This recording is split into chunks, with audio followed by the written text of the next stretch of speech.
Computing and Communication. I extend my warm welcome to the esteemed Chief Guest of this occasion, Professor Narendra Chaudhary, Vice Chancellor of Assam Science and Technology University, Guwahati. Sir, your gracious presence is truly an honor and a blessing for all of us. We are privileged to have a distinguished personality like yourself among us, whose remarkable contribution and leadership in the field of science and technology have left an indelible mark.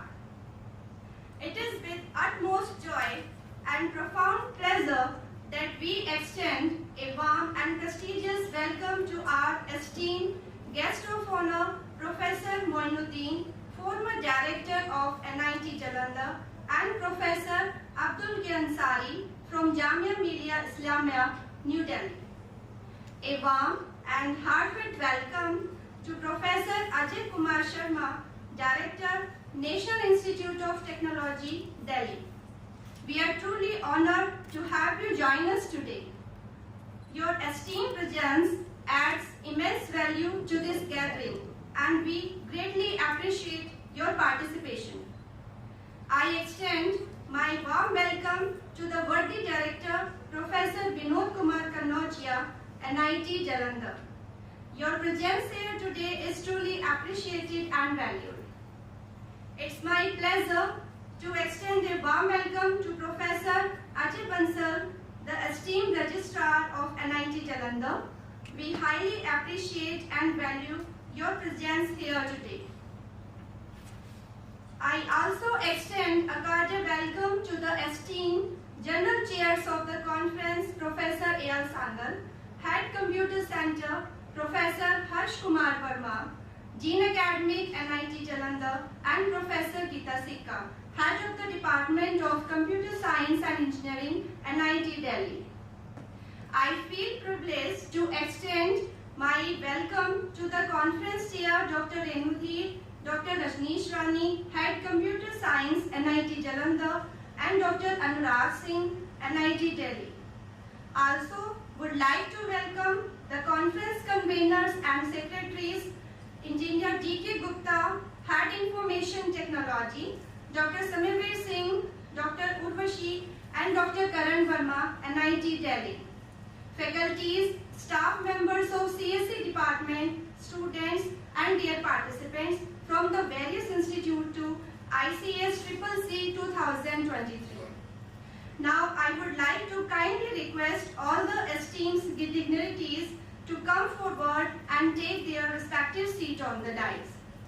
I invite our chief guest for today's occasion, Professor Narendra Chaudhary, our guest of honor, Professor Moinuddin and Professor Q. Ansari, Professor Ajay Kumar Sharma, Director NIT Delhi, Professor Vinod Kumar Kannojia, Director NIT Jalandhar, Professor Ajay Bansal, Registrar NIT Jalandhar, and Conference General Chairs, Professor A.R. Sangal, Professor Harsh Kumar Verma, Professor Geeta Sikka, Dr. Rajneesh Rani, Head Computer Science, to kindly take their respective seats on the dais.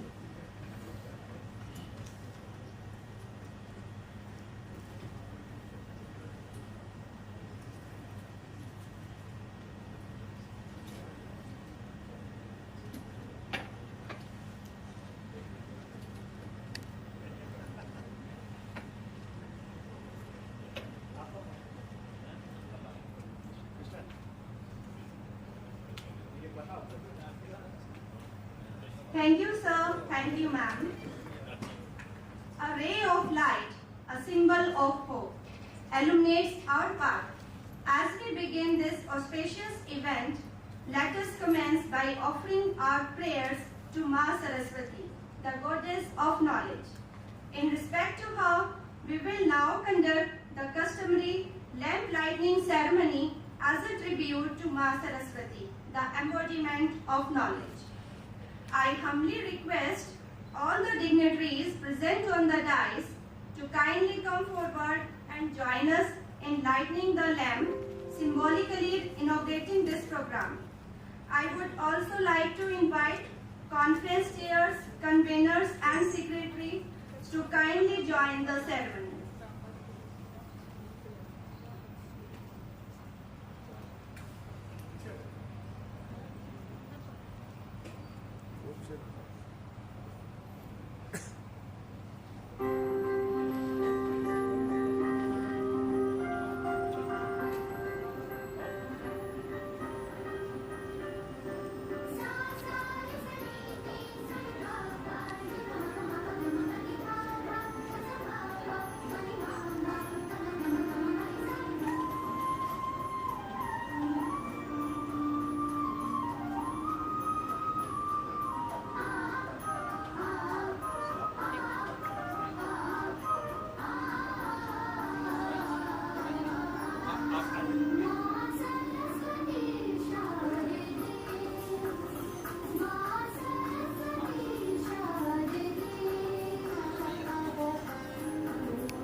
Thank you, everyone.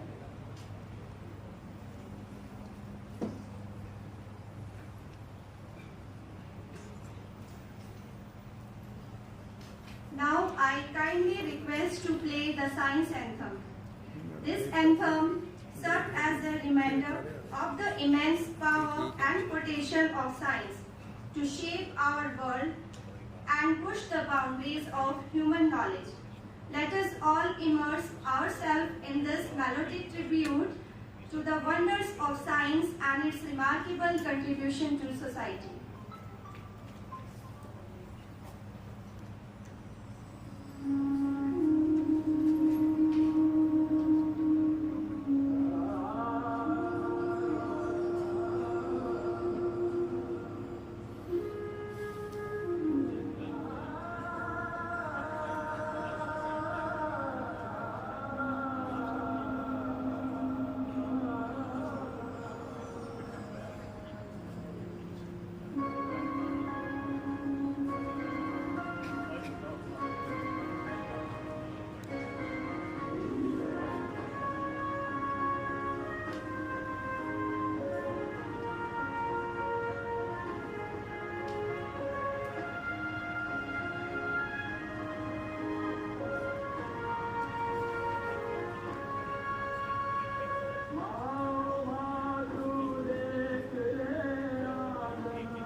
esteemed Director, Professor B.K. Kanodia, sir, to extend your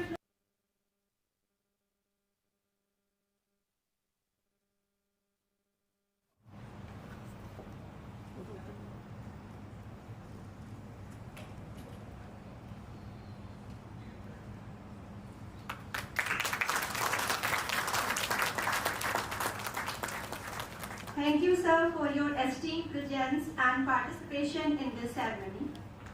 I have the honor to request Professor Ajay Kumar Sharma, Director, National Institute of Technology, Delhi, to extend a gracious floral welcome to our esteemed guest of honor, Professor Moinuddin, former Director of NIT Jalandhar.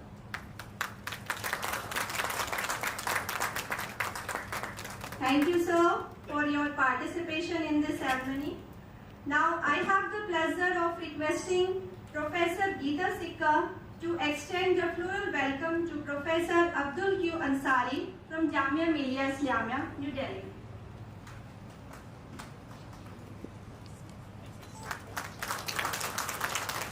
Thank you, ma'am, for your kind participation. Now, I kindly request Professor A.R. Sangal to extend a gracious floral welcome to our esteemed Director, Professor B.K. Kanodia.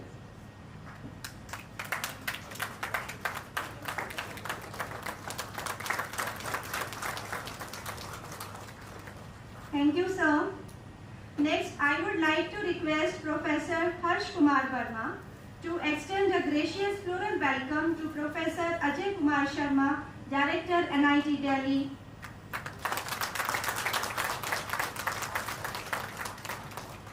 Thank you, sir. I would also like to request Dr. Rajneesh Rani to welcome Professor Ajay Bansal, Registrar, NIT Jalandhar.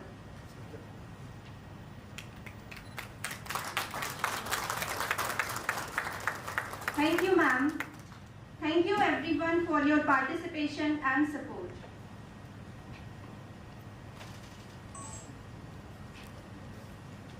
Furthermore, I would like to invite Professor A.L. Sangal, Conference Chair, to provide an overview of the conference. Please, sir.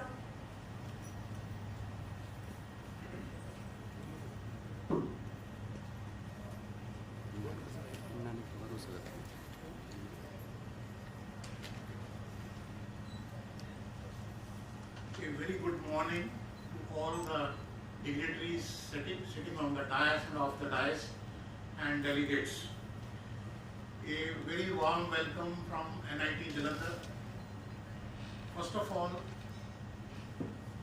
I extend a special welcome to our chief guest, Professor Narendra S. Chaudhary ji, who, in spite of his busy schedule, accepted our invitation to be with us today this morning to bless us all. So thank you very much, sir, for being present on this very auspicious occasion and blessing us all. I take this opportunity to welcome all the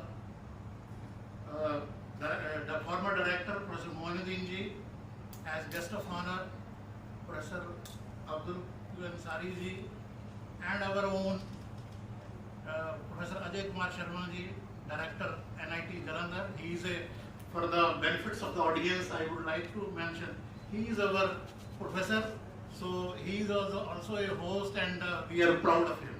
Thank you very much, sir, to be with us on this auspicious occasion on the inaugural ceremony of the third version of this international cyber secure computer communication conference. I also welcome Professor Ajay Sharma ji, Ajay Bansal ji, and Head Computer Science for a constant working for this conference and helping us in all other matters so that this event is possible.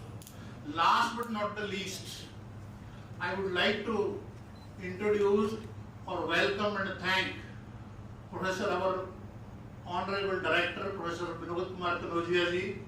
If I had to describe his personality in a single sentence, he is a man of commitment and he is very influenced by the thought that thought remains thoughts until it changes into actions. That is what we have seen in the last 1 year, and multitasking is being done. I think each one of us is very aware. So thank you very much, sir, for providing a constant support, and without your support it was not possible to conduct this meeting. In spite of the fact, I am grateful that he is busy in overseeing the complete recruitment process at this very moment also. So we are grateful to you, sir, for taking out this time and blessing us on this auspicious day. My fellow colleagues, the conference chairs, the department committee members, and all others have worked day and night and have done multitasking to make this event possible. As far as the department is concerned, for the benefits of the audience, I would like to tell that this department was started in the year 1990 with an intake of 40 students. And after that, we have grown till 2006. We had only 90 as the intake, 60 as the intake, and then slowly it has at present reached to 160 as the intake. And in 2006, with the blessings and our former director, Professor Moinuddin, took a very major initiative in the academic verticals. They were extended, that the postgraduate program and doctorate program were started in the year 2006.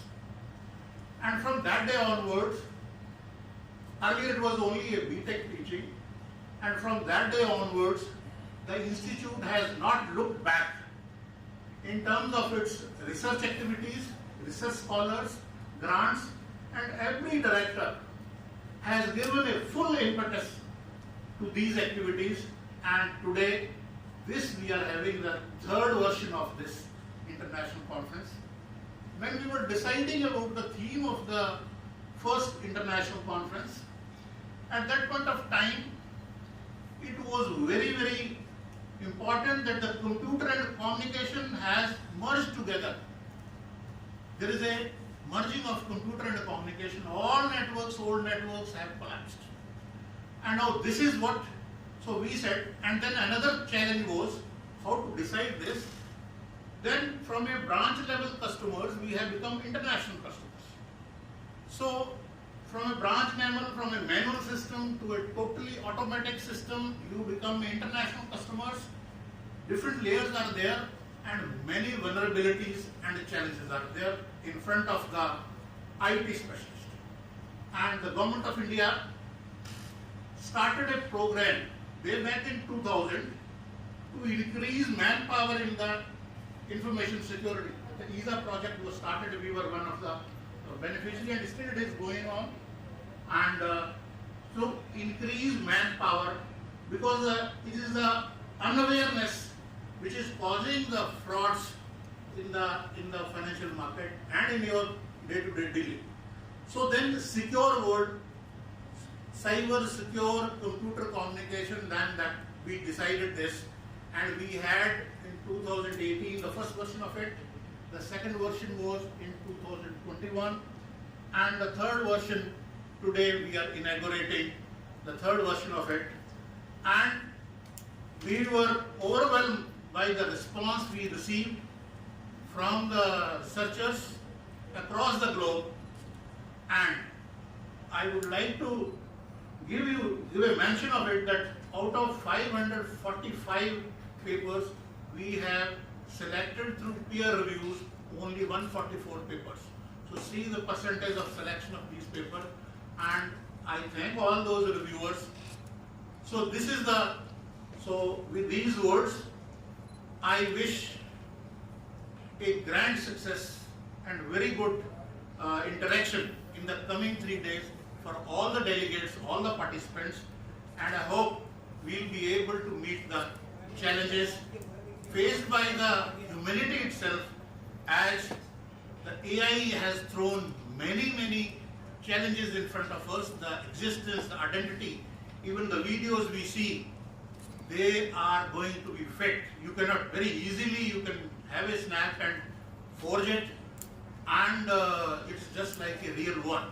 So we are at a point, inflection point, in which side we are going. Some experts are giving opinion that it should be stopped, it should be not be ventured out, but let's see, the time will tell how the researchers will respond to it. So with these words, once again, I welcome and thank everyone, each one of you, to be part of this inaugural ceremony of third version of Secure Cyber Computer Communications. Thank you.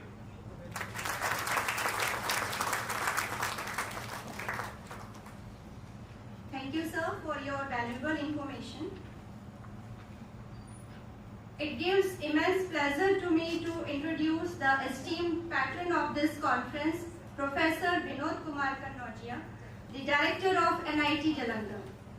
Under his visionary guidance, this conference is providing a perfect platform for the exchange and deliberation of research ideas.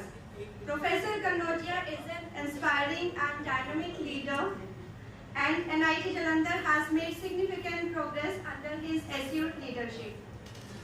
Now, I would like to invite Professor V.K. Kanojia, sir, to say a few words.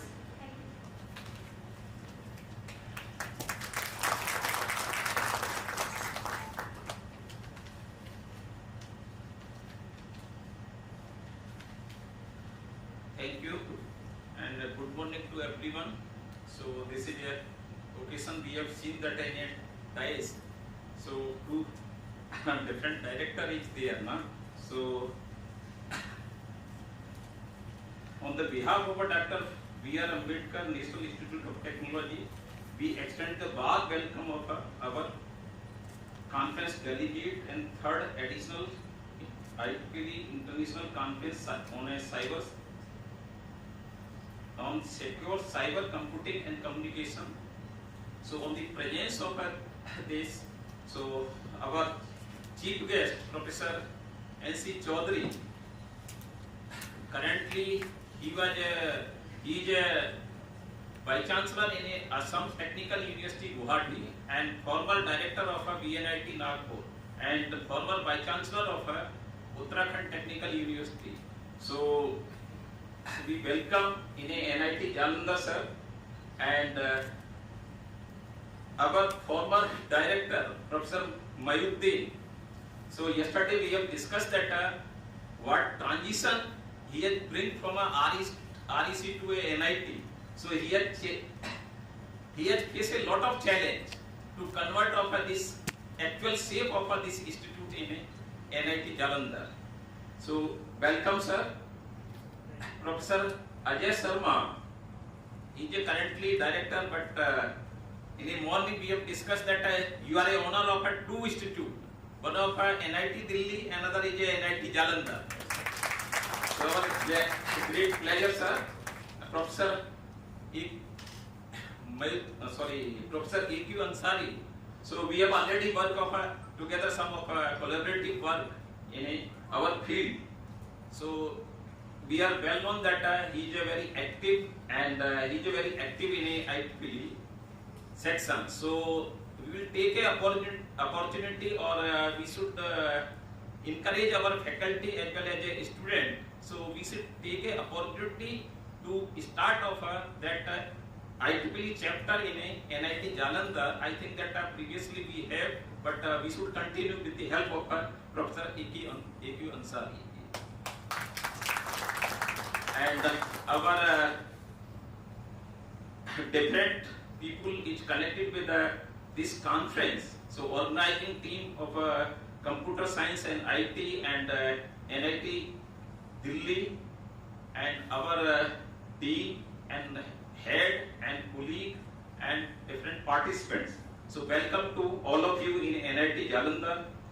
So regarding of a conference, Professor Sangal has already discussed that we have started off this international conference. So in a recent year, our institute has become a dynamic venue for a technical and cultural events. We take a pride in this rank 52nd amongst the engineering institute of a country. We have achieved a band excellent in a Atal Bank ranking of an institute on the innovation and achievement. Recently, we were also ranked in a band of 351 to 400 by the Times Higher Education Emerging Economy University Ranking 2022. So recently, when I joined over this institute, I have seen that in our project, we have discussed that Professor Sangal has discussed that journey of this institute and department. So we have find out that when we have joined that external funding is 3 crore around in 1 year. So currently we have seen that in around of this external funding is exceed up to 13 crore up to till now in 1 year. So it is often said that we do not use technology, we live in a technology. The themes and title of a conference embody the idea of fostering a new innovation in the world of technology. It aims to showcase the collaborative effort of motive researchers from around the globe.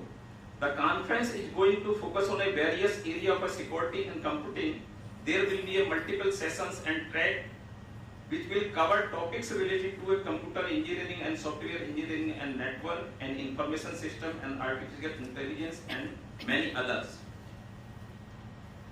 The building of a success of a previous 2 editions, the 3rd edition of a conference is sure to be a path-breaking event which shall encompass various aspects of a technology. So I congratulate the entire Department of Computer Science and Engineering for nurturing this idea and meticulously execute it. The department has been leading the institute with its accomplishment in the field of academics and placements. This conference serves as a feather in their caps. I welcome the researcher and academician who would deliberate upon cutting-edge ideas for 3 days during the conference and suggest potential solution to a global challenge. I am sure that the event will be informative in engaging and offering valuable insights. So on this occasion of a conference and any institute, my thought is that any institute cannot rise without the support of a faculty and staff and student. So our faculties they are working in a day night, and we have seen that in a morning in a 7:30 to up to 8 p.m. we have seen that a lot of faculty is working. Currently we are going on a recruiting of a non-teaching faculty. Our faculty and non-teaching staff is working in the morning to a evening. So I appreciate of our NIT Jalandhar faculty as well as staff and student. So I would like to congratulate the entire organizing team of the conference for their unwavering commitment and dedication in making this event possible. So on this note, we would like to begin the event, and we look forward to insightful discussions and knowledge exchange that lies ahead. So I wish this conference would be successful, and we will find out of a meaningful thought for a solution of some challenge. So all the best from my side. Thank you.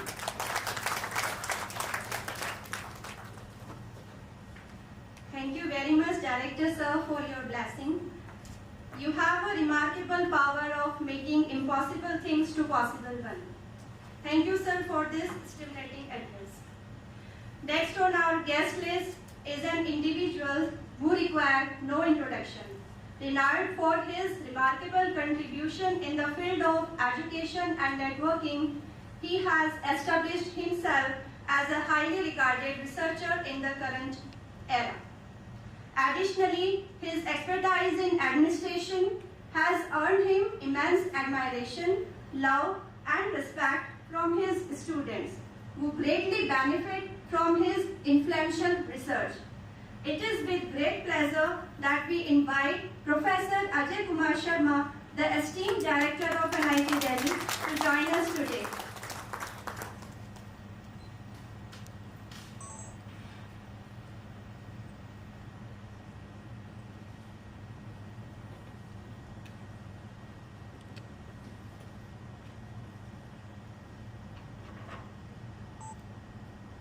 morning to all of you. Chief guest of the day, Shri N.C. Chaudhary, the Vice Chancellor, Director of this institute, Dr. B.K. Kanogia, the former Director, Dr. Manuddin, and A.Q. Ansari from Jamia Millia, Dr. A.L. Sandal, Dr. Harsh Verma, Dr. Geeta Sikka, and Head of the Department and Registrar, and especially Dr. R. Sharma. Recently he entered the hall and I have seen, so big round of applause to Dr. R. Sharma. So currently we have 3 directors of NIT Jalandhar. One is the present director, the former director, and the former director, Dr. R. Sharma. So today we are having 3 directors of NIT Jalandhar here. As Dr. B.R. Kanogia has mentioned that the faculty of NIT Jalandhar, they work day and night. So as already I am the part of this institute, and I have joined this institute in 1996. So from the beginning, I have seen the various buildings, and earlier there was only one building, the round building, and there are few other workshops. So I have seen the growth of this institute from the beginning. So he has rightly pointed out that the non-faculty members of NIT Jalandhar as well as the faculty members of NIT Jalandhar, they are working day and night.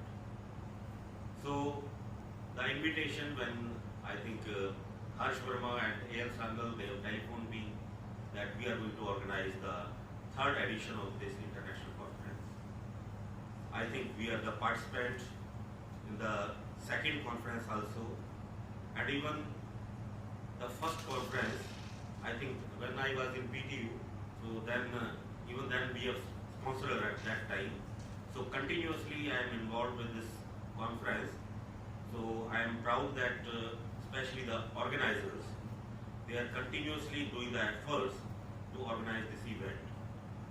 And I have gone through the agenda that what are your 3 days program, and I have seen that more than 4 to 5 expert talks or the keynote speakers, they are going to speak on the related topics, and I've seen the various tracks, and those are more than 20 different tracks has been organized in this conference.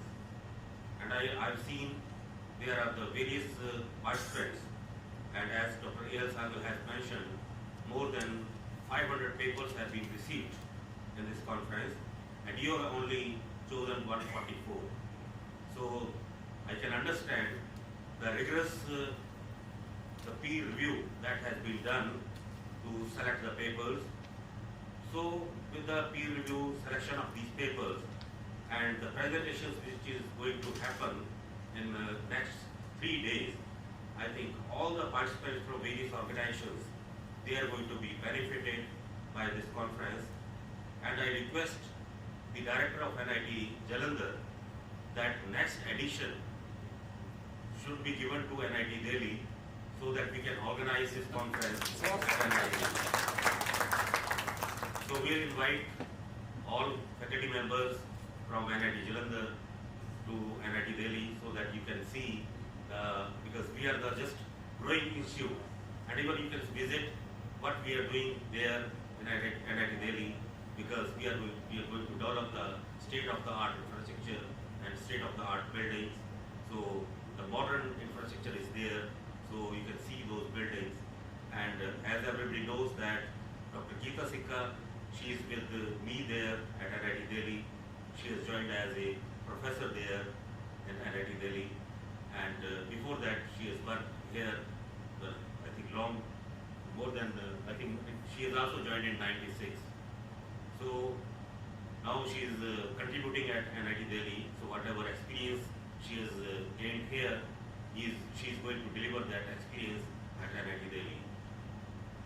So I feel that this conference will be useful to all the attendees, and at the end I would like to congratulate especially the organizers, Dr. A.L. Sangal, Harsh Verma and Dr. Geeta Sikka, because they have taken this initiative, and I hope that all of you are going to be benefited by this conference. Thank you very much. Jai Hind, Jai Bharat.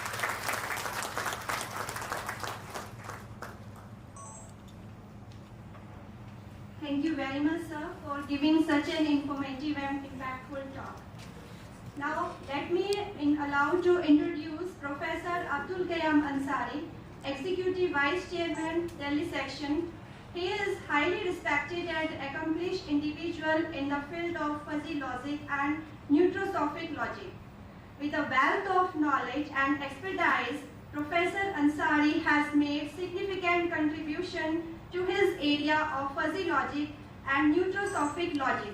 His dedication and passion for his work has earned him a reputation as a distinguished scholar.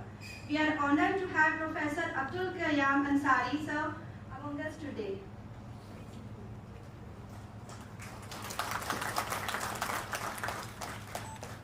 Good morning all. Chief guest of the function, Vice Chancellor of Assam Technical University. We have met today after a very, very long time.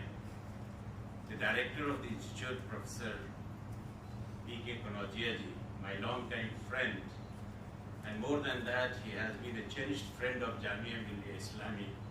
He has been a partner in progress of Jamia altogether. So he is very well known into the entire engineering campus of our own university. Professor Sharma, A.K. Sharma ji, whom we can claim to be a friend together. We worked together. We were invited here when he was working as a professor in this institute. And now when he was in NIT Delhi, we had the privilege of meeting him there in various selection committees. Professor Moinuddin, who is my mentor and guide, he has created a whole lot of generation in Jamia Millia Islamia, as he has done here in this NIT. We know that he has a personality who is respected everywhere, and if you spend a few hours with him, you can see the popularity and the acceptance he has among the people with whom he has spent his time.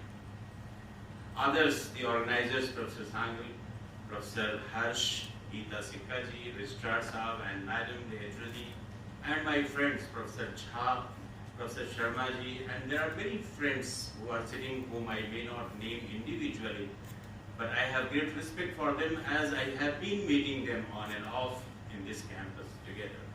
Professor Geeta Sikka was quite adamant to call me here in this conference as well, though I said that I have already been here in the first version of this conference in 2018 probably. But anyway, thank you very much for calling me here today. It's my privilege. Friends and ladies and gentlemen, I am in fact at a loss of words to speak anything in the presence of Professor Moinuddin. He has been my PhD guide, and more than anything else, he has nurtured us from our childhood to this level of accomplishment. So we can only pray for his good health, his progress, long life. As we pray for everybody else here, we pray for the entire nation to grow. We pray for our leaders to grow and be more sensitive and sensible in respect of the science and technology. Friends, today we are celebrating this conference. It was a huge conference earlier, a huge success earlier, and we wish that even today, when we have got so many keynote speakers from abroad, and especially Professor Lee, with whom we have collaborated in many respects in our researches on the neurosophic areas. I wish I was there to listen to him, but anyway I will try to connect with him when he speaks into this conference. They are in fact the pioneers in the field of computational intelligence, the computational science and security systems. I, on behalf of IEEE, as the chairman of the IEEE Delhi section, I congratulate the organizers for organizing this successively, and also I respect the demand of Professor A.K. Sharma that this conference should now go to the NIT Delhi, and therefore we can always try sending this conference to NIT Delhi. Sir, we have some other conferences which belong to IEEE Delhi section, IEEE India Council. One of them is IndiaCon, then DelCon. See, they are also the IEEE conferences, so we can decide among ourselves to rotate them at various important places so that not only the institutions benefit out of it, but also the conferences get more and more popularity, and we get more visibility into the international community which we largely belong to. Now on this occasion, when we are, the nation, entire nation has been celebrating, the Azadi Ka Amrit Mahotsav, and then the presidency of the G20 has come to India, and the entire nation is in the celebration mode. Our Prime Minister, having visited the G7 countries, where he has put the strong foot down, the technological development that the nation has been making, and we, at every corner of the world, we have been putting on footprints in order to establish the credibility and the importance of the Indian scientists and the technologists wherever they have been working. And G20 is an important occasion to showcase our developments. And each and every citizen of the country is responsible to participate into that showcase. These conferences are a symbol, an embodiment of those progress and developments. And we would be able to put in front of the entire world, who would be coming on this occasion in the September, in which the entire G20 will be culminating, we would be able to showcase our technological development into that. On this occasion, I would also like to take the opportunity to thank the organizers for inviting the IEEE representative and also giving me an opportunity to deliver a keynote address which will happen just after this session. I hope that the youngsters who are the backbone of this entire development would be benefited from all the keynote addresses that will be delivered. Friends, the entire nation believes that the population of the youths which is there in the country, we are the highest percentage of youths in the world, and therefore Professor Mohiuddin, who talks about the VUCA, that the world has come into the VUCA situation, the volatile, uncertain, complex and ambiguous. Sir, I am sure that these youth of the country would change the volatile and complex and ambiguous situation into very progressive, very bright and very successful stories to come into the future. I wish this conference a great success and hope that the participants who have visited this institution from various parts of the country would have very meaningful and fruitful deliberations and develop into a friendship which they can cherish for long. I wish that these friendships remain for a longer amount of time. But Professor Mohiuddin says that it is easier to make friends, but it is very difficult to remain friends for a longer amount of time. I pray and hope that you would develop into very, very good friendship and would collaborate in your research collaborations for a longer time to come. Thank you very much. God bless you all.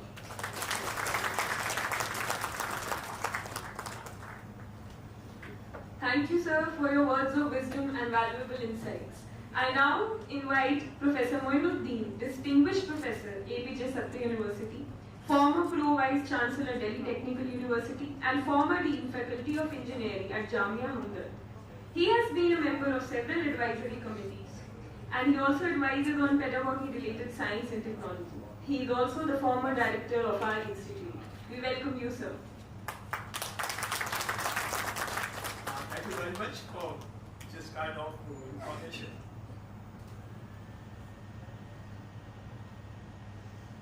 Chief guest of today's function, Professor Chaudhary Sahab, Vice Chancellor of Assam Science and Technology University, Guwahati,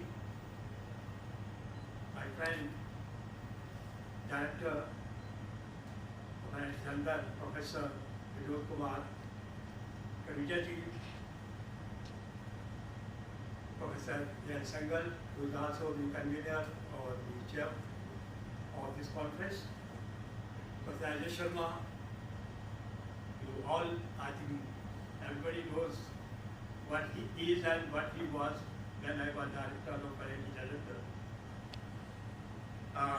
Professor Ajay Sharma, who is registrar of the university, NIT Jalandhar. Professor Ansari is already giving a lot of introduction about my relationship with him. Professor Geeta Sikka, Professor Harsh, my old colleagues, friends, of course, delegates.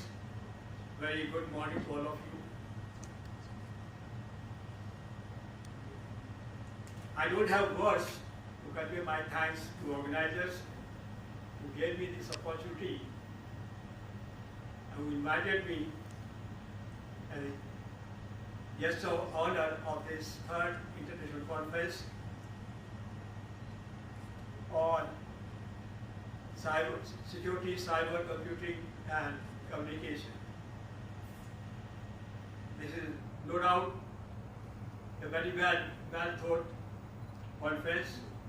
Lot of efforts were put into deciding the concept of this conference.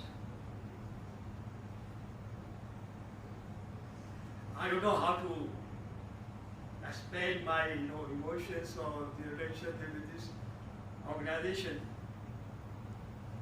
What I am today, or I was director of this institute, Professor Vinod already explained, we had very difficult task. I don't take credit, or credit goes to all my faculty members who were associated with that period. It was very, very difficult, very challenging. But thanks to all of you. What today you have, I narrate a story of the incident. It was one of the convocations. We have invited Professor Dr. APJ Abdul Kalam. We had some kinds of argument discussion that we asked him, sir, what is your opinion or suggestion of this NIT? What is said on that day? This NIT has a bright future. A day will come that you will be able to generate critical mass, and this will be one of the best NITs in the region. I think his predictions, his wishes came true today. What you stand today, it is one of the best institutions in this region. If you see that index of the institute, it is the research publication per faculty. If you take, for example, just Professor Vinod told me, conveyed this, that this year you received a grant of 13 crore rupees. It's a massive achievement. It's not a small contribution. And all the credit goes to all the faculty members of NIT Jalandhar. Sir, NIT Jalandhar has extraordinary faculty. Their contributions are what we talk.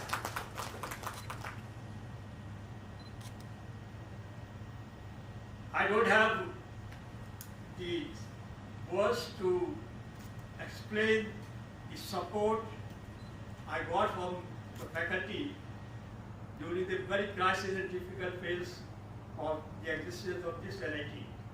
So, I'm very grateful to all of you who are sitting here. Some of are my students also. So this is a difficult phase, difficult part that is called fourth industrial revolution. Now if you see the dynamics of this industrial revolution, this phase is also called VUCA world. This phase is also called the waves of lot of opportunities.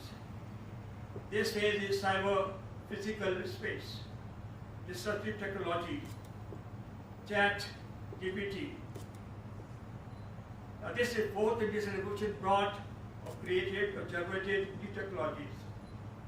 The technologies which are the forefront: IoT, artificial intelligence, machine learning, machine learning, robotics, flying and surgical robots, autonomous vehicles.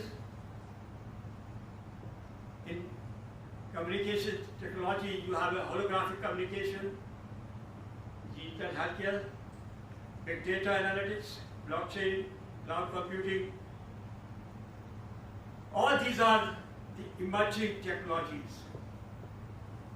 And I'm happy to note that NIT Jalandhar faculty and research scholar, they are equally interfaced with the development of new technology which are essential for nation development. You are playing a key role. I've seen some of your contribution. Only recently, I got a mail from Dr. Harding. He published a paper whose impact factor is at 13 point something. Congratulations to Dr. Harding for your remarkable work, for good work. This is going to reshape the image of NIT Jalandhar. We have excellent faculty, research-oriented faculty. Of course, so the application of digital technology can be tried on all sectors of critical infrastructure, but the recent technology that is related with big data analytics and merger with healthcare sciences, creating a smart healthcare sector or digital healthcare, this has a profound impact on socio-economic development of the country, or the impact can be visualized to countries or the population which are hard-hit population, and you are contributing a lot in this area also.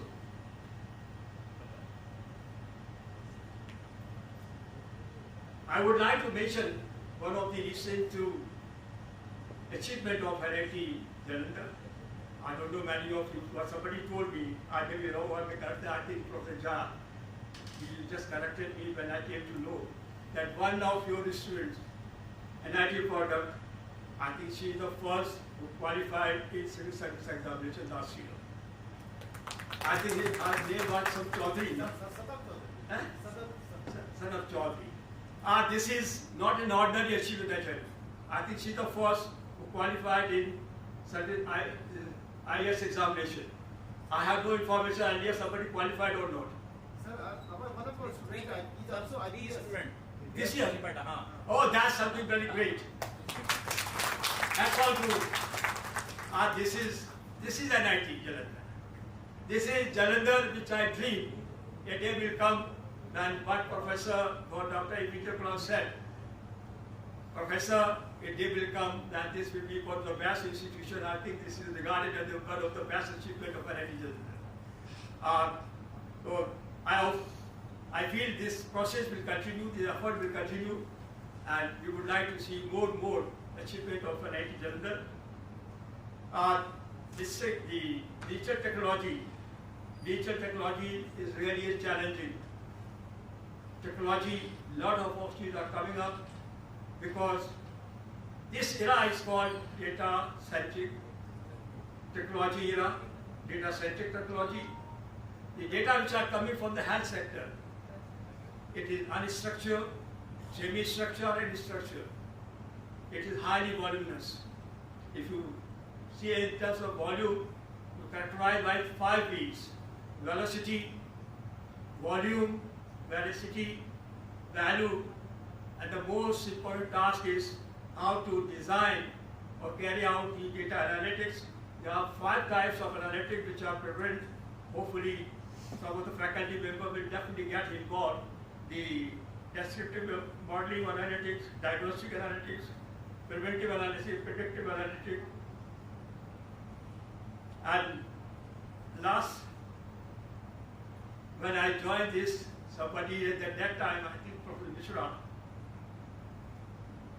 he quoted one Urdu example or the quotation from the Urdu poetry. Sir, before you there is a task, and I hope you will continue with the task. चलना, this is Urdu couplet, I'm just mentioning. चलना है चल पड़ो, रास्ते निकल आएंगे. आंधी के सीधे नक्शे कदम देख सीधे. That was the motto, that was the beginning. So we started journey. Now today, sir, there is a dialogue in Hindi film Diva. I think Shashi Kapoor and Amitabh Bachchan. The issue was they were discussing about it.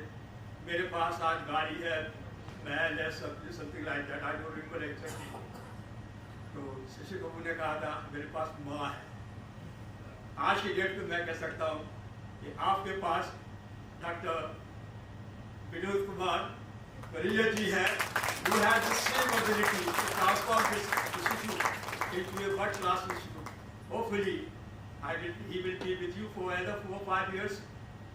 Some more achievement or more contribution will be recorded, will be noticed under his leadership. My good wishes to Professor Collage for providing dynamic leadership to this institute. I really overwhelmed when I got the message from Dr. Sakal that you have to come. जब मैंने आया तो मुझे लगा I'm again with my family. I really enjoy this work. I love to come here. I see the physical infrastructure development, the academic development. And somebody told me at that time when I was director, the intake was hardly 500 odd. Now this is more than? It was 786, now 1140. This is the development, the growth of the institute. So my good wishes, and I hope the 3-day conference will definitely come out with some better research solution of the complex problem this nation is facing. And your contribution will definitely be recorded. All the best to the conference outcome. We are success to the conference. I hope the outcome will be a great success. And then I convey again my sincere thanks for the honor, for the respect that you have invited me on this occasion. Thank you very much.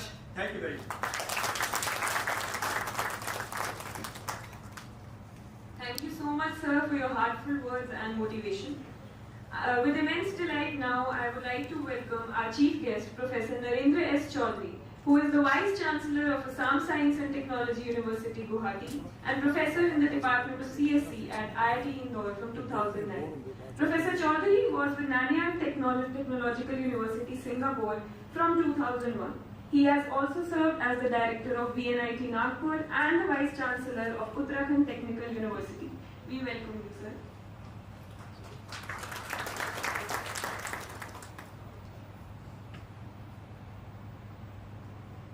It is indeed a great honor for me to be amongst the stalwarts and having an opportunity to speak after the great stalwarts like Mohiuddin. No, sir, thank you. He has already told various things about the data, about the transformation that is happening in our society, and so on and so forth.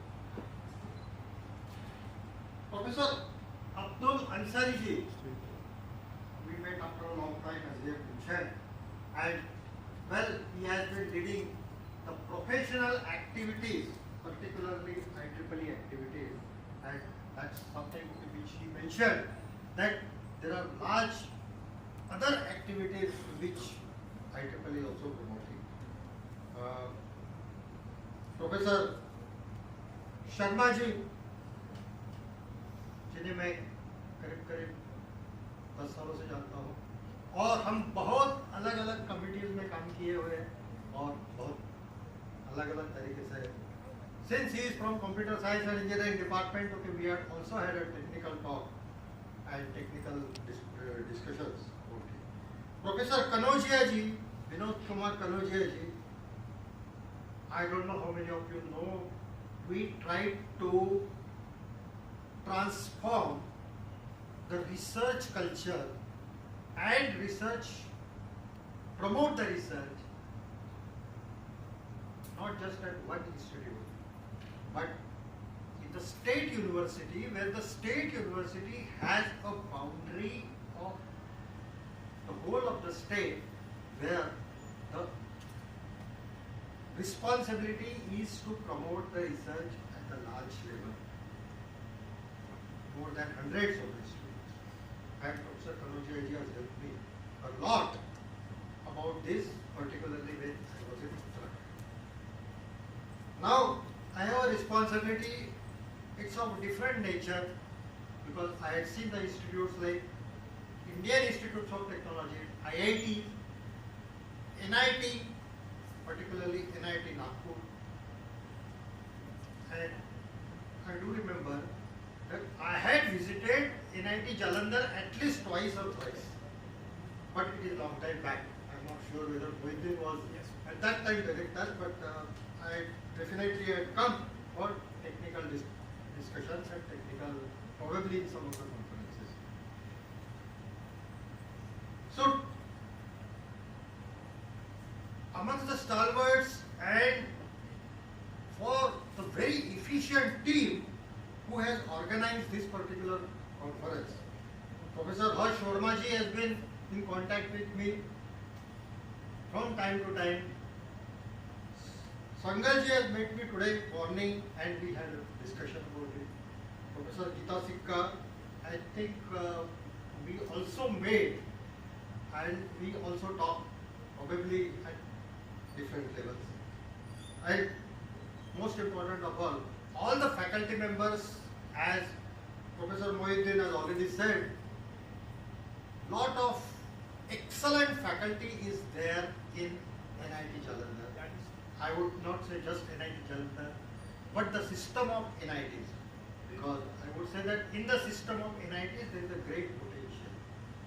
What happens is sometimes is igniting the minds, in the words of Professor Dr. Abdul Kalam ji, is something which was required, and I think it did happen in the system of NIT in the last decade or so. So today we are actually seeing that the transformation is taking place. Coming to this theme of the conference, I would say one important thing is the secure communication. As far as the secure communication is concerned, I am glad to see that very good quality papers are going to be presented.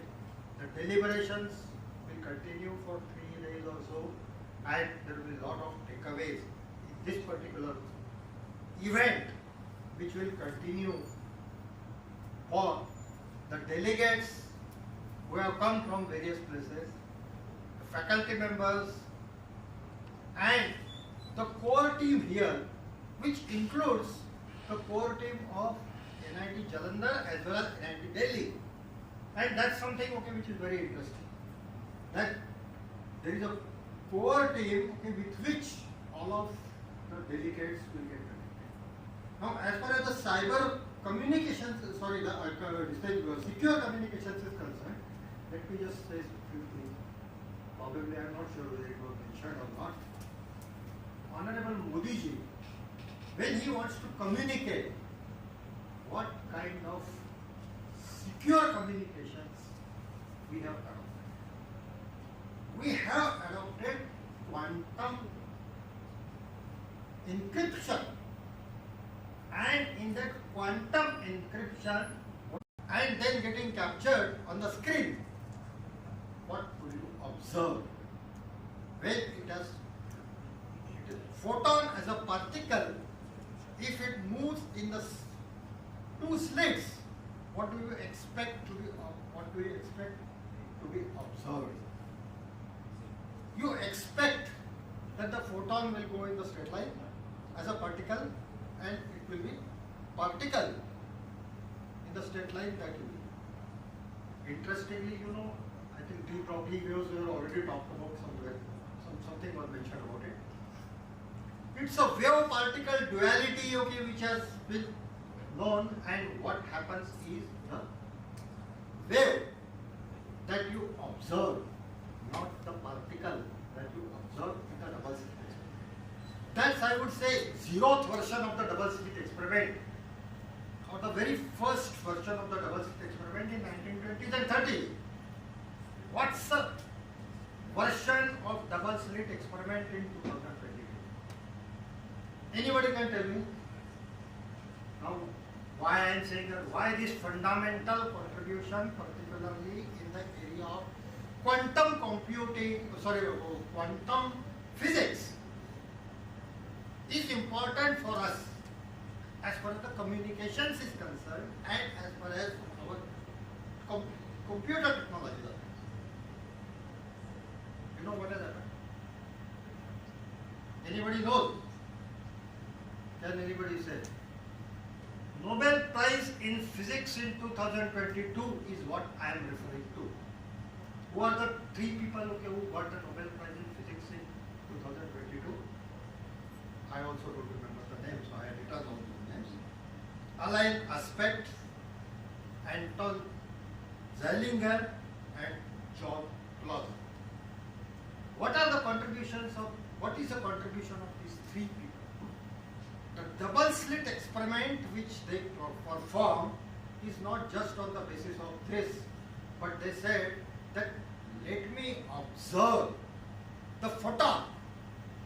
Let me try to observe. See, we know light is a photon and light is also a wave. But I want to know whether it is really a photon or whether it is really a wave. How do I do that? I try to put up the observer. What kind of observer? Some kind of device which would capture that photon and tell me whether that photon is actually existing or not. In the double slit experiment, in the slits, they tried to put, it is a very crude version that I am talking about. I am not talking about a sophisticated version, but just to try to explain certain things in the layman's language, I am trying to put up these things.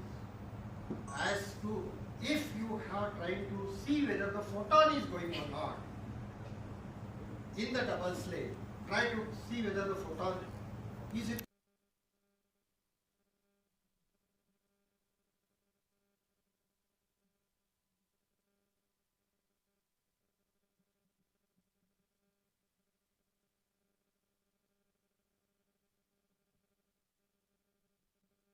Observe the wave, you observe the scattered particles, the things there.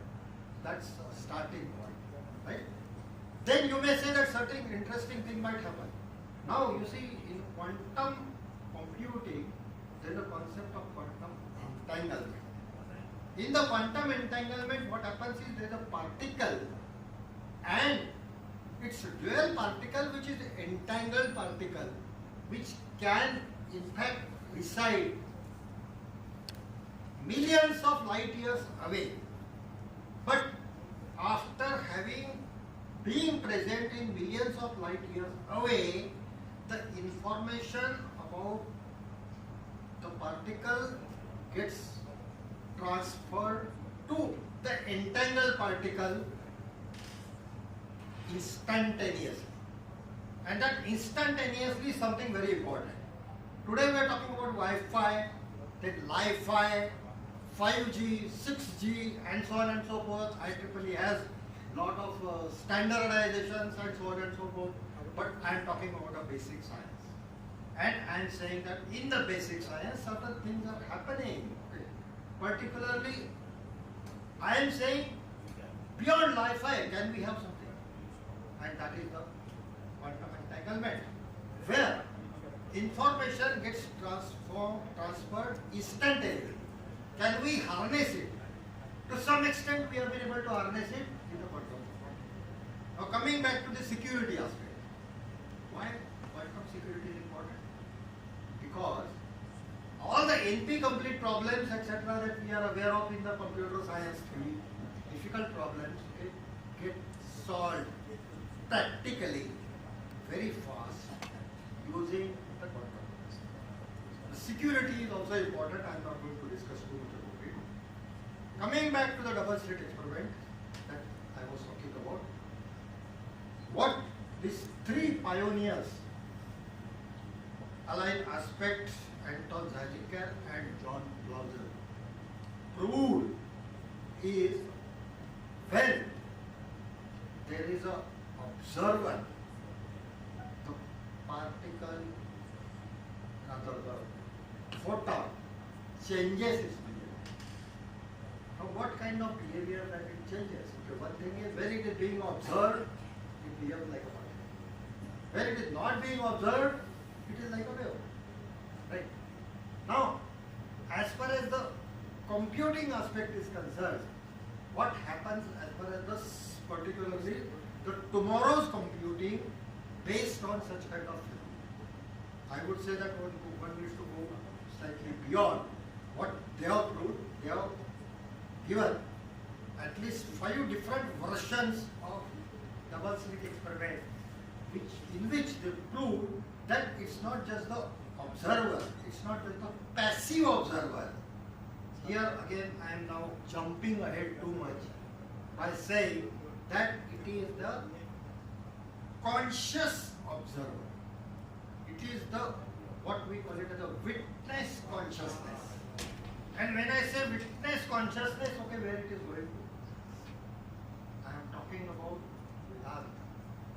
I am saying that there is a principle in the whole universe because of which the universe starts existing, and universe exists because there is a conscious observer. And in our Sanatana Dharma, we call that it as the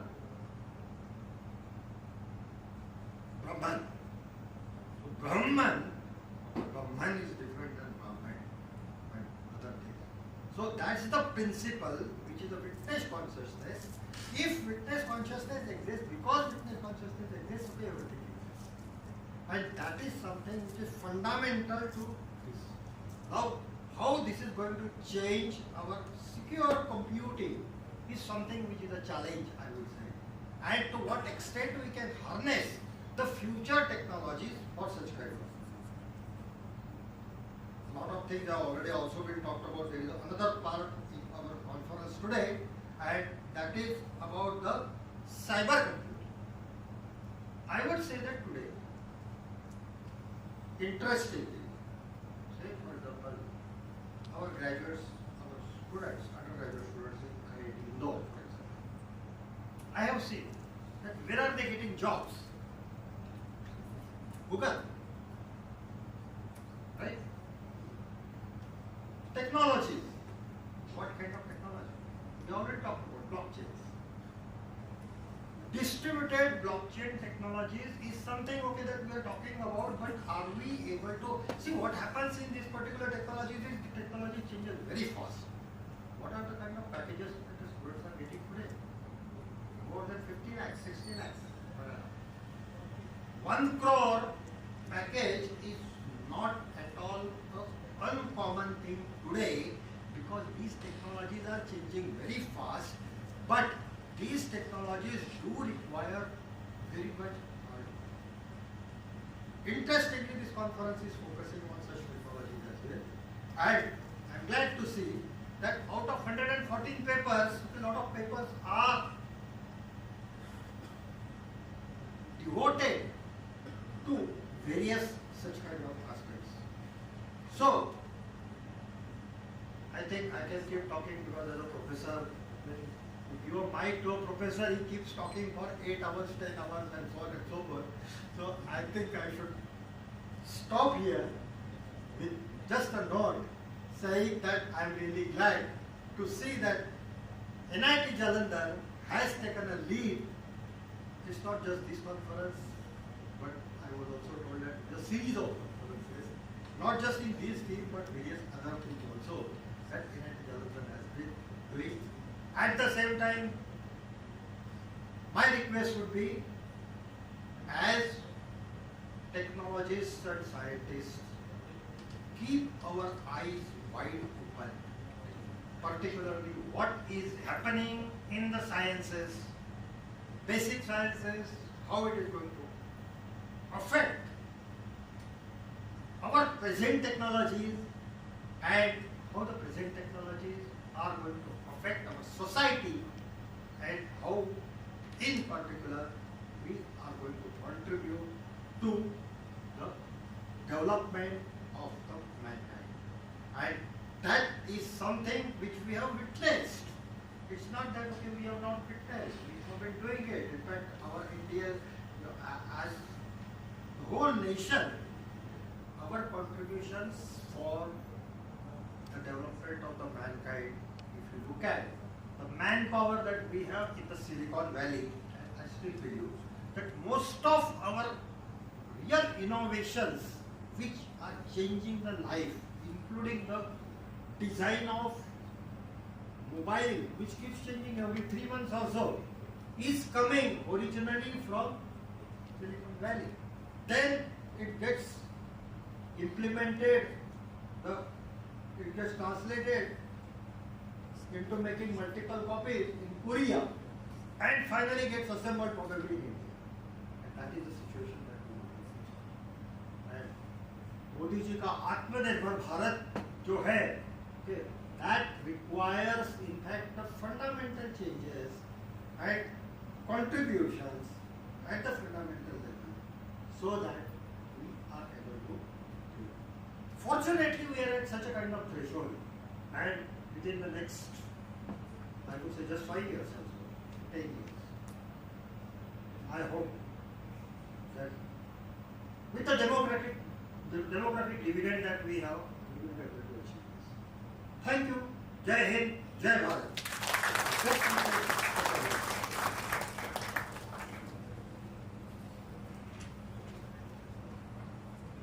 Thank you so much, sir, for these exceptional insights. On this auspicious occasion, I take the honor to request all the dignitaries to hold the proceedings of the 3rd International Conference on Secure Cyber Computing and Communications.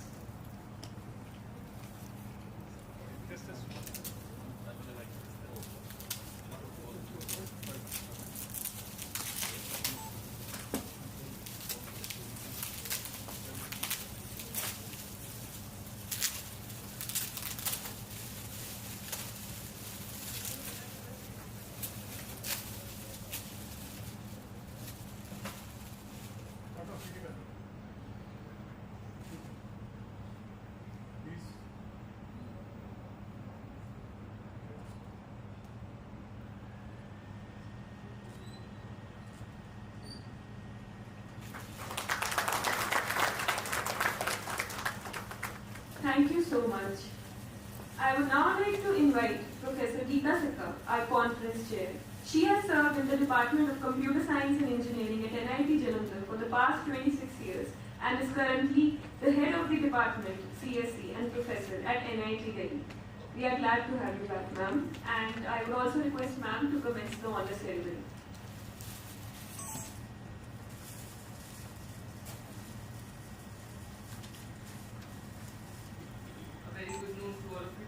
Thank you, lovely ladies on the dais. So a lot has been said, but before getting to the honoring ceremony and without taking much of your time, I would like to appreciate and acknowledge the presence of the dignitaries on the stage. I am totally mesmerized by the speeches, by the inaugural speeches of all the dignitaries, and I am falling really short of words. Chief guest, Professor Narendra S. Chaudhary, Vice Chancellor, Assam Science and Technology University, Guwahati. Guest of honor, Professor Moinuddin, former Director, NIT Jalandhar. Professor Abdul Q. Ansari, Vice Chair, IEEE. Director of the Institute, Professor B.K. Kanodia. Director of the Collaborating Institute, NIT Delhi, Professor Ajay K. Sharma. Head of the Department of Computer Science and Engineering, Dr. Rajneesh Rani. Registrar, Professor Ajay Bansal. Keynote speakers, organizing crew members, authors, participants, and media personnel. Your gracious presence on the stage and in the hall has set a wondrous scene. Nevertheless, they say, when the brains come together, the scene is awe-inspiring. Standing here, I feel witness to the fact. The scene at the conference indeed is awe-inspiring. In the hall, the intellect soars and the aspirations inspire. I am filled with great pleasure and pride as we inaugurate this 3rd series of ICS CCC 2023 at NIT Jalandhar. Feel absolutely humbled to be standing here representing both the esteemed institutes, NIT Jalandhar as well as NIT Delhi. Had never imagined while planning this series that I would be representing NIT Delhi as well at the time of the execution. Gratitude to the Director of NIT Jalandhar, Professor B.K. Kanodia, for extending all the support in the planning of the conference. You have always been supporting, sir, and encouraging throughout. It was a big yes when we decided to plan this conference from here. Thank you for your faith and confidence. It is under your leadership do we see an exceptional growth at NIT Jalandhar. Round of applause, ladies and gentlemen. Collaborations between institutions is crucial for fostering innovation, expanding perspectives, and tackling the complex challenges we have in the realm of technology. Whenever the department planned a conference and looked for collaborations, one support that always came our way was through Professor Ajay K. Sharma. He was always supported for the purpose. Thank you, sir, for your unconditional support always. And this is a third support in a series. Round of applause for him, for the man himself, Dr. Ajay K. Sharma. Our technical sponsors also need a mention, IEEE. Their support and endorsement further validates the significance of this event and its contributions. We appreciate their commitment to advancing technological excellence and fostering international collaboration. Thank you, Professor Ansari, for your presence here physically on behalf of IEEE. Thank you. A round of applause again. As we embark on the intellectual journey, I encourage all the participants to make the most of this opportunity, engage in vibrant discussions, challenge existing paradigms, and explore new frontiers. Finally, my heartfelt wishes to all the reviewers who devoted time and expertise to ensure standards of academic excellence, authors, participants, collaborators, and finally the organizers. May the endeavors be met with success. May the collaborations flourish, and may your contributions leave an indelible mark in the field. Let's seize the opportunity to forge lasting connections, inspire one another, and work towards a safer and more secure digital future. With these words, I wish you a memorable and fruitful conference. And now for the honor ceremony, I kindly request the esteemed Director, Professor B.K. Kanodia, to honor our Chief Guest of the day, Professor Narendra S. Chaudhary.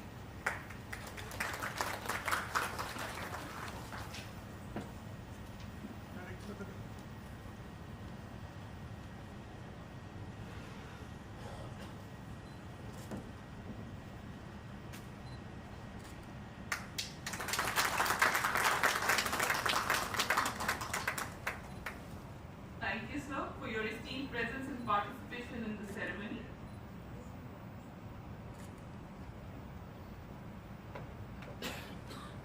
May I have the honor to request Professor Ajay K. Sharma, Director, NIT Delhi, to extend a gracious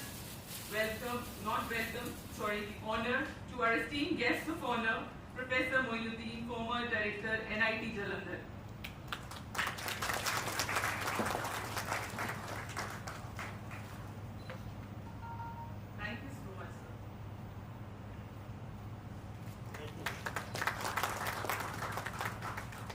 I now take the pleasure to invite Professor Geeta Sikka to extend the floral welcome to Professor Abdul Q. Ansari. To present the honor to Professor Abdul Q. Ansari.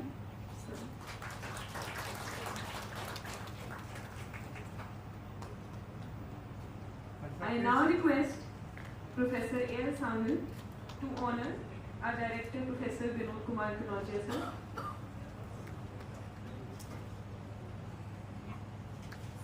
आपको नहीं आता बोला भाई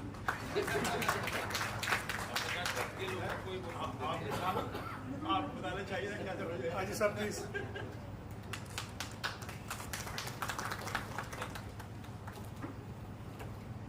I now request Professor Harsh Verma sir to honor Professor Ajay Sharma sir.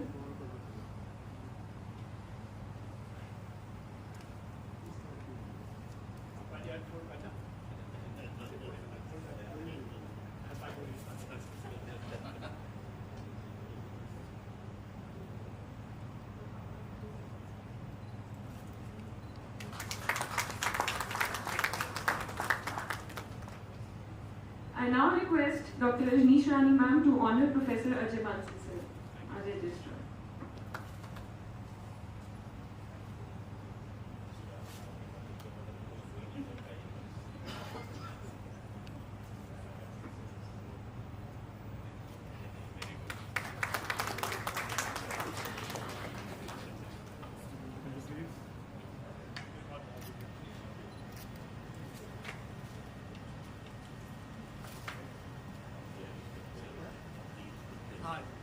Thank you so much.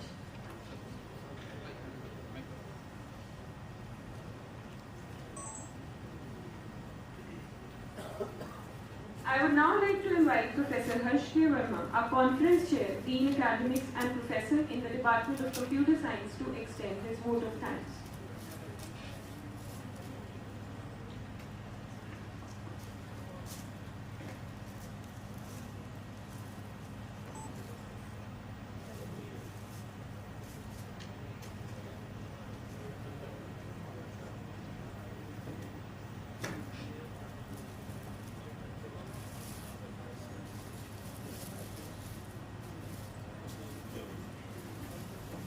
Good morning, everyone. A warm welcome to all the guests, delegates, and participants to the third International Conference on Secure Cybercomputing and Communication.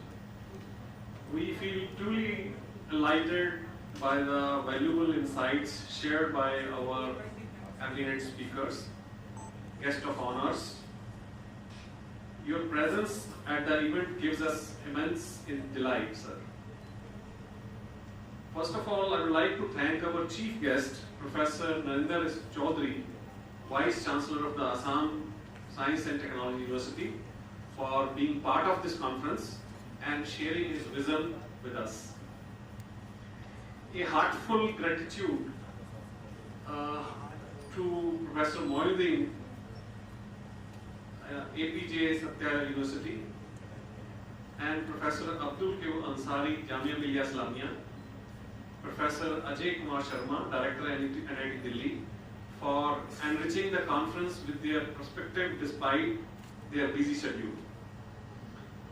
And a heartfelt gratitude to our distinguished keynote speakers, Professor Abdul Q. Ansari. He will deliver his keynote talk after the tea break from Jamia Millia Islamia, and then we'll have another keynote speaker, Professor Kokshek Wong, Monash University, Malaysia, and Professor Chia Chen Lin, National Chinle University, Taiwan, and then we'll have final talk by Professor Manoj Mishra from IIT Roorkee. The experience and knowledge of these speakers will prove to be an asset for the participants. A heartfelt gratitude to our director, Professor Vinod Kumar Kanojia ji, for his able guidance and leadership under which we have been able to hold this conference. I would also like to thank our registrar, Professor Ajay Bansal, for always administering an environment that is conducive for well-being of the students. I will be failing in my duty if I do not thank Professor R. Sharma for his gracious presence in the conference. It was a surprise for us. Thank you for visiting us on this occasion, sir. And I'm also will be failing my duty if I do not thank all the reviewers who have done a meticulous job shortlisting out 140 papers out of 540 was a tedious job, and I thank all the reviewers for their reviews. Let us give them a big hand. They are behind the scenes who has done a meticulous job. I acknowledge the entire organizing team for their sincere dedication throughout and planning and execution of the event. Many thanks to the chairs, Professor Eyal Sandal, Professor Geeta Sikka, and Head of the Department, Dr. Rajneesh Rani, for their invaluable support throughout the event. Gratitude to print and media and social media teams for active publicity of the event. Once again, I welcome you again all and look forward for exciting journey for the next 3 days. Thank you. Thank you very much. Thank you, Professor Harsh. Just one different change is there.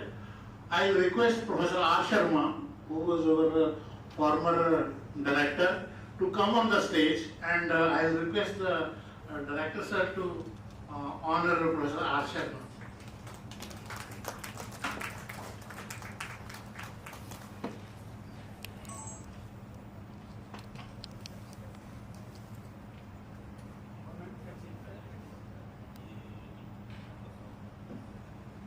Sorry आप थोड़ा late आप हाँ जी sir आ जाइए please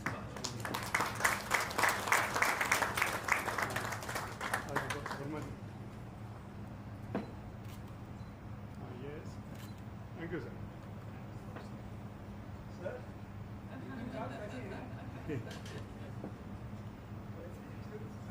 पकड़ना नहीं होगा पकड़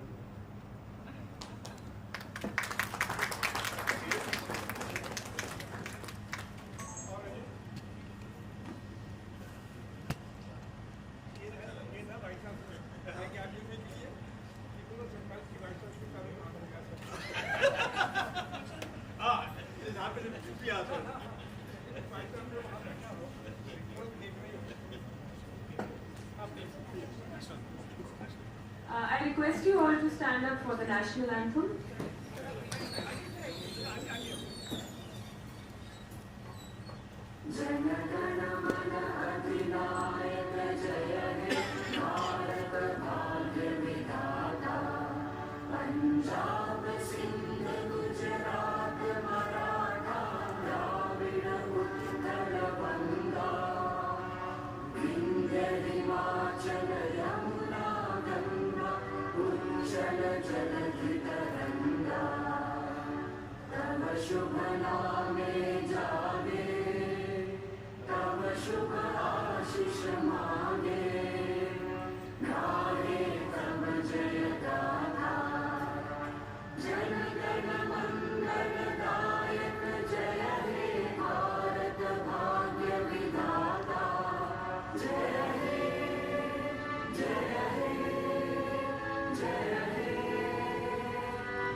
After this remarkable start to the event, it is now time to commence this amazing 3-day journey which would be full of ideas and innovations. It is now time for interaction and high tea, followed by which we would be gathering for the keynote address by Professor Abdul Ansari sir. Thank you so much everyone and wish you an amazing journey.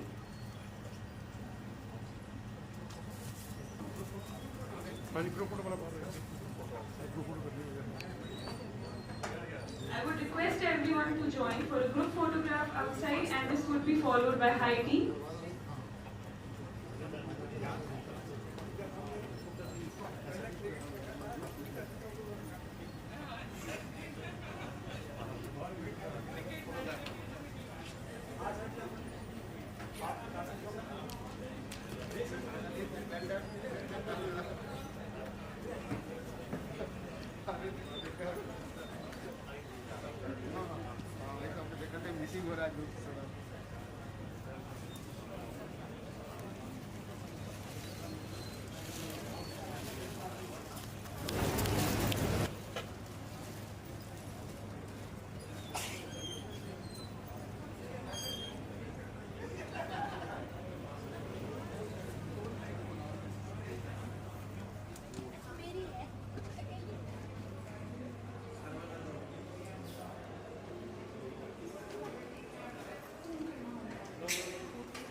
Ansari has been honorary consultant to Onyx Electronics that deals in installation and maintenance of traffic signals in major cities of the country. He has been recognized as Margdarshak by the AICTC under its Margdarshan initiative. He is a senior member of IEEE, presently serving as the Executive Vice Chairman of the IEEE Delhi section. Professor Ansari is a Fellow of the Institution of Engineers India and the Institution of Electronics and Telecommunication Engineers India. Professor Ansari sir is the recipient of the Raja Ram Bapu Patil National Award for Promising Engineering Teacher for Creative Work Done in Technical Education, awarded by the Indian Society for Technical Education, New Delhi. Now I request Professor Ansari sir to present his presentation. Please, sir. Good afternoon, friends. Once again, I am here with you to deliberate on the topic that is in front of you on the neurosophic logic. I don't mind the less audience, because even if there are few people who are really able to understand and appreciate whatever I am going to talk here, would be meaningful discussion, and I would be more than happy to do that. So neurosophic logic, before I really come to this, I would like to move towards a journey through which the logic theory has made the progress, right from the time of Aristotle and Socrates. We would appreciate that the logic theory has always been there into our lives, but the mathematical formulation to those theories were given later, only when the Boolean algebra came into action. So before that, I would just like to give you certain quizzes so that we transform ourselves into the logical ideas, right? So please, next slide. Here is an icebreaker, taste of logic. You read this, but because we are not into a presentation mode, and therefore answer is already there with you. The presentation mode would have hidden the answer, and then you could have been subjected to kind of thinking, so that the realm of logical ideas would have come to you. In fact, can we for some time go into the presentation mode so that the answer doesn't come instantly? Yes, yeah. So here was the question. So the answer is already known to you, so you have one logic. Next, please. Yes, next. Yeah. Now this is one question of discrete in nature. All computer science students are subjected to discrete mathematics. Here is a discrete in nature question. Rubina has 6 pairs of black socks and 6 pairs of white socks in her drawer. So how many socks does she need to take out from the drawer in order to make a pair? So I require an answer from your side. A minimum number of socks that she requires to draw from the drawers so that it becomes a definite pair of socks. 2, 7, okay. 2, if she takes, it could be one black and one white. So it could not be a pair unless you are playing the soccer World Cup. So, and 7, I don't think, because the socks do not have a left and right identity, and therefore if you take 3 socks, it will definitely make a pair. Either 2 will be white, 1 would be black, or 2 would be black, 1 would be white, and therefore you would make a pair. So 3 socks are required in order to make a definite pair of single color. Next, please. Okay, next. Next. Here is another question. So this is yet another logic, but a different type. This is not discrete. Please read it carefully and tell me the answer.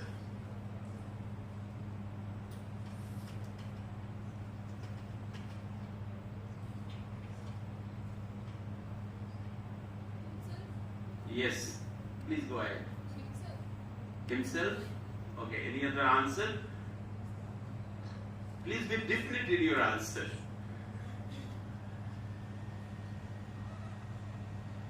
I don't have a brother or sister, but this man's father is my father's son. So whose picture is he looking at? He's not talking about himself, he's talking about the picture. So he says, this man's father is my father's son. So this man, who is that? So next please. Jan's son. Okay, next. So this is a taste of logic. This is neither discrete nor philosophical but practical in nature. Now practical nature, you put a coin in a bottle and insert a cork into the bottle. Now you want to take out the coin without taking out the cork or without breaking the bottle.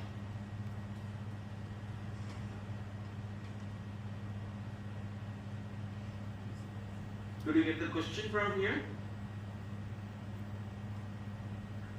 You are not allowed to take out the cork nor to break the bottle, yet you could be able to take out the coin from the bottle. People from Punjab would have a definite answer to this. The corks have a tendency to be pushed in. So that's logic, right? Okay, next. Now in these examples we had abacus mode mein aa jaiye, slide mode. Because I have a bigger frame and that some of the things may not be visible to you, which is written at the bottom of the slides. So we gave you some examples in which some was discrete, the socks problem, matching. Then there was a mathematical problem, and then you have a practical problem. So two things are common in these questions. One is reasoning and another is data. Right? Next please.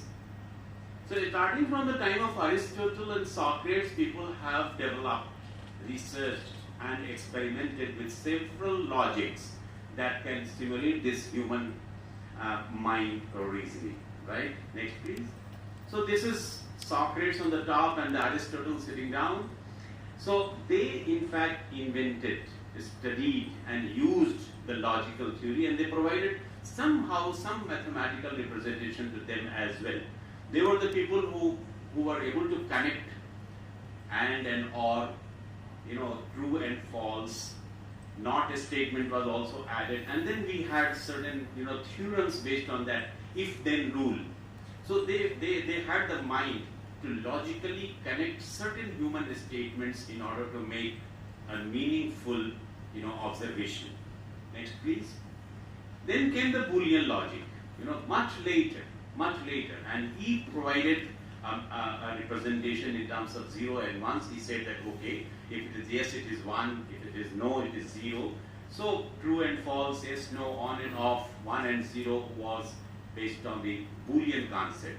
George Boole was the person who did it. Next please. So in 1938, this Claude Shannon, you remember the invention of the transistors. So when the transistors were invented, the circuits were made in order to realize the Boolean mathematics. And that Boolean algebra altogether came into being, and we could create the computers out of that. 1854, the Boolean algebra was conceptualized, but it found an experimental reality and implementation as late as in 1938, when the transistors were invented. Next please. Now what we do in Boolean logic, we given a situation, either it is considered to be true or it is considered as false. There is nothing that can discriminate a difference between true and false. So if there is a given element, it either belongs to a set or it doesn't belong to a set. If it belongs to a set, you give a value of 1. If it doesn't, you give a value of 0. So that is what Boolean logic is. Next please. If suppose through Boolean logic, if you are an electrical engineer, you want to define that a bulb glows at a voltage of 220 volt. And if you represent that statement through the Boolean logic, on the x-axis we have the voltages, on the y-axis we have glow or not glow. So if it is not glow, it is 0. If it glows, it is 1. So at 220 volt, it must glow, and therefore we have a delta function. Now if if the voltage is anything less or more than 220, according to Boolean representation, the bulb should not glow, and that is what it is. But in the practical life, it doesn't happen like that. And therefore, we required a more humane solution to such kind of statements and a mathematical representation which would endeavor into the thought process of human mind. Next, please.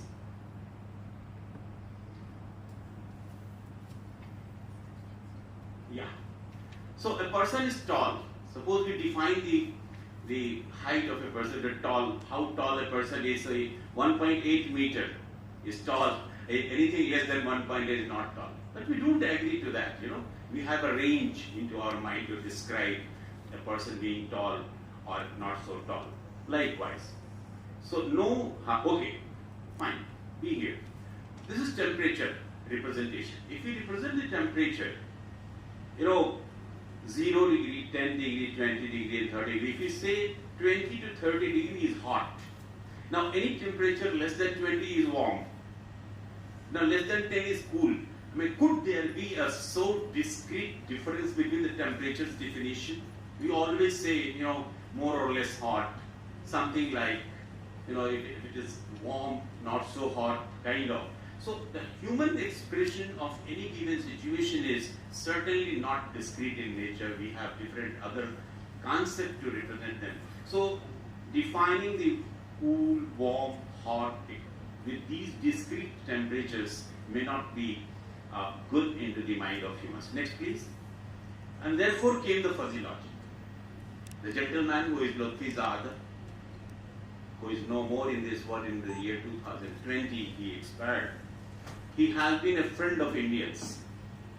Many Indian students have done their PDF with him. He was at the University of California, Los Angeles.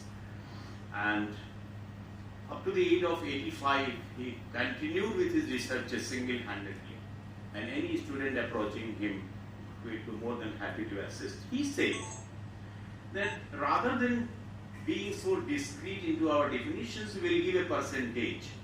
You know, if something is 100% true or 80% true or 50% true. So we can always define with the help of percentage, being a statement, how straight the statement is or how true the statement is. There could be a definition of this kind. So a statement like today is sunny could be 100% true if there are no clouds in the sky. It is 80% true if there are few clouds. And if it rains the whole day, the statement today is sunny has a zero belongingness. So the element will not belong to that set of today being sunny. Next, please. Now, in basic logic, I come back to the statement of the bulb glowing at 220 volt. Here is the curve that shows that the bulb can still glow around the voltage of 220. So the glowing, which is 1. So we have represented the voltages. You have a pointer. The voltages left and right of 220. They can still say that the bulb has been glowing, but of course very low voltage or very high voltage would damage the bulb or would be so dim to be identified as glowing. So what he said, that the bulb glows when the supply voltage is around 220 volt. Now around 220 becomes a phrase which is very important for the human mind. Now the endeavor is to represent it mathematically. How do we represent a phrase around 220 volt is the fuzzy mathematics. Next, please. So likewise temperature. Rather than being very strict into defining the boundaries of the cool, warm and hot, we have more or less. So a temperature can be cool to some extent and can be warm to some other extent. So there is now an overlapping of those temperatures definition. So this would be a better representation. So read here on the right hand side, it is more natural and close to the human mind reasoning because we don't say very strictly. I understand that most of you have been studying the fuzzy theory and you have implemented the fuzzy control system, but why I am trying to describe here is because I want to reach to the point of neurosophic logic where we would be able to appreciate that even the fuzzy logic is not sufficient to represent the human mind. Next, please. So, in the fuzzy, exactly, around 220 volt. So there are many other, phrases which can be added to a human sentence. So around, approximately, more or less. So similar kind of representation as we gave the representation of a trapezoid there, or the triangular representation, we could have representations of all these approximately, more or less, slightly, very in the fuzzy set.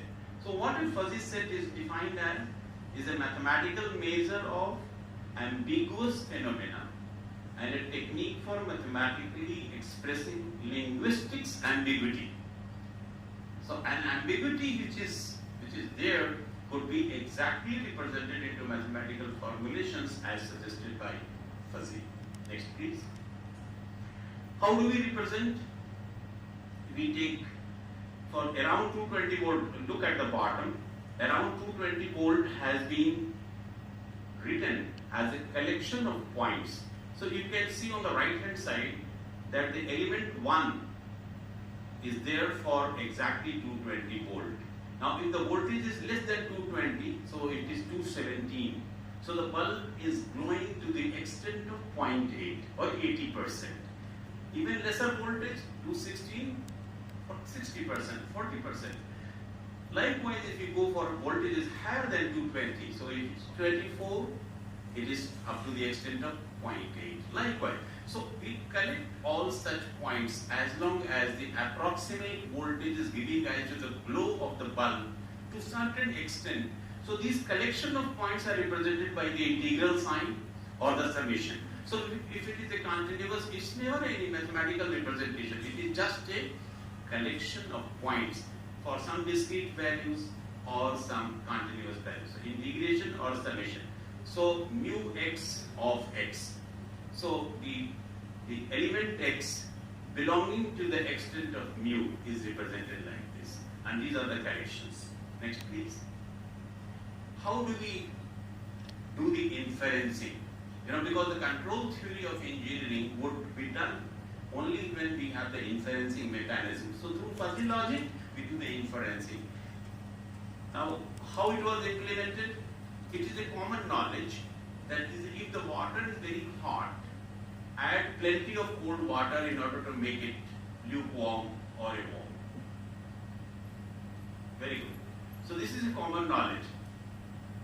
Now, if the water is moderately hot, you will always, assume and would decide that I need to add only little cold water in order to bring to the temperature where we wanted here in the first case. Now, this is something which is inherently present in the human, mind. So we decide and infer from the previous result. This was the information, and this is where we decide. Likewise, if a child is there and you ask him one day to increase the speed of a fan by moving the knob on the right hand side, and next day you tell him that you decrease the speed of the fan, you don't need to tell him that you need to move the knob on the left hand side. He infers from the previous information that you gave the other day. So he would take the decision. This is known as inference. Now this inference mechanism, if it comes into the machines, it becomes intelligent. Okay. Next. Then fuzzy relations. Now, how these things progressed, the relations came that from rule X, how to infer rule Y. So here, there is an example. So if X is young, then X is a fast runner. So this is a preposition we have. So PR1. Now, we define a person being young. This is something which will always vary in the mind of who is young. You can never be definite, and therefore I never said that the degree of belongingness of 1. If you are 20 years old, you may be 60% young. If you are 30 years old, you are 80% young. 40 years is again 0.6. So it varies in the mind of the people who is actually young, and therefore the definition of being young has been given like this. Now, fast runner. who is fast runner? This is also something ambiguous, and therefore it has been defined that if you are running 10 kilometers per hour, you are closer to just 40% of being a fast runner. If you are running 12 kilometers per hour, you are very close to being a fast runner. So 0.9 belonging there. Now, if these are the two mathematical representations of being a young man and being a fast runner, now with this proposition we can infer some other information. For example, next please. So fuzzy relations are operated like this in engineering control system. We have a fuzzy relational system here. We give some input and we can take some output here. Right. Next please. So if somebody defines the youthfulness like this and asks, if somebody is this much young, how fast a runner he or she could be? So we will use the inference mechanism and find out the result. We can now escape, and we have given the definition of how do we use this inference mechanism by using the OR formula and the AND formula. It is the OR formula of Boolean logic is equivalent to Max formula of fuzzy, and AND is actually min. Next please. So we do the inferencing using the formula and then we come to the conclusion. Next please. Next. So here we say that if this was the age and this was the being young, so if a person is this much young, he would have the speed of being a fast runner like this. Now, this is a result which doesn't give you any information concretely, and therefore the defuzzification has to be done. So those friends who have been in the fuzzy logic theory, they know the fuzzification and defuzzification. So any information is fuzzified, relational model applied, result obtained, and then defuzzified in order to get the concrete result. Next please. Now I go here to tell you that while we started working on the fuzzy logic model, it was not accepted by many of the probabilistic theory scientists. It was only when Ibrahim Mamdani utilized the fuzzy control theory into the cement kiln and he proved that it could be a better alternative to the use of the integral, proportional and proportionate control systems, and we could have a better application of fuzzy theory when there is no definite mathematical model available to us. It was accepted. For 10 long years, Lutfi Zadeh used to publish into another IEEE transactions. It was only early 80s that fuzzy logic found established foot into the scientific community and the transaction of fuzzy systems was started. So every new concept that comes into being takes time to establish itself.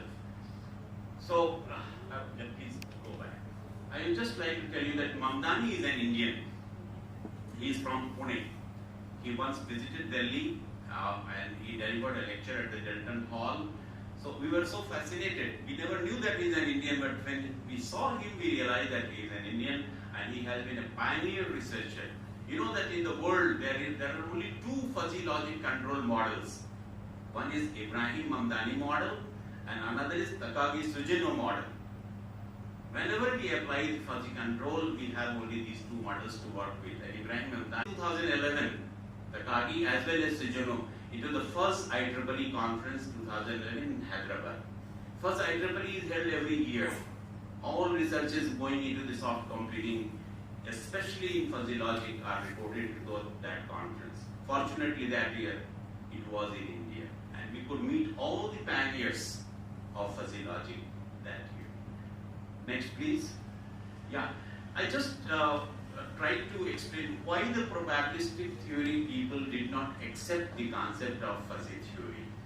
And it took a lot of time to establish the veracity of fuzzy logic. So I would leave this slide for you to compare. And why they were adamant, the probabilistic theory people, the mathematics people, but later they could agree that yes, this is required and the probability theory is not sufficient to represent a real human thinking mind. So next please, we will skip this part. Next. Yeah, here is a tabular comparison, you can please go through this. Next please. Now, what is beyond fuzzy logic? So this entire gamut of soft computing concepts has come into the new format.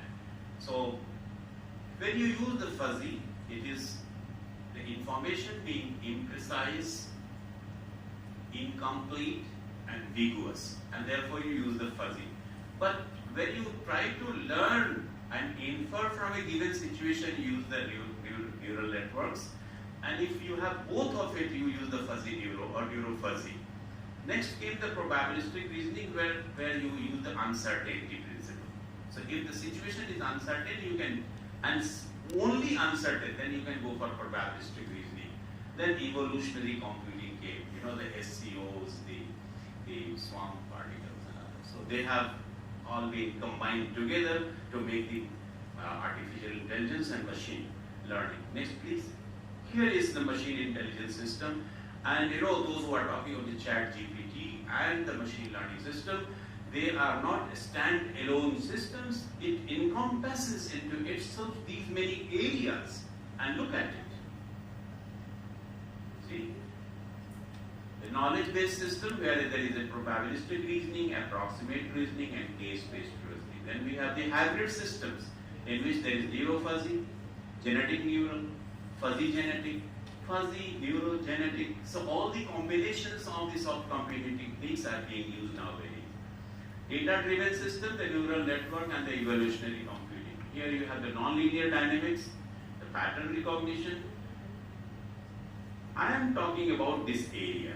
So we started with the fuzzy logic, and then came the inductionistic fuzzy logic, the rough set theory, the vague set, fuzzy type 2, neurosophic logic, where I will end my lecture, giving 2 minutes each on this one, so that my concept is delivered to you and the research is left to you for the later time to come.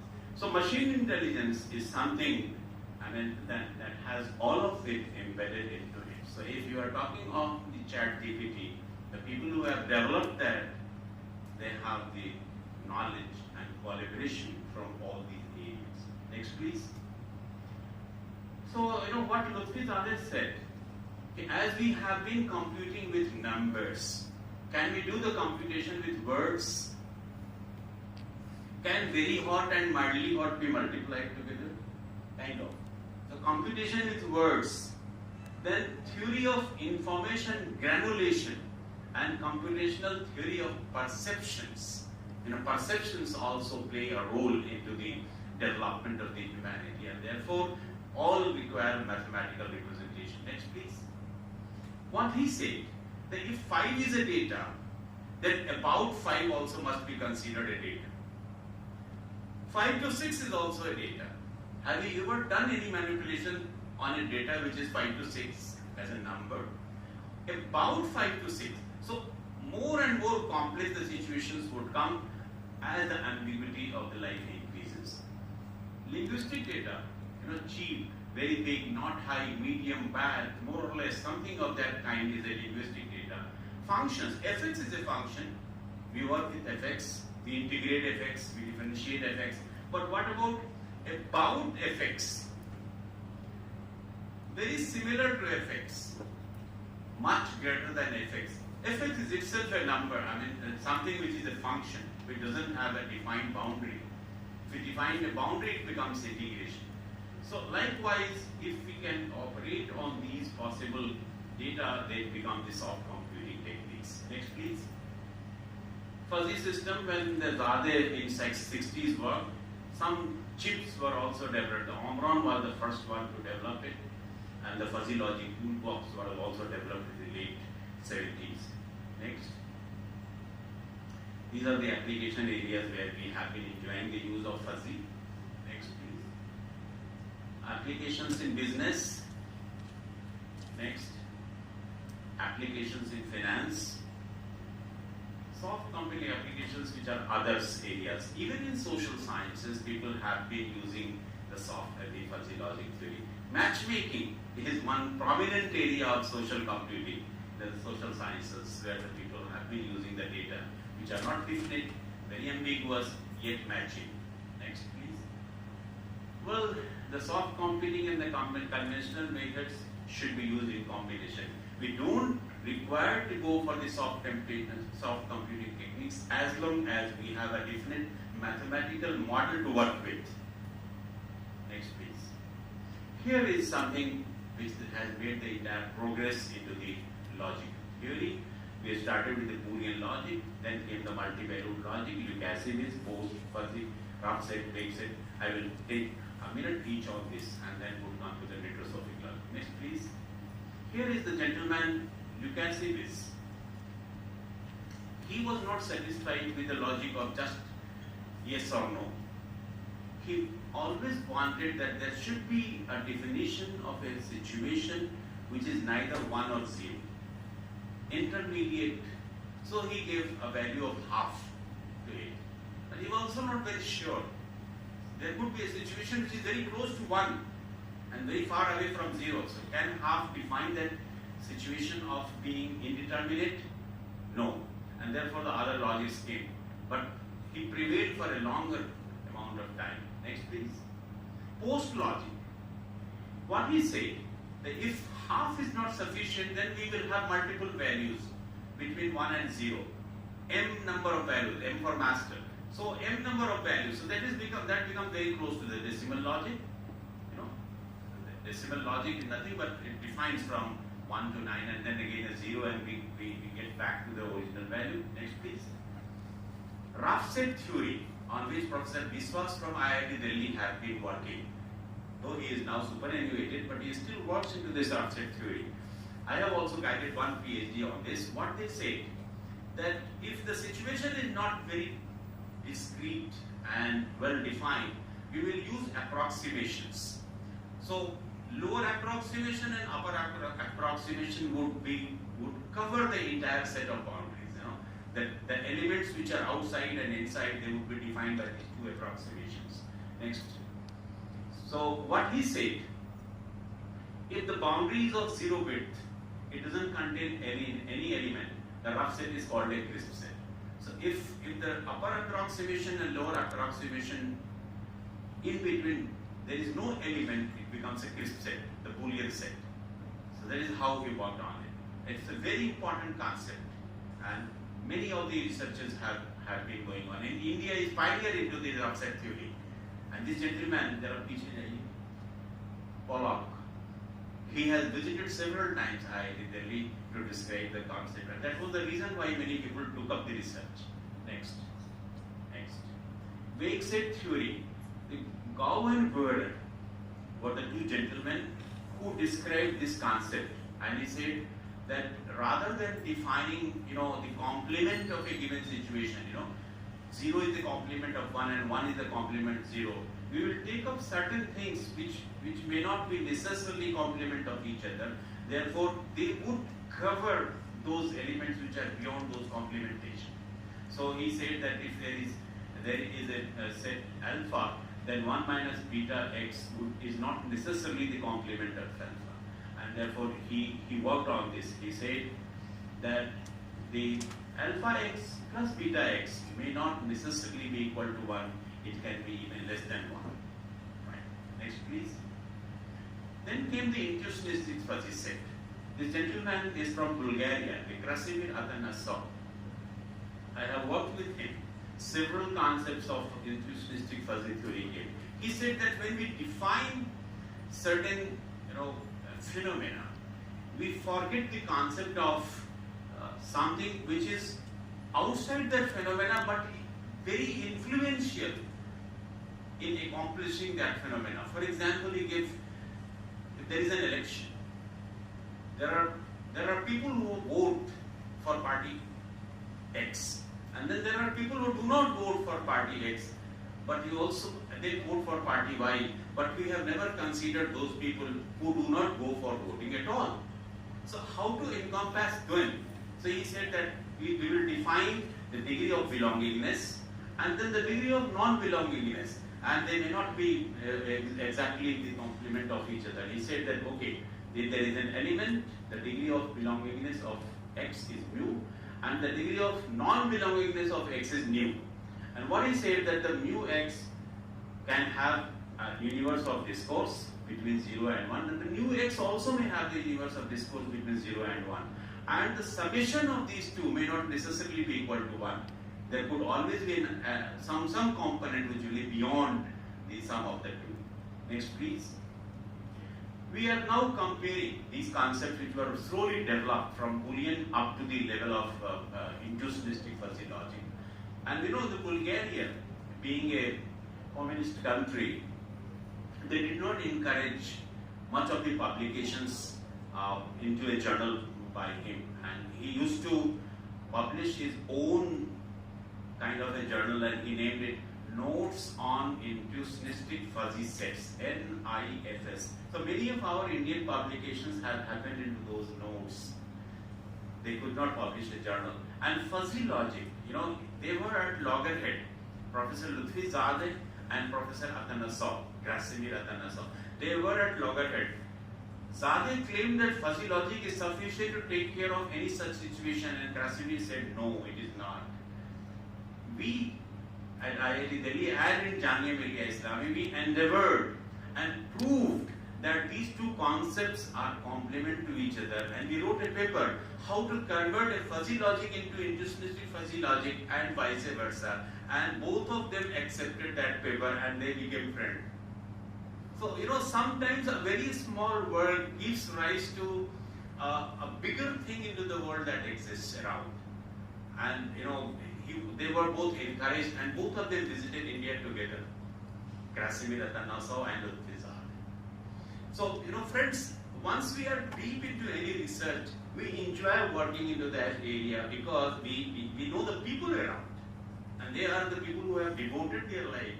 And therefore, I am here to encourage you to enter into this mathematical yet philosophical area of research. Next, please. So, यहाँ पर देखिए,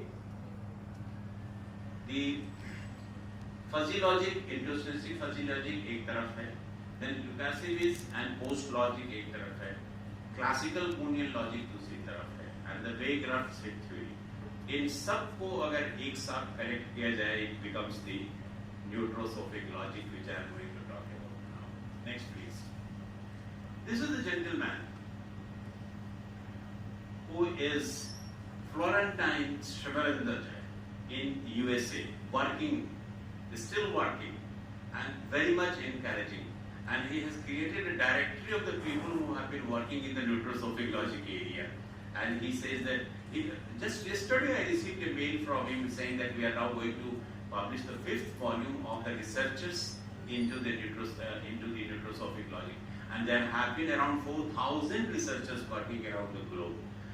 So I will tell you the concept. What he says, fuzzy was there in the early 60s. Human categorization tries to bring all the logics together in the neurosophic logic. तरह एक बार और press करिए. Okay, ये चला गया. यहाँ पर थोड़ा मैंने animation दिया हुआ. Now I will try to just bring out the concept that he tried to include. चलिए next चलिए कोई भी. Next please. Yeah, पीछे आइए. What he said, पीछे आइए. Yes. What he said, that the fuzzy logic does not describe the paradoxes of life. And also, if we are talking about the truthfulness and falsehood, there are certain situations for which the truthfulness may not be sufficient to describe the truthfulness. For example,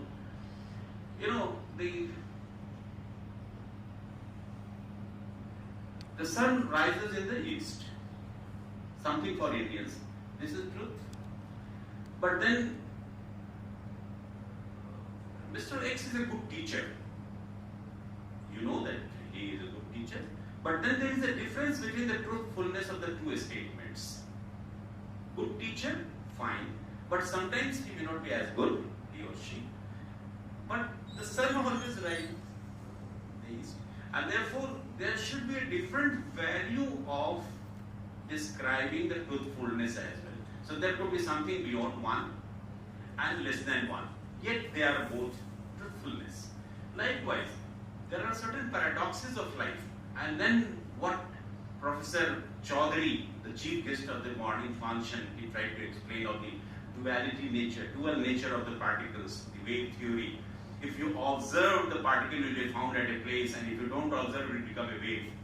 So that is the dual nature of the particle. So what the Schrödinger-Cat theory explained was, that a particle, a quantum particle, could be present at two different places at the same time. So how do you explain? If you want to explain the position at place X, present and not present, 1 and 0 both here, and at the other place, the element will have the value of 1 and 0 again. So those are known as the paradoxes. So how to find a mathematical representation? Though Schrödinger created a wave theory, he wrote a very, very difficult equation. But for engineers, we require a simplified mathematical model that can be used into our real application life. And therefore, we went for the neurosophic logic. Next, please. Quantum mechanics I have already explained, but then in order to define those situations, what Severanda just said is that we will have the truth value, indeterminate value, and the falsehood value, and all the three could be one at the same time. So that's what he said. So they said, T, I, and F, and he said that all these three values for any given situation could be one together or could be zero altogether at the same time. Next, please. This is the gentleman Epimenides from Crete Island, very close to Greece. He was a philosopher like Socrates and Aristotle. What he said once, all Greeks are liars.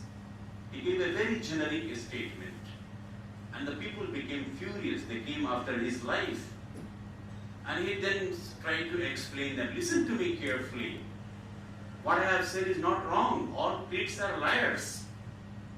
So people asked him how. He said, I am also a Greek, so whatever I say is a lie, and therefore you are not liars. So any given statement was true and false at the same time.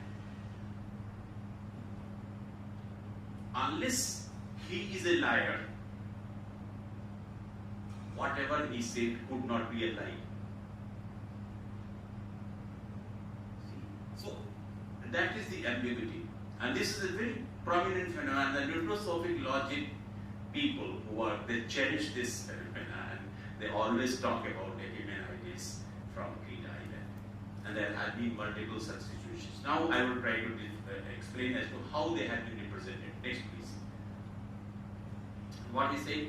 So we will find three elements: T for true, I for indeterminate, and F for false. And what we will say that T, I, and F are the real values from the ranges, the universe of discourse of T, capital I, and capital F, with no restriction on T, I, and F for the sum. So the N could be T plus I plus F, which could be 3 or even greater than 3, because even all the T, I, F are true. Some of the truthfulness could be greater than 1, and therefore he said that we will not restrict our truthfulness to a value of 1 alone. It could be even 1 plus. Next, please. So what he said, that the degrees of belongingness would be from 0 minus. कोई ऐसा झूठ जो कभी भी सच में तब्दील न हो सकता हो, उसके लिए 0 माइनस दीजिए आप, और ऐसा सच जो हमेशा सच रहने वाला हो, उसको आप 1 प्लस दीजिए, and the open-ended boundary. So these brackets are not wrong. So these brackets are open-ended brackets, meaning that we can have values from 0 minus up to 1 plus. Next, please. So why the neurosophic logic needed? For a very simple reason, so that we have a definite mathematical representation for the paradoxes that are there into our life, and they exist, and they do exist, and very much exist. Next, please. इसके बाद ये उसको representation के लिए mathematics में value लगाई गई. The super of t is maybe small t infinitum. So the two values of t, super t and infinitum t. इसको मैं ये slides को आपके पास छोड़ करके जाऊँगा. Those who are interested, they can actually go through them. And then there are multiple papers. I have given certain references also. You can go through it and have a grasp of the subject so that you can really work on it. Next, चलिए देखता हूँ कहीं कोई important point हो तो मैं आपको बताऊँगा. Well,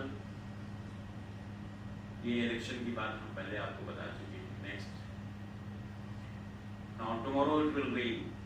तो ये आप किस बुनियाद पर इसको predict करते हैं? How do we decide that tomorrow it will rain? You know, either you depend on the forecasting of the meteorological department, or you see the past history. इस डेट में पिछले 5 सालों में कैसा रहा है, or you have your own intuition to decide about it. तो इसके लिए ये कहते हैं कि this proposition, tomorrow it will rain. The proposition is that it is 50% true according to meteorologists who have investigated the past year weather. So there is always a probability. उन्होंने कहा तो है कि इस डेट में बारिश होती है, but you are never sure कि ये होगी कि नहीं होगी. तो ये इनको cover करने के लिए, इन situations को cover करने के लिए, we have to develop a model, and we have been working on it so that you find a definite solution. Acquiring data from various resources, from experiences, from meteorological, from the past history, and intuition as well. Next, please. So, cloud is a neurosophic set. This cloud is a very different cloud. This is not a cloud at all. Cloud is something where you can always find some part of the cloud, and you may be failing to decide as to this part is a part of this bigger chunk or the other bigger chunk, small clouds. So उनको decide करने के लिए जहाँ पर the rough set theory was used, वहाँ पर neurosophic logic को बहुत ही appropriately define किया जा सकता है, and they can provide you appropriate model for that as well. Next, please. Next. Okay. As I told you that in the rough set, an element on its boundary line cannot be classified neither as a member of the rough set or nor of its complementary certainty. तो उस ambiguous situation को cover करने के लिए the neurosophic logic plays an important role. Next, I would just like to say the neurosophic logic per se transforms itself into the various other logics that we have defined. So when is the neurosophic logic going to become the Boolean logic? When the indeterminate value is 0. Boolean में क्या है? It is true or false. There is no indeterminacy. So if I is 0 and the true value and the false value lie within 0 and 1, and the value of n means the sum of true and false is becoming 1, it becomes a Boolean logic. If it is a multiple valued logic, the T and I, the truthfulness and indeterminacy are between 0 and 1, and the sum is never equal to 1, n is not equal to 1, it becomes a multiple valued logic. Because here the acid is divided the values between 0 and 1 into m values. Fuzzy data. What is a fuzzy data? If n is equal to 1, n means the sum of the value of true and false. So t plus f should be exactly equal to 1, and intermediate value should be 0. There should not be indeterminacy, and that is how it becomes a indeterminate data. In statistic fuzzy logic, here again, it is sure that we consider the people who voted for party X, the people who voted for party Y, but we did not consider the value people who did not go for voting at all. इन सबको जोड़ करके भी total हमारा एक से भी ज़्यादा नहीं होना चाहिए. So t plus I plus f must be equal to 1. What neurosophic says that under the given ambiguous situations, the t plus I plus f can even be greater than 1, and in given situations it could be 3 or even more. Next, please. So how we could describe the neurosophic logic? What he said, the Florentine that it is primarily the fuzzy logic, but neurosophic logic is something beyond that, wherein we describe the situation conditions which are ambiguous in nature, and the phenomena which are not defined. So next please. I have tried to describe the classifiers. So those who have used the fuzzy logic into the control theory, they know about the classifier. So try to explain as to how does a fuzzy classifier look and how does a neutrosophic classifier look. You remember that we have the fuzzy toolbox into the MATLAB, but so far we don't have the neutrosophic logic toolbox into the MATLAB. Therefore, whatever programming you write, you have to write on your own. The toolboxes are not going to help into the neutrosophic logic. Please next. मैं skip करता हूँ classifiers को. I will just give you an example. Next please. The following observation. यहाँ एक example हमने दिया है कि if there is a robo kept very close to a wall, तो उसमें if you apply the fuzzy logic to control the movement of the robo and say that it has to move away from the wall, either left or right, the moment it reaches the distance of 10 centimeters, the distance t, and then the angle of deviation. So if it is a discrete logic, it will decide just 0 or 1. So what will happen?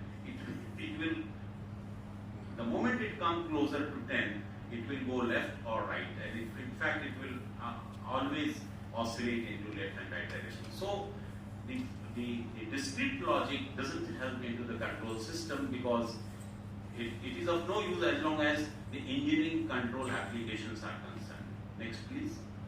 तो हमने यहाँ पर Boolean logic को दिखाया है कि if we make the rule that if the distance between the robo and the obstacle is less than 10 centimeters, then steer the angle for 10 degrees. If the distance between the robo and obstacle is more than 10 centimeters, then steer the angle for minus 10 degrees, because that is how the discrete works, plus 10 degree, minus 10 degree. So, and the rule third is, if the distance between the robo and obstacle is exactly 10 centimeters, then go straight forward.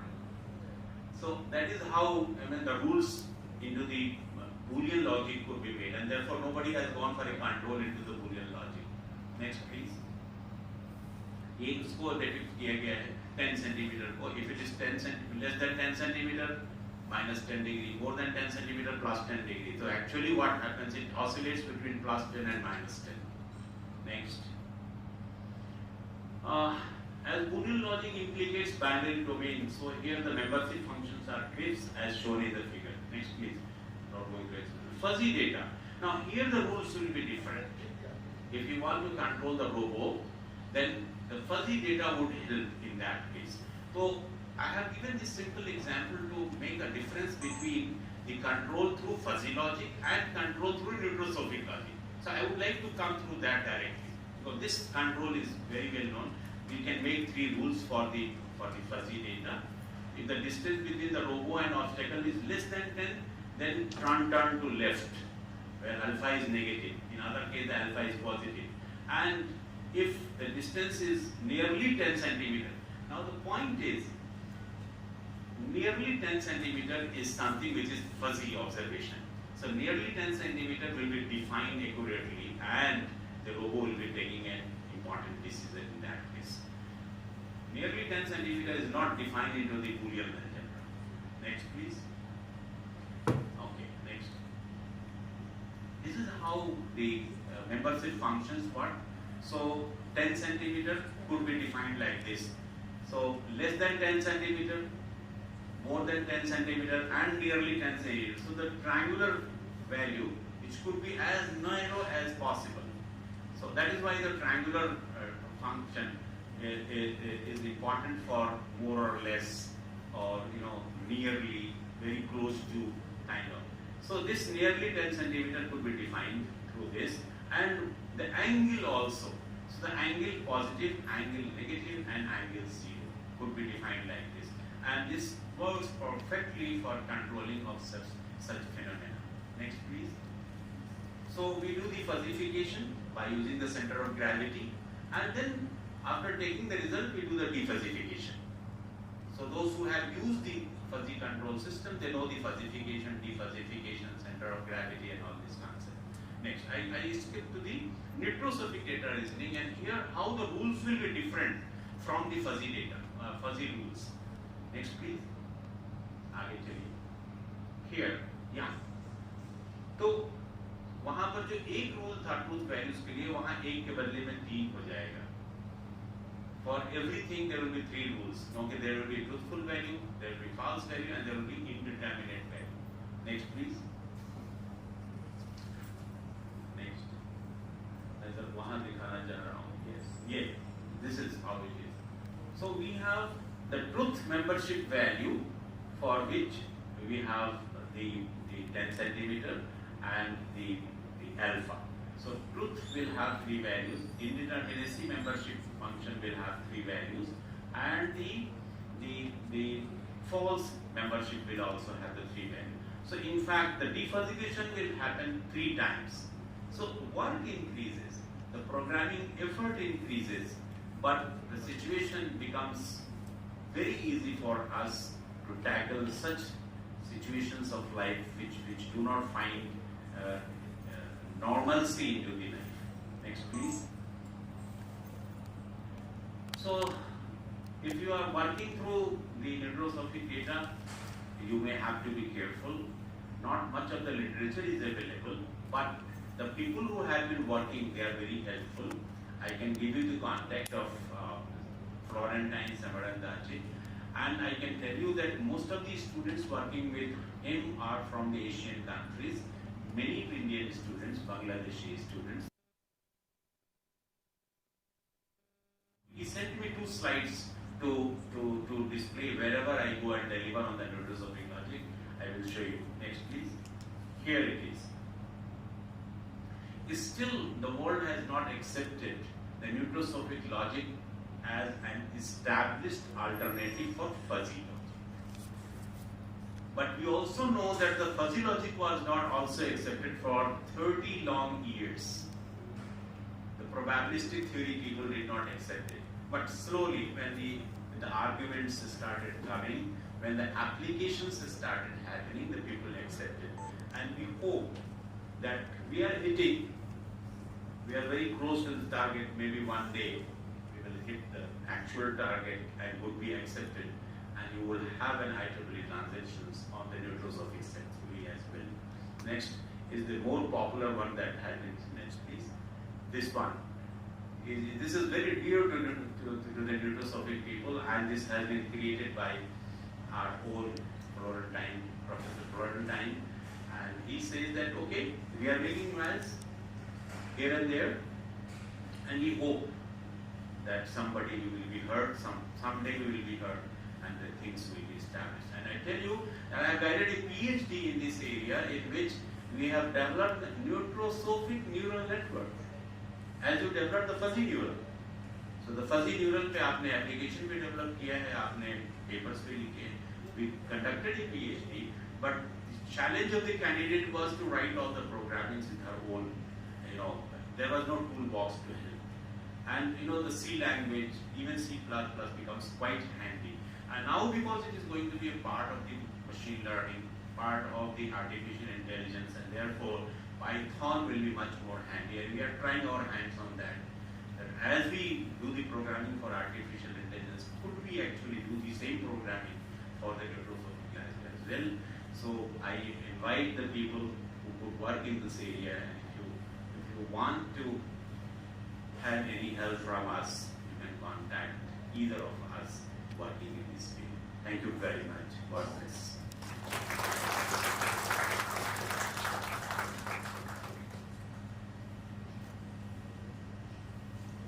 Questions, if at all you have, that remains a part of the lecture. If there are any questions in your mind, please go ahead with that, so that I can respond here itself. Otherwise, my email ID will be there with you. You can write to me anytime.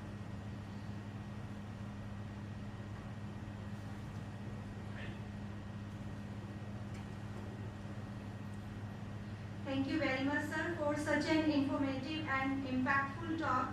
I appreciate your professionalism and want to thank you for the points you made and the question you asked.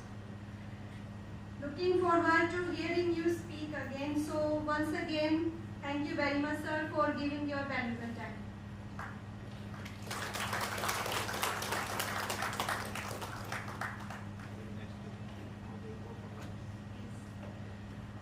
It's my pleasure to invite you, all of you, for a lunch at the Snackers. After that, we have the sessions for presenting the papers.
The second paper, static feature based Android malware using machine learning.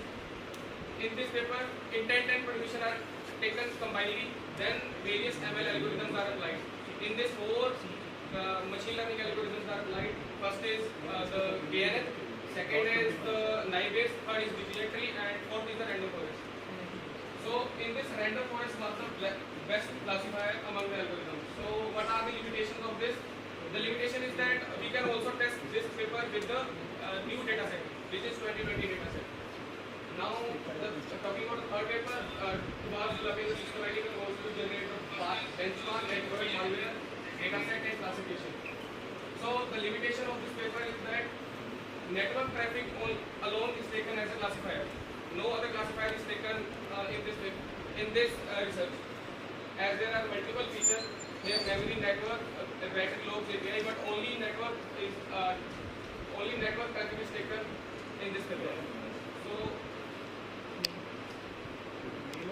in the next paper, extensible Android malware detection and family classification using network flow and API flow. This paper is published in 2019, and again the limitation of this paper is small data set.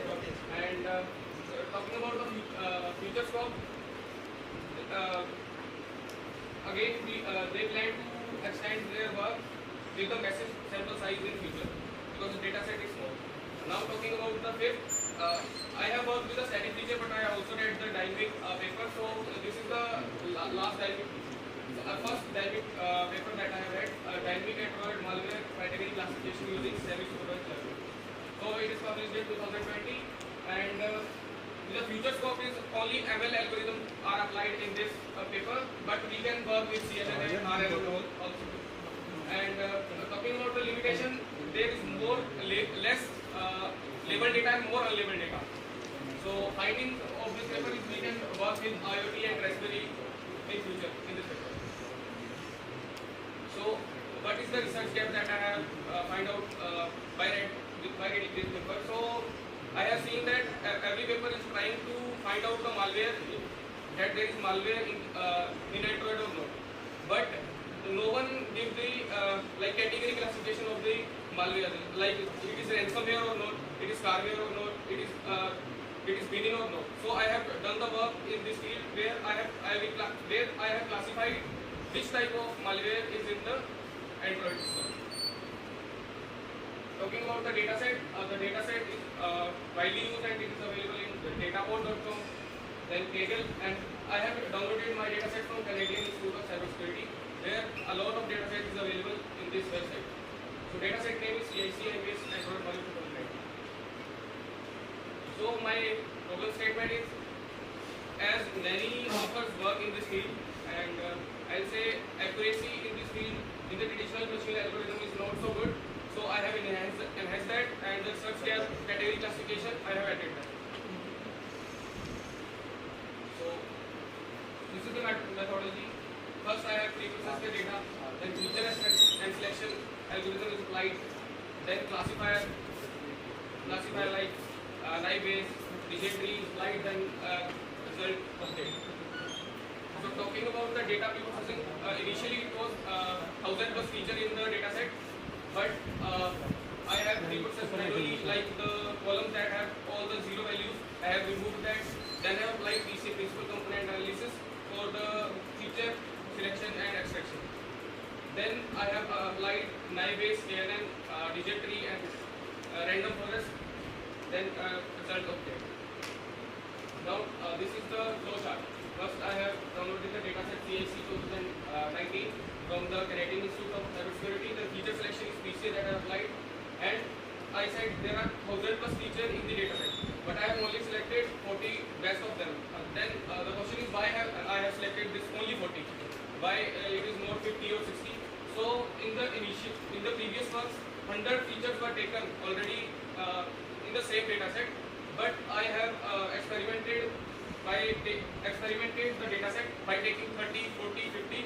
So I came to know that 30 is the overfitting of this model if I am selecting 30 features. So I have moved to that's 40.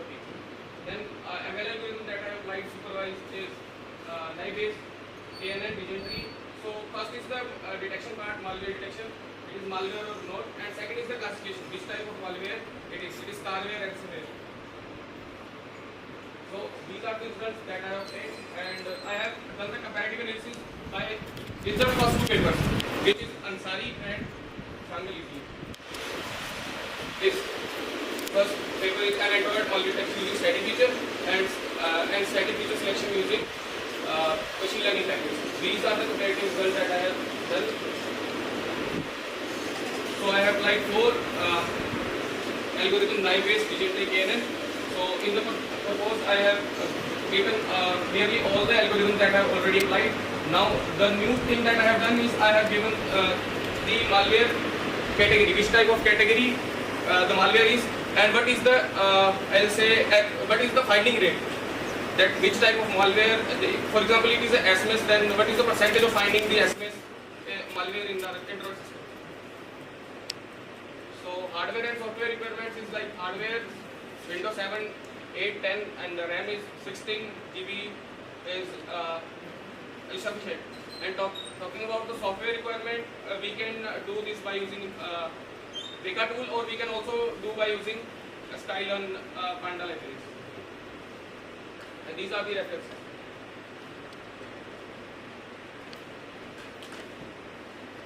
Yes, any question from the audience?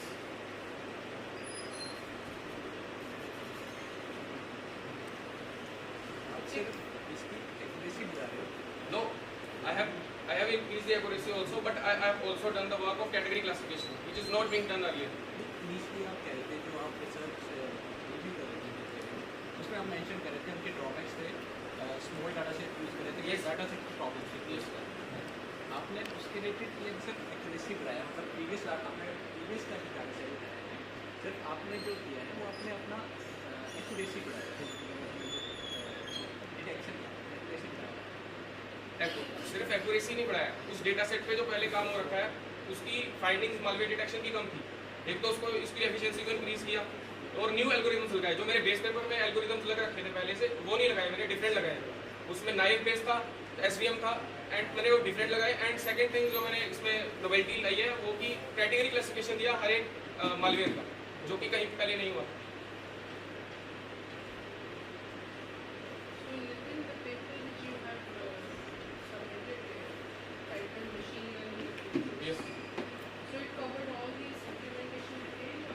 Implementation.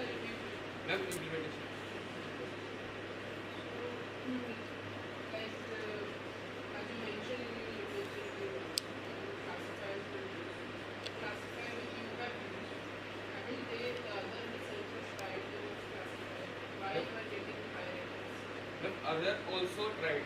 Like I'll show. In the second paper, they have used the same data set and they have taken intent and condition both. No, it's a conference paper. Second. So what I have done, I have checked the threshold point of the, I'll say overfitting. 30 attribute is the threshold point of overfitting. Like overfitting will come if you select only 30 attributes by using PCA. And second thing is, they have applied RFE, recursive elimination, recursive forward elimination technique of feature selection. But I have used PCA. I have not used the same techniques that they have used. What is random forest? Random forest, it is a classifier for training and testing. For example, if we have to predict there will be a rain or not, then we will simply give the data to the classifier and they will divide into training and testing. How it is different from decision?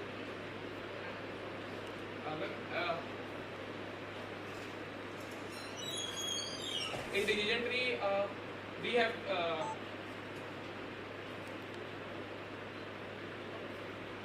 It's an ensemble technique. yes.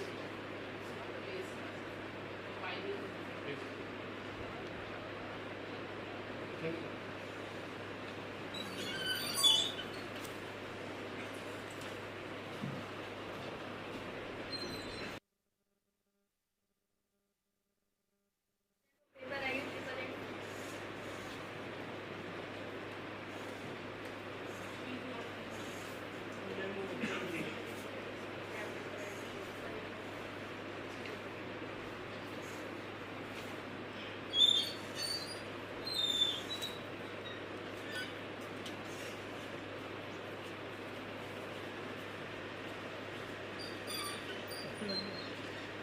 इस layer नहीं है, इस layer नहीं है, ठीक है लगी वाली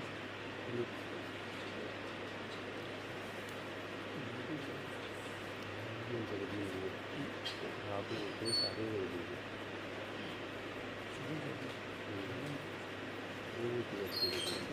वो जल्दी नहीं देना नहीं है इधर नहीं जल्दी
Good afternoon to all.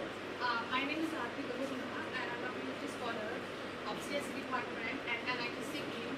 Today I represent here my paper as a local neighborhood average pattern. This one is a handcrafted feature descriptor. And now, first all the contents are, these are the introduction, now literature reviews, and now the proposed methodology, results and discussion, conclusions and future works, and the references. Now, in the first slide, introduction, why we choose hand gesture recognition and what are the importance of choosing this field.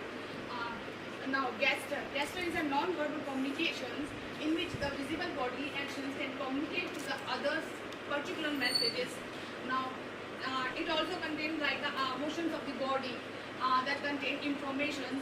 Gesture also provides a way of computer to understand the human body language. Now, it enables humans to interface with the machines and interact naturally without any mechanical devices, and deals with the goal of interpreting hand gesture via mathematical algorithm. Gesture is one of the most natural and expressive way of communicating between humans and a computer in a real-time system. The gesture include physical movements of body like fingers, hands, and face, and other body parts. Why we choose a gesture? Because gesture is an important aspect of a non-verbal communication which contributes of meaningful and unique information exchange to the spoken messages. Visual interactions, non-requiring touching movements on a screen, and help machines analyzing human's body. Now, gestures are two types, dynamic and static gesture. In this paper, we include our static hand gesture. Now, static hand gesture recognition using a static images captured at a certain points in a time, and is recognizing results in related to the aspect of the hand in the images such as their positions, contour, texture, etc. And in the dynamic gesture, recognition use an image sequence captured on a dynamic and a real-time movement with the times, and it is appearance on the hands, but also the temporal feature describing the trajectory of the hand in a sequence, like a video of some movement of the hand and other body textures. Now, this one is my proposed workflow of the proposed system. First, we take the input image. Now, we can resize the image. In my coding, we resize the image into 50 by 50. After that, we convert it into the grayscale image. Now, we provide our own local feature descriptor is applied on that hand images. After that, the image is divided into the blocks and histogram is calculated of each blocks, and after that we combine all the blocks of histograms, and then we give the histogram value, and then we put on this value on the SVM machine. It works as like the classifiers, and that it converted to give the output of the classes. Like suppose we have used three types of data set in this paper. First one is MUGD data sets. They have 5 types of set, MUGD 1, 2, 3, 4, 5, and the overall image of data set is something 2,500 something. And now the MUGD is a hand gestures, is a sign language of data set. Next we use is a ASL, American Sign Language. In this data set we have a 0 to 9 classes that will represent like a 0, 1, 2, 3, something this type. And now the last one is data set. We use the Olu hand data set. This one is the gray color images, and the size of this data set is a 2,500 something.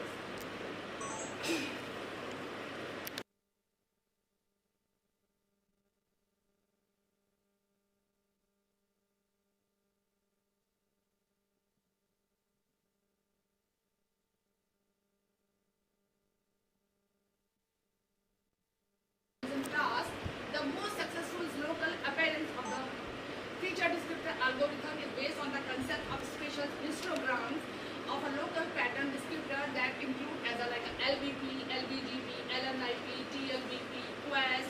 Multiple descriptors are invented already in these fields, and so on. Now, the main goal of the local pattern descriptor are used to extract the image features that are distinct and stable under different conditions during the image acquisition process, like the image,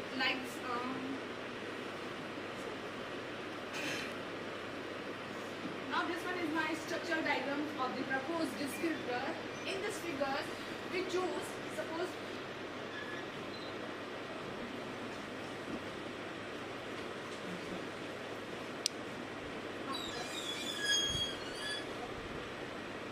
now these we take a matrix into 8 by 8 matrix. Now these are the I0, 1, 2, 3, 4, 5, 6, 7. These are the input matrix values of a 8 by 8 matrix. So I1, I2, I3, I4, I5, 6 is the input neighbors of our matrix. Now IC is a central pixels matrix. So and now the others, alpha 1, alpha 2, alpha 3 are the resultant values. We just basically I just explain into the next next diagram. This is clearly defined. So now this one. The study examines a normal feature descriptor, local neighborhood average pattern proposed and gesture descriptor. Suppose this one we take a input images. This one the size is a 3 by 3 matrix, and the values of the matrix is like 216, 10, 117. These one. First we compare. We will take us just as a 146, 146. These are the blue pixels show the center pixels of the image, and now the rest of the elements show the neighbor pixels of the image. First, for our calculations of, suppose we would like to calculate our I0 pixels. So in the I0 pixel, we just averaging of their neighbors pixel for I1 and I7. We just average their pixel and now the subtract from the current pixels, and now last we just compare into the central pixel as just like we use LBP. Just work. This one.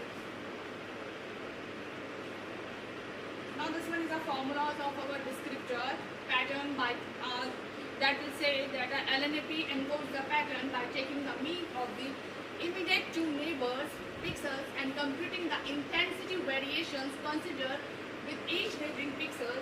Since it captures small texture variations in the images, the different relations increase the descriptor discrimination's capacity. Now the formula I of alpha into beta, where alpha into beta is the size of the image. Now sigma is equal to I tends to 0 to p minus 7. That means the range of the pixels value I0 to I7, because we take the 3 into 3 by matrix, so the overall pixels is 8. Now the formula is 2 to the power I into sine of S of I minus I of I, where S of I is the corresponding adjacent neighbor and I of I is the particular neighbor. Now in this field, suppose I0 is a particular neighbor, I1 is a particular neighbor. So this one I will calculate, suppose in a 1, where we write a 1 in the matrix. So this one calculate the this one calculate the I0 pixels value. For in the input pixels 2 matrix that show the orange pixels, this one calculate the I2 pixels value. This one. And last one is the pattern image we generate 0, 1, 1, 0, 1, 0, 1, 1, and now the human last value is a pattern value. That we can, after that we can replace this 105 is replaced with the 145 central values. And here we choose the sign of x. It just work as a threshold value, where we can choose a value. If the value is less than 0, so we put here 0, and if the value is greater than 1, so we put the 1. That way we encoded the other pixel value in the binary format, 0 and 1. Now these are the results of our proposed descriptor, and we just compare to other descriptor like LBP, Quest, LNIP, TLBP, LBP, and LNDP. The performance of the based on accuracy and F1 score. These are the data set. MACD 1, 2, 3, 4, and 5. Now the next one is ASL. I already have told about this. ASL is Arabic American Sign Language. And now the last one is a OU-HAND data sets. These are some results. Is a graphical representation of my descriptor and descriptors.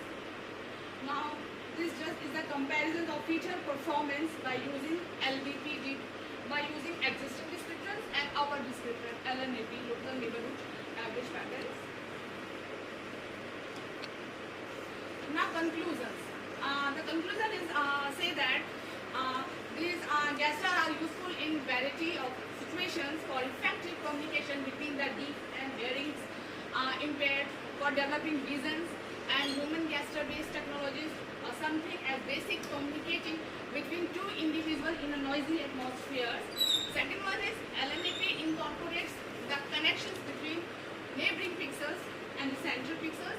And now the next is a focus on improving the descriptor processing performance to enable real-time or almost real-time applications. And the future work, we have a vast work of this in this field. This model is presently limited to static gesture recognition. It may be extended to identify dynamic movement in a real-time environment. So we choose use some deep learning algorithm in this method. And now the second one is the study may be expanded further by employing deep learning approaches such as modified convolutions neural network, as well as improving feature selections utilizing quantum computing and evolutionary algorithm for feature extractions. And now the testing other machines and deep learning models on the data. And these are my references. Thank you so much. Is any question from the participant, audience? Why are you sitting so behind? यहाँ आ जाओ आगे. Come to the college.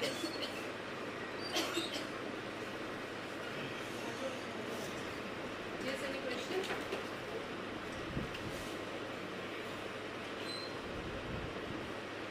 Okay, Arpit, this is your PhD work? Yes, this is just a starting of my work. No, not yet. Not yet.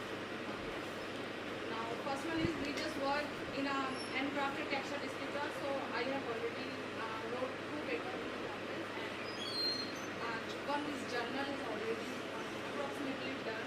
Now we switch into the deep learning method. So we do some other, we jointly evaluate my own deep learning models.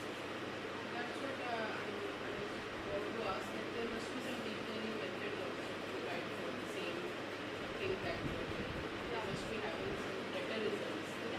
Of course. So you should try to use those techniques also, deep learning. Sticking to machine learning only. Sorry, no machine learning.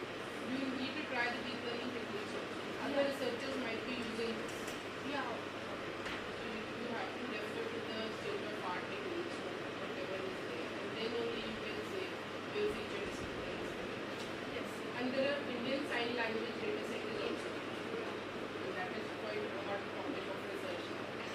Yeah. You can include I have Indian Sign Language. I have a that data set also. you can work on that.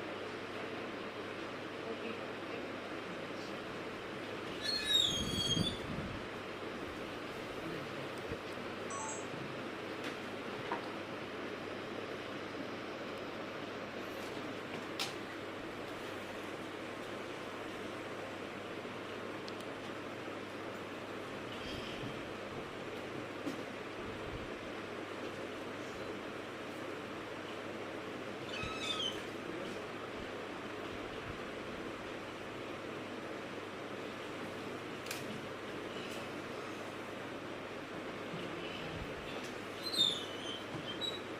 Now I try Dr. Naman. Mr. Naman works for the same paper, level 3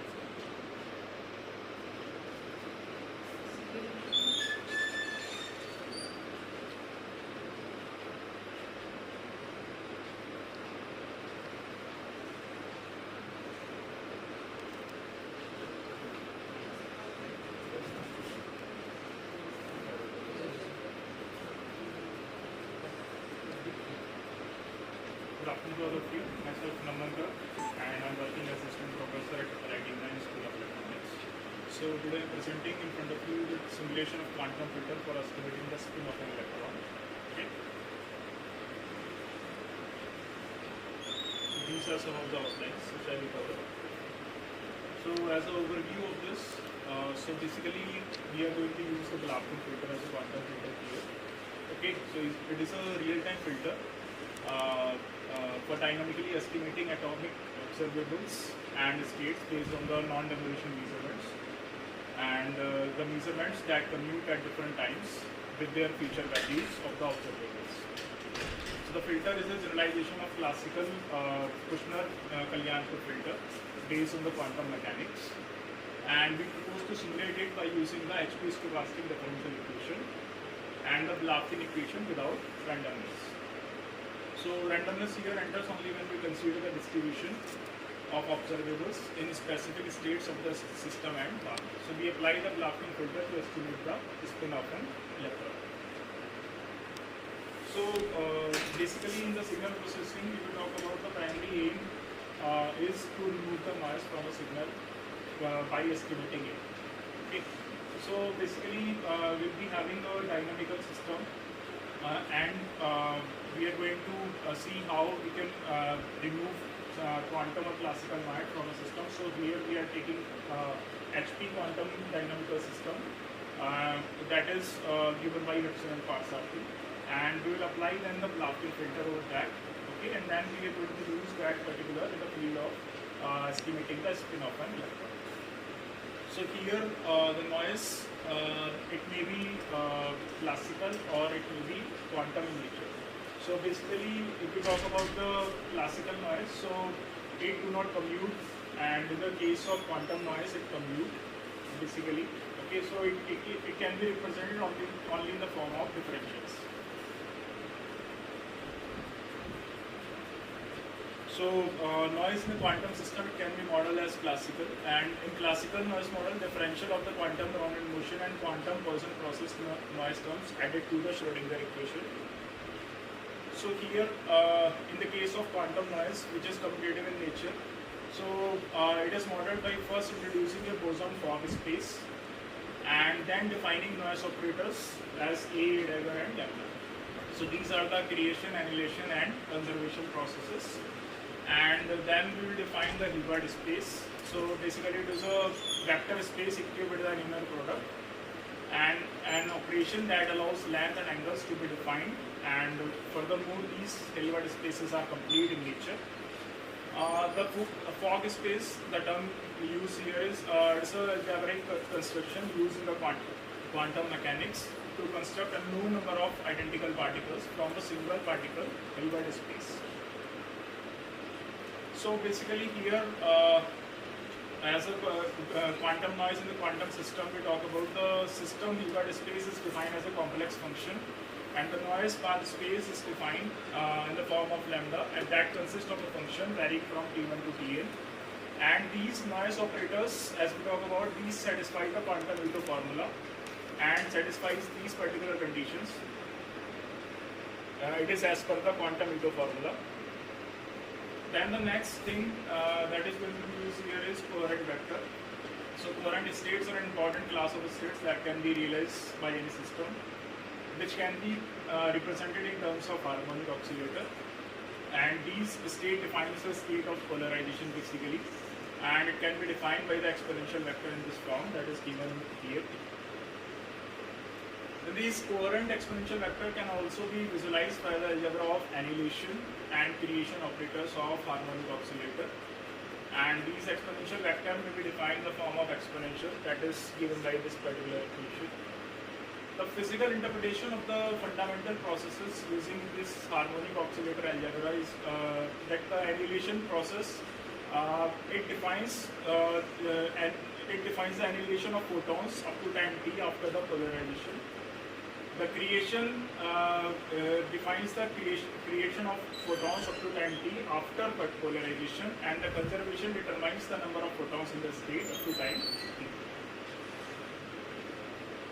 So next, our system model. So it is given by this HP noisy Schrödinger equation. So we have added some noise term here also. So the HP noisy Schrödinger equation is defined by this particular equation, where this H naught, Q, L1, L2 and S, these are all the system operators. Here A and A star can be visualized as quantum version of Brownian motion, and lambda as a quantum version of Poisson process. So the coefficient matrices, these are the system operators and define the coupling strength of the system to the bath processes. So this Brownian motion represents here the continuous part of the bath noise, while the Poisson process represents the discrete part of the bath noise. So both kind of noise are generated by the bath, and the continuous part of this noise is primarily due to the photons in the bath. So the system consists of quantum particles and the annihilation noise process AT. It may be visualized as the bath absorbing a system particle at random. The creation process A star as the bath introducing a new particle into the system at random. And the bath will be changing the phase of the system state by some random amount. So we have done the derivation of GKSL equation, that is the master equation. So the HP equation is a dilated version of GKSL equation only. So GKSL equation describes the evolution of only the mixed system state in the presence of noisy bath. So this leads to suspect that the system Hilbert space can be enlarged, that is dilated to include the bath Hilbert space in such a way that the overall evolution of system and bath is described by a unitary evolution operator, which when applied to an initially pure state of the system and bath, and then average out over the bath via partial trace, that will yield the GKSL equation. So this is the joint unitary evolution, so that is given by this particular equation. So next, the derivation of GKSL equation. So the system operators H, P, L, M and S are chosen so that quantum Ito formula ensures the unitary for all time t. So now we are assuming here the initial state of the system tensor with path is considered to be as rho 0. So that is given by this equation in the form of exponential. So then after time t, the state of the system will be considered as rho st. That is the partial trace of the joint unitary evolution. Then combining all these relations and using the arbitrariness of the system operator x, that results finally in the master equation or the GKSL equation in its most generalized form, that is given by this rho s dash t. So this type of general master equation arises from a dilation to a unitary evolution using fundamental quantum noise processes. That is perhaps one of the pinnacle achievement of the Hudson parasitic theory.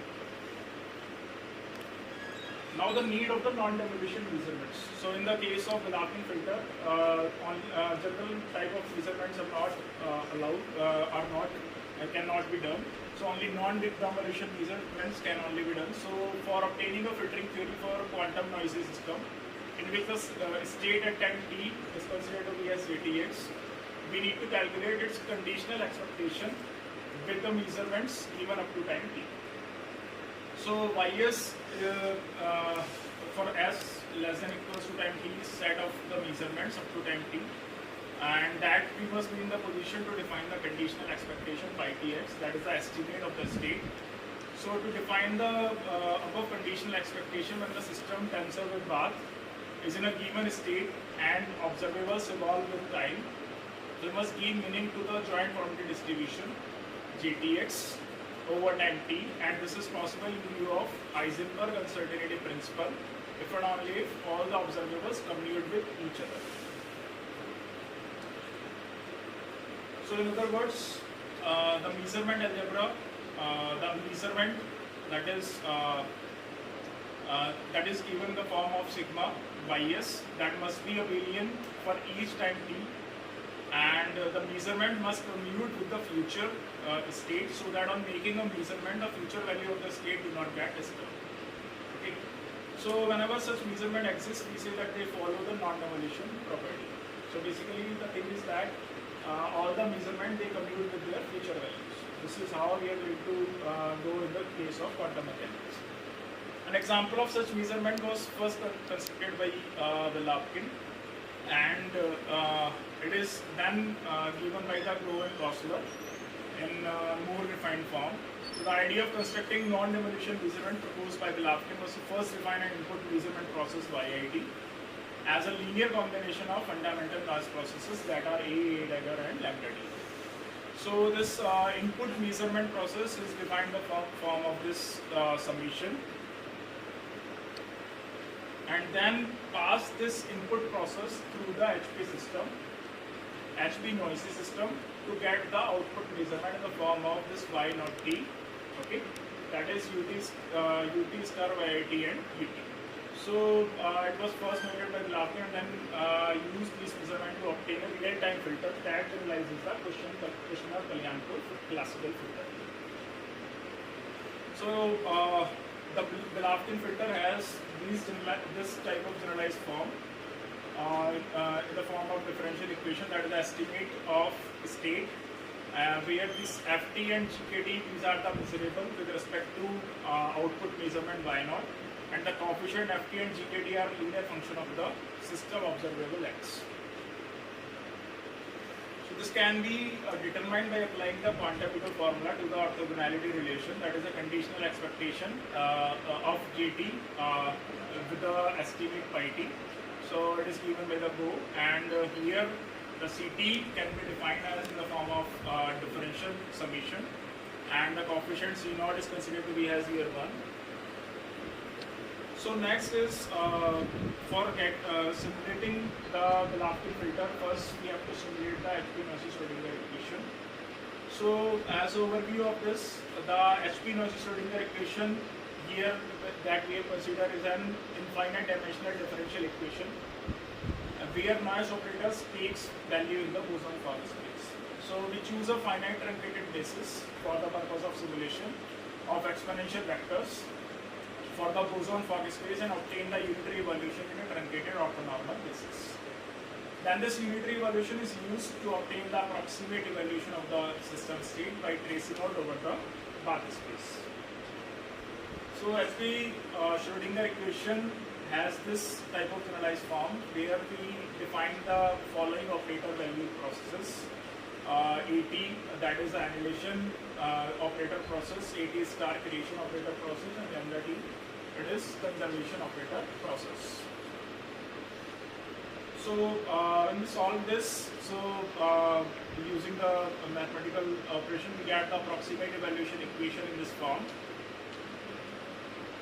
And we've also compute the derivation of the GKSL equation by partial tracing over the path space, and we get this derivative of rho st. And for checking whether our system is performing good or not, we compute the NSR, that is noise to signal ratio, noise to signal energy ratio. So for that we compute system density operator at time S0, that is given by this rho S0. So we also compute the system density operator in the pure form when noise is absent in the HP equation, that is the system density at time S0. And then we compute the NSR, that is given by this. And when we plot this in the MATLAB, so this type of result came, and we see after a sufficient time the value is less than 1. So that confirms that noise cannot corrupt our system.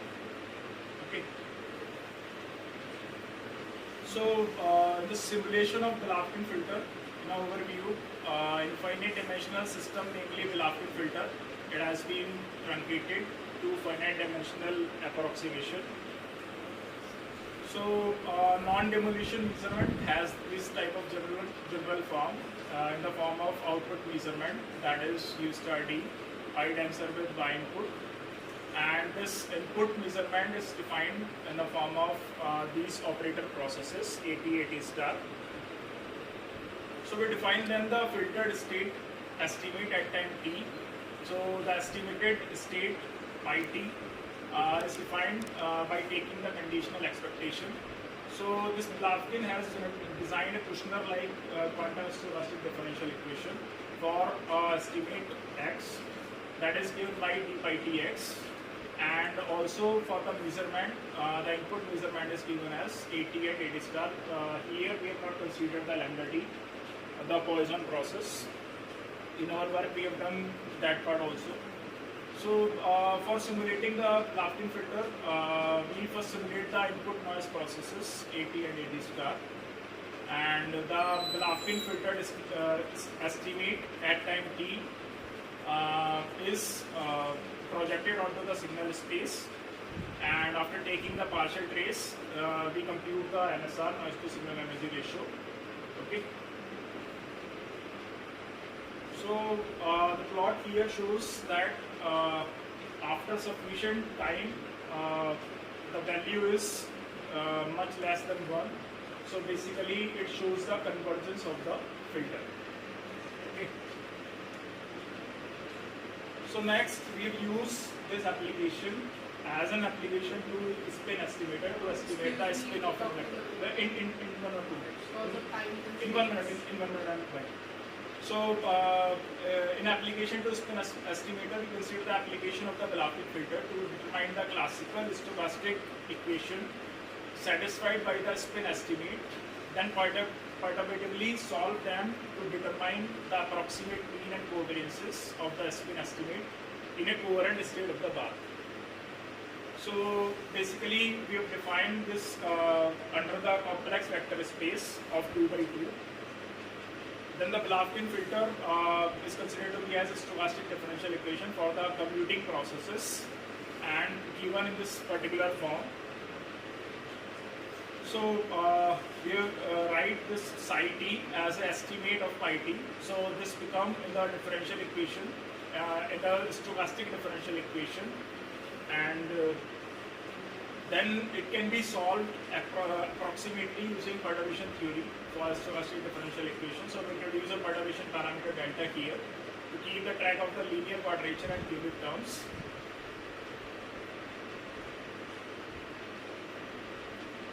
So basically, for the purpose of simulation, we have truncated it up to the order of 2 only. So we have calculated 0, 1 and 2, d psi k 0, d psi k 1 and d psi k 2.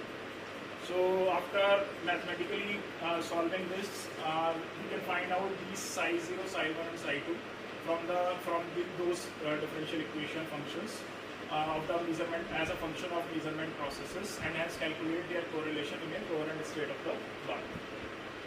So as a conclusion, the spin estimator satisfying the Belafkin filter formalism, a system of the 3 classical commutative stochastic differential equation driven by the output non-normalization measurements, namely Brownian motion passed through the Schrödinger equation. So we propose to solve this system using perturbation theory for nonlinear stochastic differential equation and calculate the mean and mean square estimation errors of the spin in a coherent state of the noisy bar. So these are some of the references. So any question?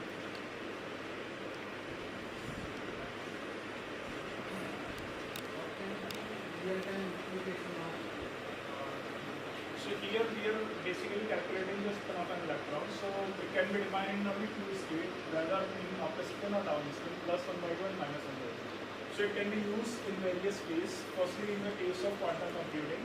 So as you know, in the case of classical computers, we have a distributed either 0 or 1. But in the case of quantum computing, we have a qubits. So value can be simultaneously 0 and 1. So we can use this spintronics or spin of the electron to define those qubits. Other than that, we can use this particular spintronics in the form of spintronic sensors. So for the purpose of precisely measurement of the magnetic field or position and momentum, so we can use this spintronics.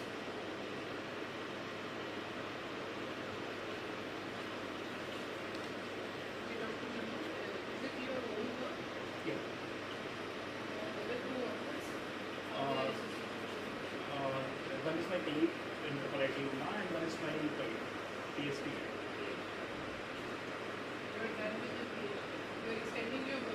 Yeah, it is an application of my PhD. So this current state of art and quantum computing, this is not yet achieved. This way. Ma'am, actually the work is started in this field.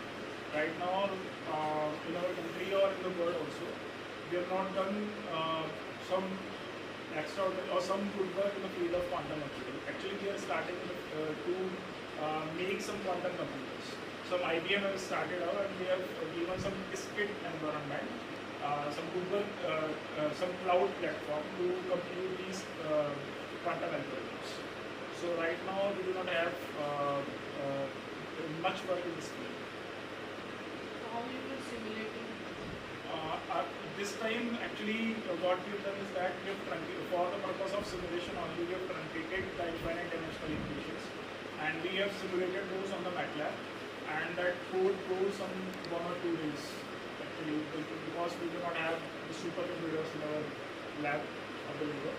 So it is quite difficult, but right now the diskette platform that is launched by IBM, so it has options to simulate these quantum algorithms.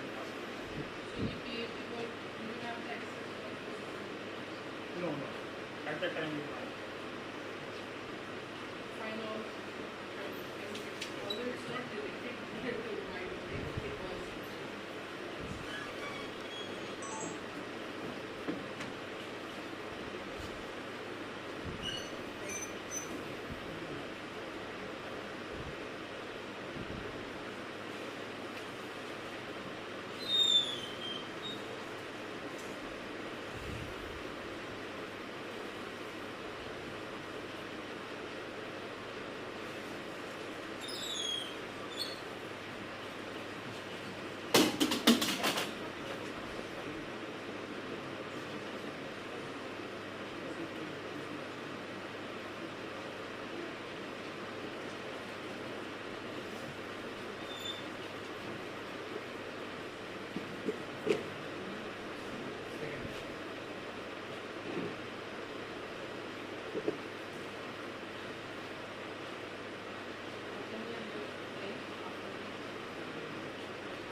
Good afternoon to all of you.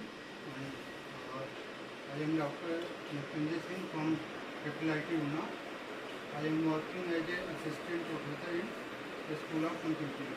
So today I am going to present a framework based on machine learning for the cryptocurrency price prediction. So basically we all know that these are the content of my presentation. First we will talk about introduction, then related work in order to read the useful of this work. Then we propose some framework related, then result in discussion and conclusion. So as we know that cryptocurrency is the is a kind of digital currency in the current era. And it basically uses the concept of blockchain technology. And most of the time we used to for the cryptocurrency. And Bitcoin and Ethereum is the most of the popular cryptocurrency that are used as a exchange of media to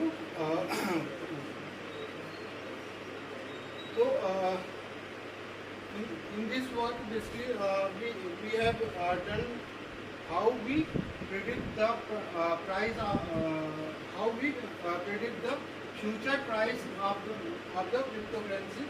As price prediction of any currency is a kind of time series analysis problem. So if we see through this graph, we can see the open close. Means when we analyze the open close value of Bitcoin cryptocurrency for the year up to 2021, so this is the graph. Means there are several up and down, and price prediction of any cryptocurrency is not it is not a kind of regression problem. Like it is not a kind of just how house price prediction. Let's suppose if we want to predict the price of an house depending on the some input feature like what is the area, number of bedrooms, number of halls, kitchen, all the things. So basically cryptocurrency price prediction will also have some when we talk about the price of any like share or a cryptocurrency, then basically there is one more concept like seasonality is also play a major role, because it will be like if we talk about the corona period. So in the corona period, due to this pandemic, the whole market get crashed. So if such kind of up and down are occur, so we cannot simply apply the regression kind of techniques in case of cryptocurrency price prediction. So if we talk about the related work, means whatever the various researcher has done. So in case of cryptocurrency price, the researcher has divided this task in either in classification problem or regression problem. So in case of classification problem, most of the researcher has done either profit analysis or risk analysis. Means if if open and close, if close value is less than the open value, if we talk about the daily analysis, so if the close value is less than the open value, so it means we may have some kind of loss, means there is a risk factor. So similarly it is used for the profit analysis and risk analysis. And on the other hand, most other researchers have treated it as a regression problem, where they have used the simple machine learning techniques in order to analyze the price of the cryptocurrency. So if we summarize the existing literature, so most of the existing literature on cryptocurrency price prediction has treated it as a classification or regression problem. And in case of classification task, they have treated it either for the profit analysis or risk analysis. Means either profit will be yes or no. Means or we can say profit will be high or low, like binary classification. Similarly, there will be risk or not. So the risk will be associated or not. So it is also kind of binary classification problem. And in case of regression task, they have the researcher has basically predicted the future price of the cryptocurrency on the basis of on daily basis, weekly basis, or monthly or yearly basis. So, but in general, if you talk about price prediction of the cryptocurrency is not a simple linear regression or logistic regression kind of problem. It also have some kind of other factor like seasonality factor. If you talk about the market trend, so in market there are various up down or occurs in the market.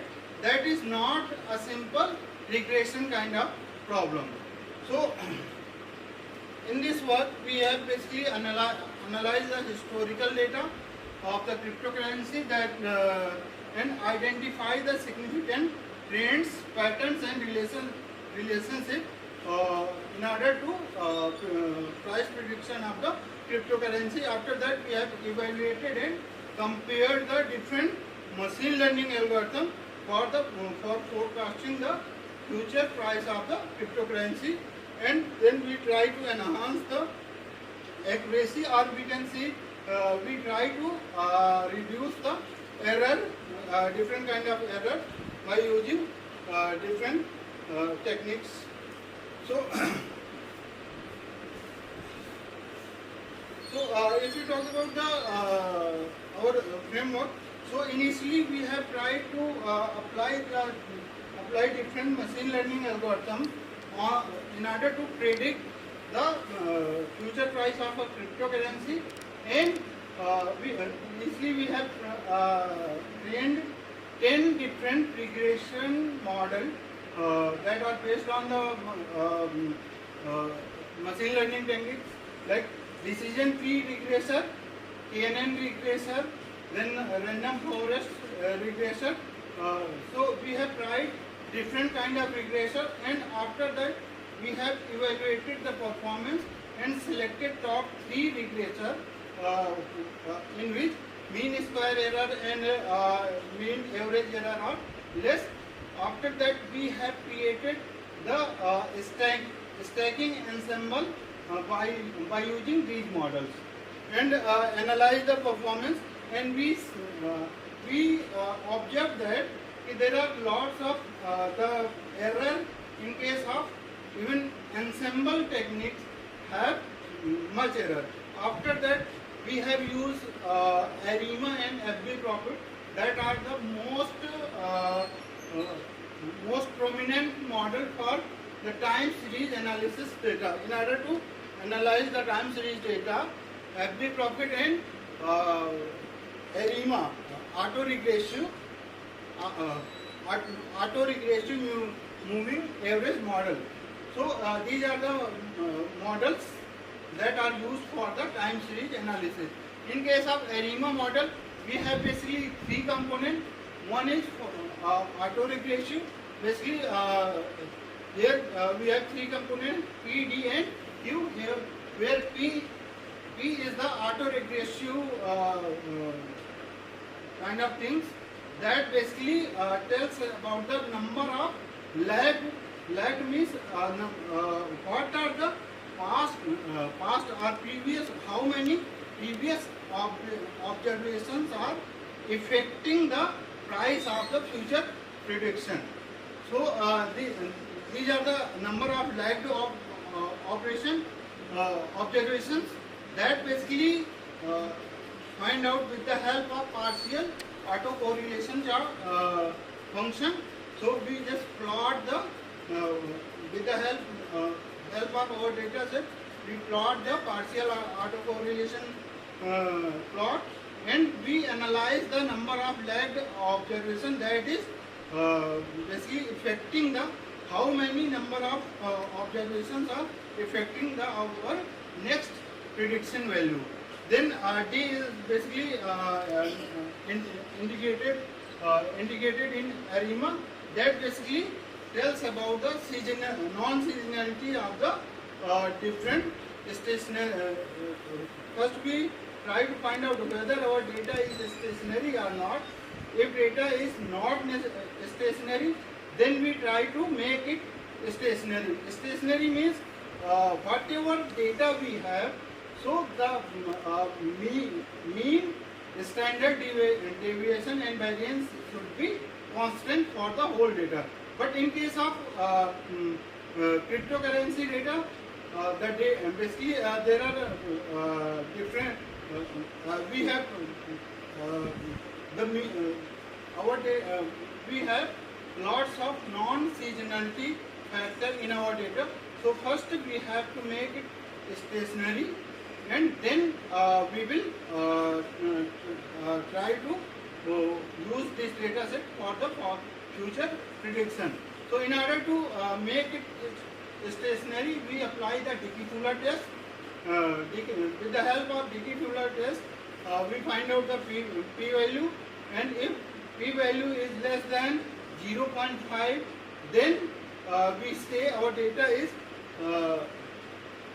with the help of this flowchart we can understand. We apply the Dickey-Fuller test. If p value is less than 0.5, so it means we again apply the autocorrelation and partial autocorrelation, and if it is greater than 0.25, so we have to apply the differencing. So differencing means we are just shifting the current data to the by one and apply the difference. And then again we apply the decay test. If p value is less than 0.5, then it is okay. Otherwise, again we have applied the differencing. So here I stand for the how many times we need to apply the differencing in order to make our data stationary. And the Q is the basically moving average. Basically, it tells about the residual past, how the past value of our data is affected our new future value. And so basically with the help of Q value we basically analyze the error. In case of autocorrelation, we basically see the how much the value get affected. So this equation basically tells how the ARIMA model works. So y hat equal to c. C is the in case of regression we have the equation y equal to mx plus c. If we have multiple variable, so our equation may be like beta 0 plus beta 1 into x1 plus beta 2 into x2 and so on. So in similar manner here the first portion C is the some biasing, and psi 1 is yt minus 1, yt minus 2 up to yt minus p is the past observation, and psi 1, psi 2 and up to psi p are the coefficient, and theta coefficient for the autocorrelation, theta 1, theta 2 up to theta q, these are the coefficient for the moving average, and et minus 1, et minus 2 up to et minus q, these are the residual errors that are affecting the final output of our model. And if we talk about the FB profit basically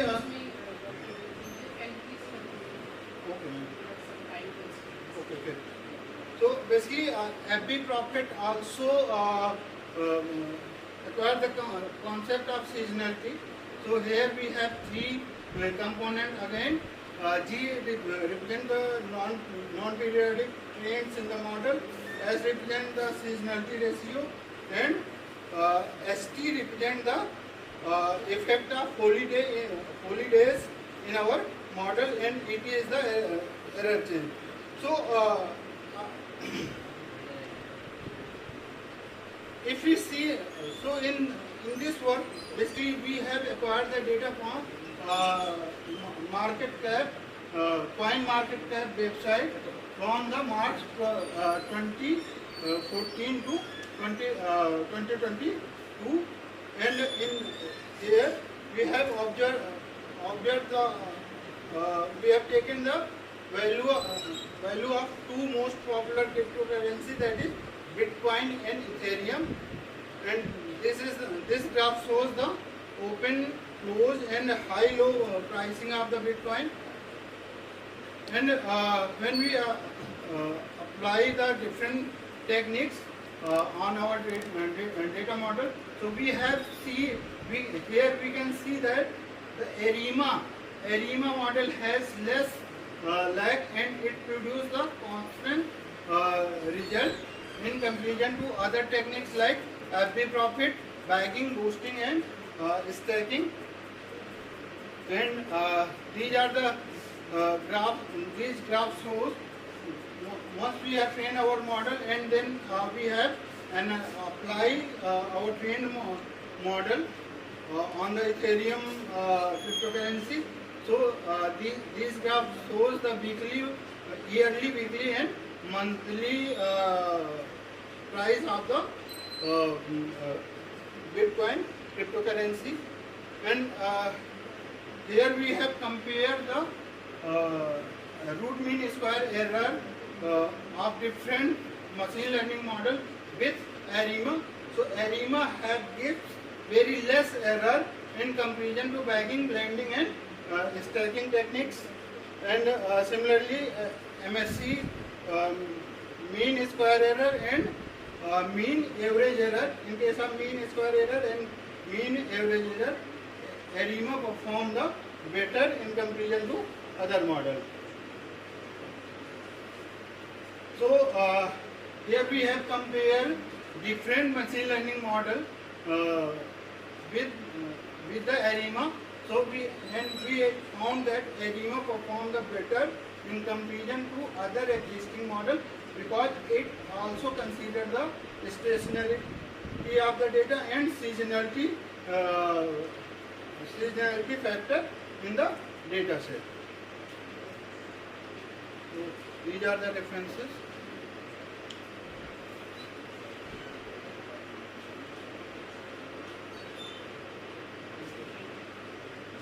Is any question from the audience? Be a bit participative audience.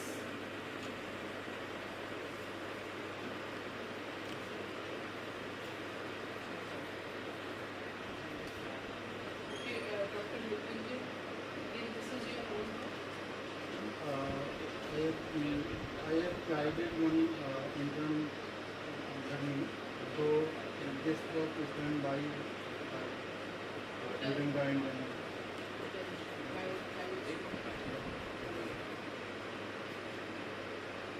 So some graphs you were showing the comparison in similar.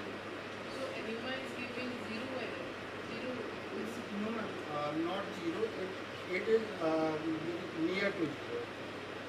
So basically in this graph, actually the other error value is very high. So that's why ARIMA value is that scale which you have shown some values. It is representing ARIMA as showing zero error. but one, it is not possible in case of ideal situation. No, it's not possible. Then it is overfitting. Yeah, it will maybe about. Okay, thank you.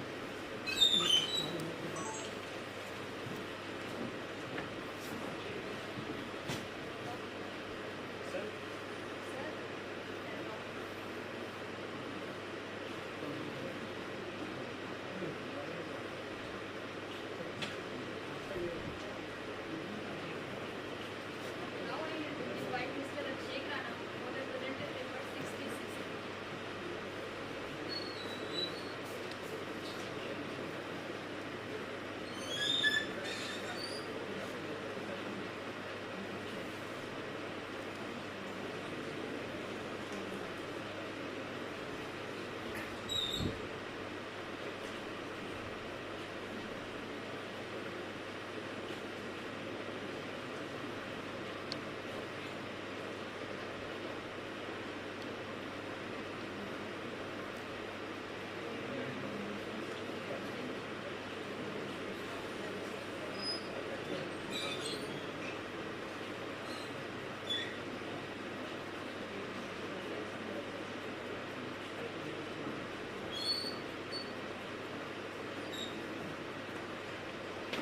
Good afternoon to everyone present here. I'm Abhishek Rana and I'm today here to present my work on virtual channel attack by hardware Trojan in NOC PSAMP and its effectiveness. In a simple word, I can say that there is now the hardware is not itself secure. We talk about a cyber attack from external. Now there are possibility that hardware itself consists of a Trojan. In today present.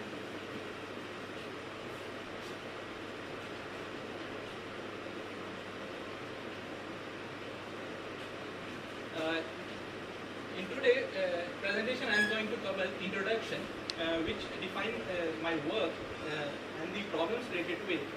Secondly, objective, what I am trying to achieve through my work. I am Abhishek Rana and I am currently pursuing my MTech from Guru Nanak Dev College. Yeah. My third introduction. In today era, we are moving in a phase where we dependent upon electronic chips. In this particular room, we are surrounded by electronic chips, which can be in the form of mobile or IoT devices, such as smart mobility, which is related to teleportation, the congestion monitoring systems, then the smart society, which is the waste, which include waste management, smart lights. Smart care refers to the patient, monitoring the patient details. The smart work related to work from home. That the smart building refers to the automatic doors. And in all these things have made the human life easier. But the question here arises is that how exactly it is possible, or how exactly it's done.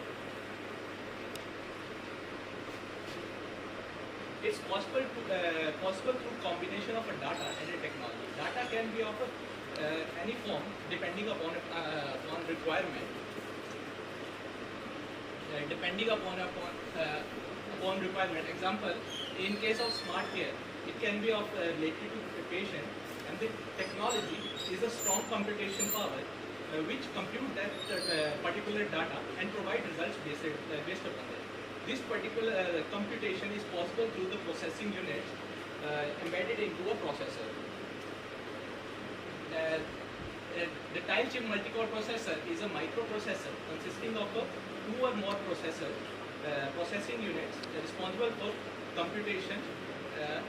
The multiple cores or a multiple processor have allowed to compute multiple tasks simultaneously. Example is Intel i5 consisting of 4 to 12 cores. In order to perform communication between a multiple cores, communication network is being used, known as the network on a chips, which is the packet switch approach, which basically refers to that in order to communicate between a different cores or a tiles, the packets are being used, and these packets traverse through various components as routers and before reaching its particular destination. Secondly is the links to the channel through which the packet travels, and lastly is the network interface, which acts as a communicator between a processing element and the router.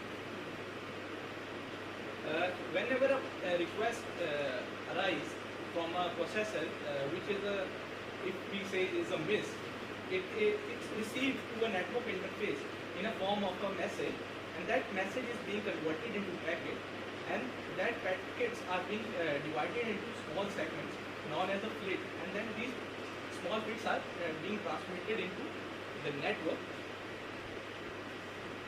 Now, as I discussed earlier, we are being surrounded by electronic chips, and in the recent years there has been an increasing surge of these electronic chips in the field of automobiles, computer engineering, and military.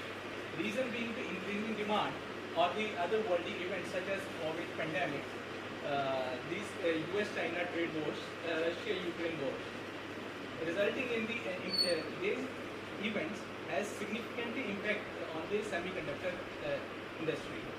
But the problem, in order to solve this increasing surge problem, the designer or company come up with a solution that instead of designing all the components by itself, they are using a third-party intellectual property, which is basically refers to that they are purchasing components from third vendors and installing on their system. But this idea is time efficient and good. But the problem here lies is that these third-party components may consist of additional circuitry or malicious component whose purpose is to alter the performance of the system. And the possible attacks which can happen is delay of service, which is basically the packet is not able to reach its destination. Secondly, the information leak. The packets which are being transmitted, that information is leaked to outside world. Data corruption and the buffer overflow, unwantedly resources are being used and wasted. This is a basic structure of hardware Trojan. That particular malicious circuitry is also known as hardware Trojan. and this is the structure consisting of two components, trigger and a payload. Trigger is basically a set of inputs which are responsible for activation of a Trojan, and the payload is a task which is assigned for a particular Trojan. And this is the structure of a simple tile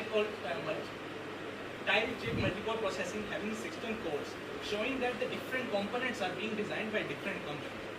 And there is a possibility of additional circuitry being present in additional circuitry can be introduced at any stage of this chip. This is the real-time studies, research and the attacks which are happening.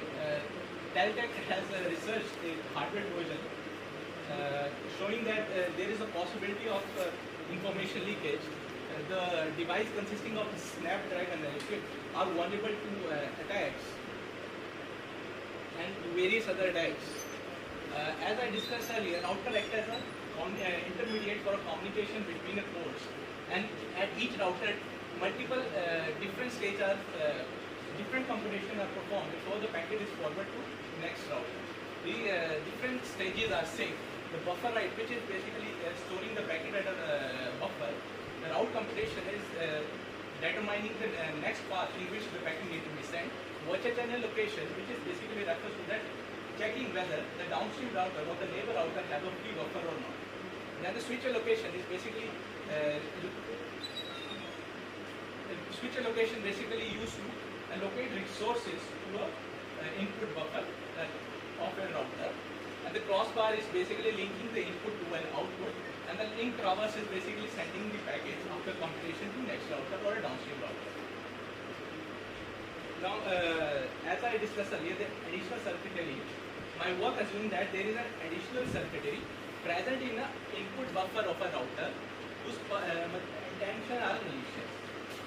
The first objective is to propose and model a unique threat model that tamper with the input buffer of a router. The additional circuitry purpose, payload here purpose is to tamper with the input buffer state.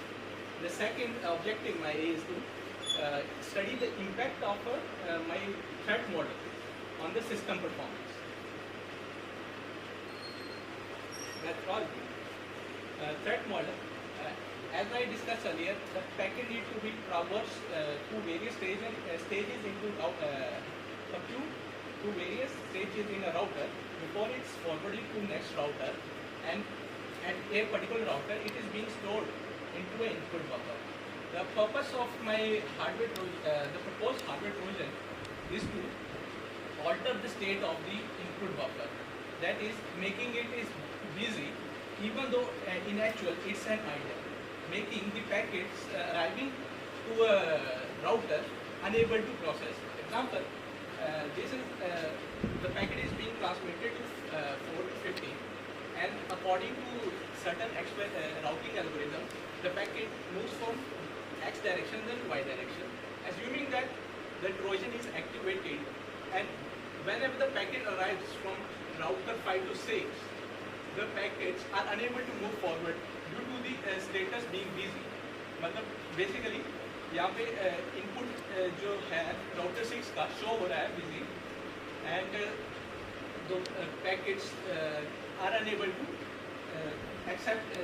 use the resources which are being active.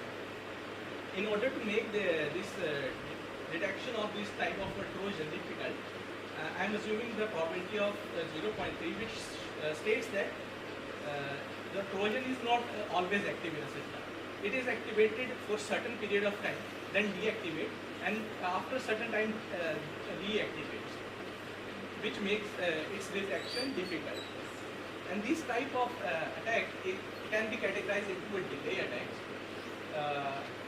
And this type of attacks have a significant impact on a time critical systems. Example, autonomous vehicles. They are running depending upon our accepting the input from surrounding and making decision based upon that. If there is a certain delay in the processing of the information, they may have a unforeseen incident. The results, in order to study my work, I'm using a Gen 5 simulator with a module Garnet 2.0, which is basically used for purpose of computer architecture. The secondly, to evaluate my performance, I'm using the synthetic traffic pattern, which are uniform pattern, tornado, bit complement, and shuffle. So the results here show are the packet latency. Packet latency basically refers to the time taken by a packet to reach from a source to a destination, and it shows that the packet network latency increases by 4.4% with respect to base architecture, and secondly the queuing latency increased by 5.3% in case of Trojan as comparatively to the base. Next is the packet injection. Okay, Abhishek, you just continue. Okay.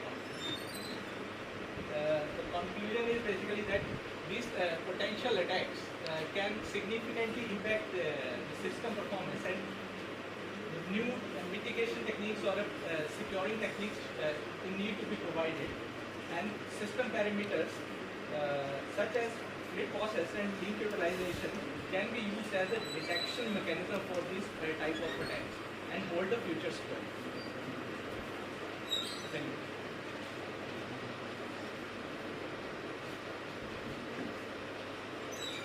Any question?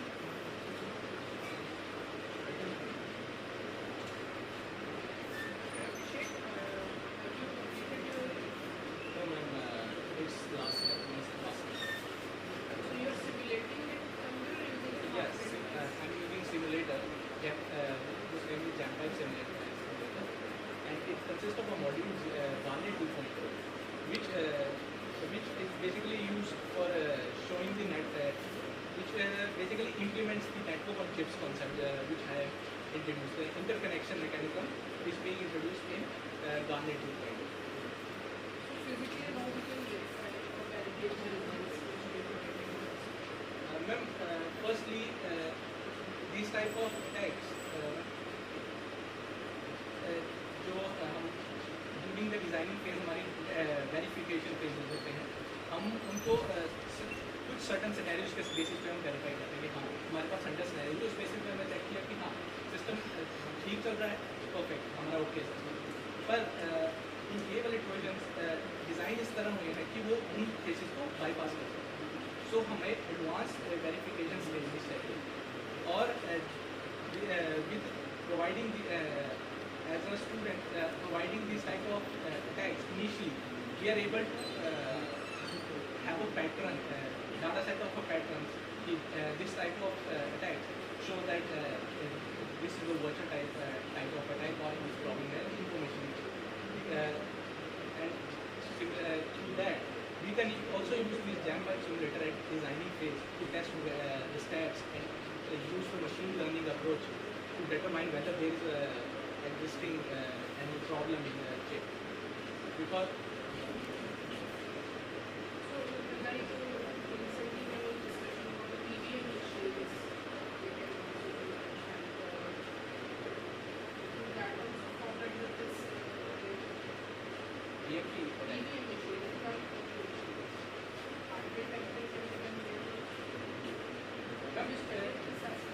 In any device consisting of an electronic, there is a possibility of hardware failure.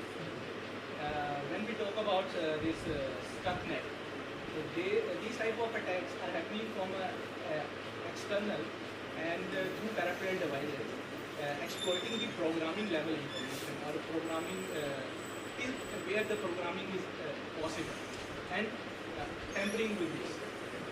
These type of attacks are also possible, which is basically exploiting the vulnerabilities of our hardware. And these type of hardware trojans are attacks which are already present on our chip. And these type of attacks cannot be directly removed from the chip. We have to basically throw a chip and study a particular chip. I must congratulate you. You are doing research on a different track. Mostly nowadays students are going towards machine learning and these things. This is a good thing that you are exploring hardware.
talk about the introduction, features, application of cognitive computing, the literature survey of the existing approaches, techniques used in cognitive computing in the existing approaches, the future work and the references. So, before understanding the concept of cognitive computing, we will understand this by using the definition of artificial intelligence. So, we know what the artificial intelligence is. It is very popular nowadays. So, it is a way that can make machine think like a human. Like without the human intervention, the machine will do the required task. But the cognitive computing, it will learn and imitates the human thought process. It will learn and recognizes the patterns, and then it will work as an assistant to the human being. Like it will not directly do the work without human interaction, but it will work as an assistant. It will give the decision that this will be better and this or that will be better. So the last decision is in the hand of humans. So it refers to the use of reasoning, language processing, machine learning, and human capabilities. It helps better in solving the problems and analyzing the data. It tackles and ease the complex of decision-making process. So cognitive computing system takes any kind of data that is available, like audio data, visual data, sensor data, or data from the any relevant resource that is present with ourselves. Then we will give the data to the cognitive system, and we can get the responses as reports, actions, dashboards, and insights, which we can use for further in the decision-making process. So the features of the cognitive computing may include firstly it is the adaptive in nature, as it learns from the surroundings. It works in the real-time basis, so the dynamic data plays a very vital role here. So from the surroundings, it will collect the real-time data, it will work through the algorithms, and then it will give us the insights. Secondly, it is interactive, as the human-computer interaction is very important in the cognitive systems, because at the end the decision is in the hand of humans. Cognitive computing will only learn the algorithms and will help or assist the human to make the decisions. So it will generate the natural language process, the natural language processes. And then we have iterative and it is stateful, as the previous interactions play a vital role in the cognitive system. So it has to remember what at a particular time that system has done in the previous state. So it is also stateful.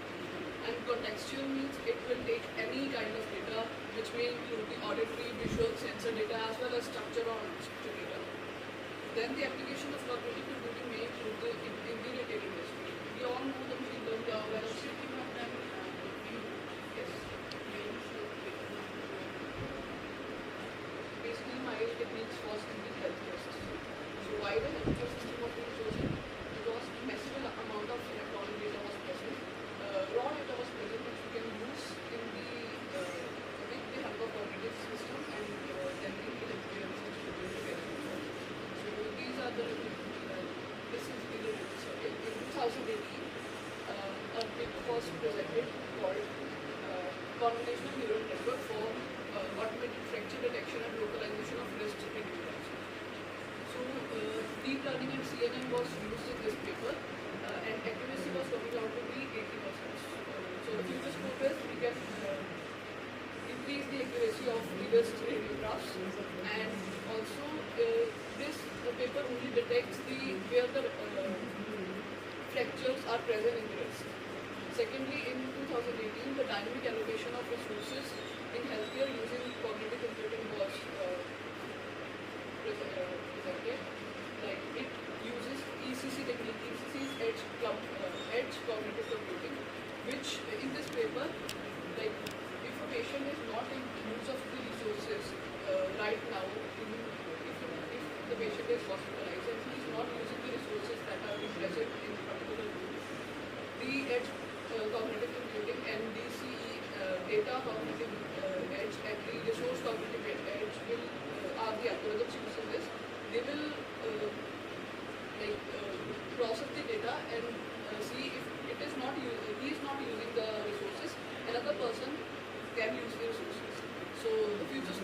can also build an emotional recognition system using the same ECC, DC and RC. And then in 2019, heart disease and its monitoring using CC was presented. Like it will detect the heart disease using CNN approach, and the data set was the ECG of the heart, and it's monitoring like whether the disease is being healed or not. And then in 2020, improving the rib fracture detection, the accuracy of the rib fracture. Basically, this paper has, it was presented earlier, but this paper has increased the efficiency of detection of the rib fracture using the deep learning techniques. So in 2020 itself, CC-based detection of COVID-19 was presented. It also uses edge cognitive computing and Internet of Things.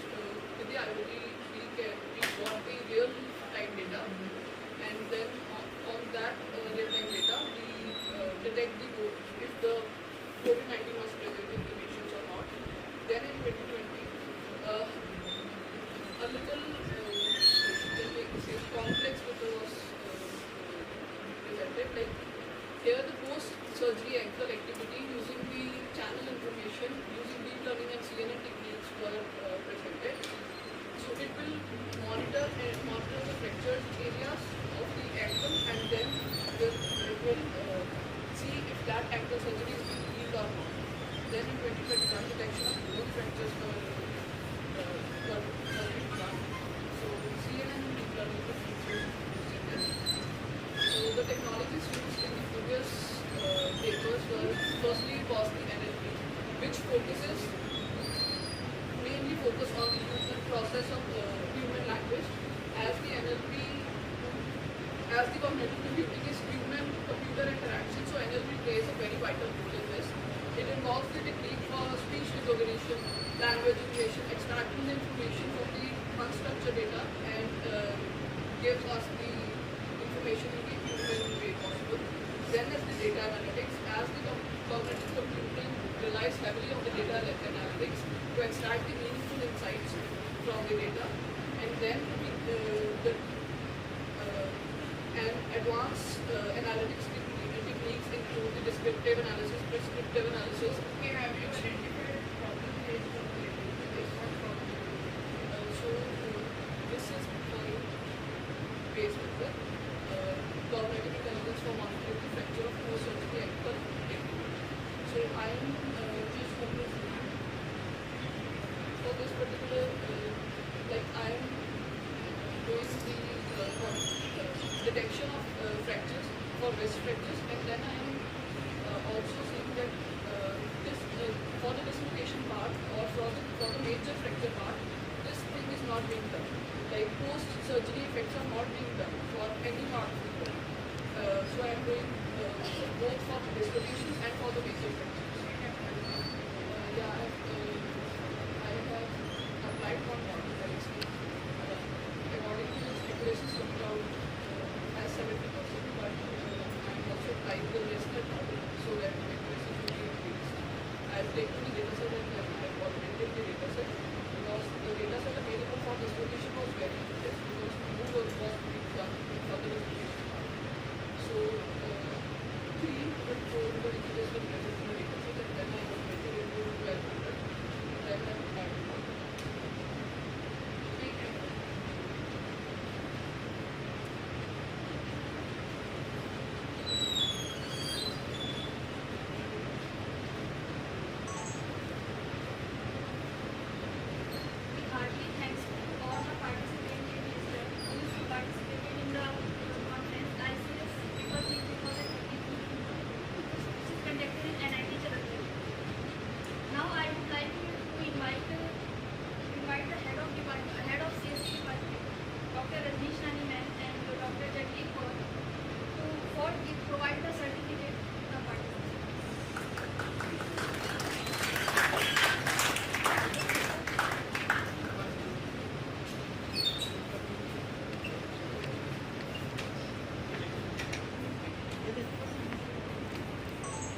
Ankita बगुनो please Aarti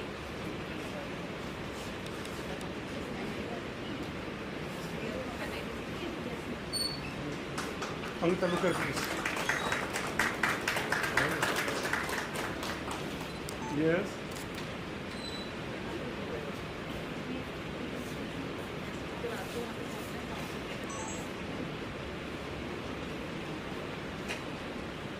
Mr. Damangar, please come and take your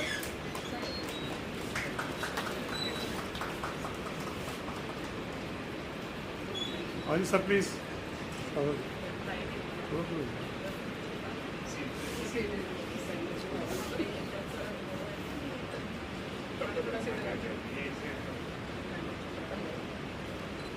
Yes, please.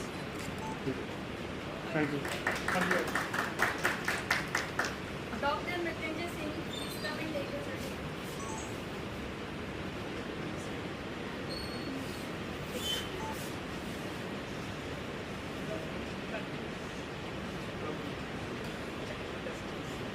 Dr. sir, please.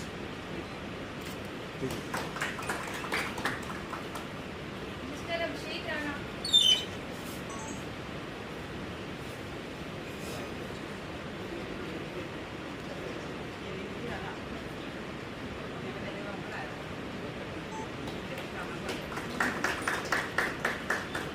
Yes. Miss Kashmir Kaur, please come and take your certificate.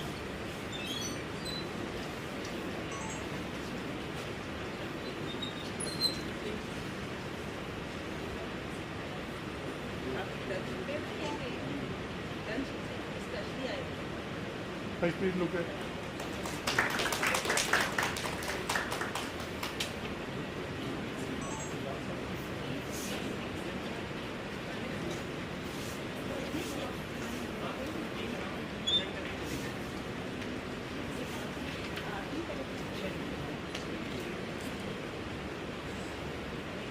आजो प्रेम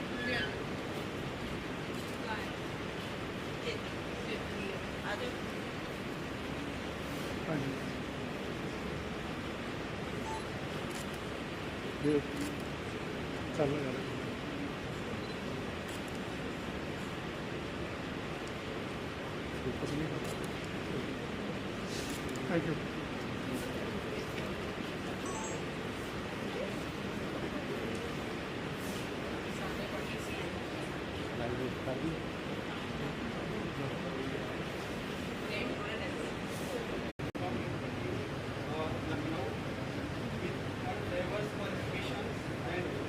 Dr. Malik has established herself as a prominent figure in the field of information security. Her research primarily focuses on steganography, which includes image data hiding, text steganography, and reversible data hiding. By exploring these areas, she aims to enhance the security and integrity of digital information. We are fortunate to have Dr. Aruna Malik as a panel member for today's session. Her vast knowledge, research expertise, and insightful perspectives will undoubtedly enrich our discussions and inspire innovative approaches to address the security concerns in our digital area.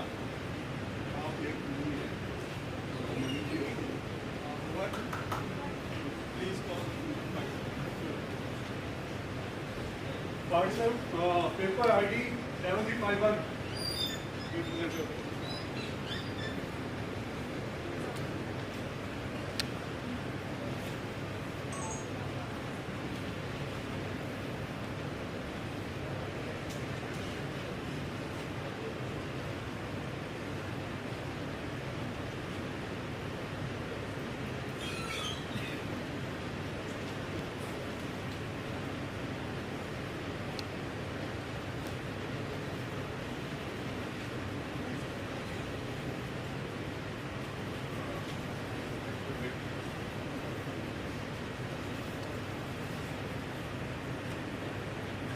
Everyone please welcome session secretary, Mr. Kamal.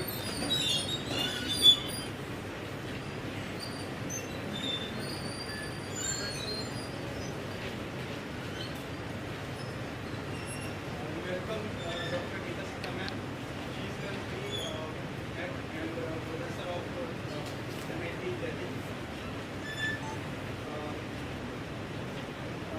Computer Science and Engineering Department of MIT Delhi.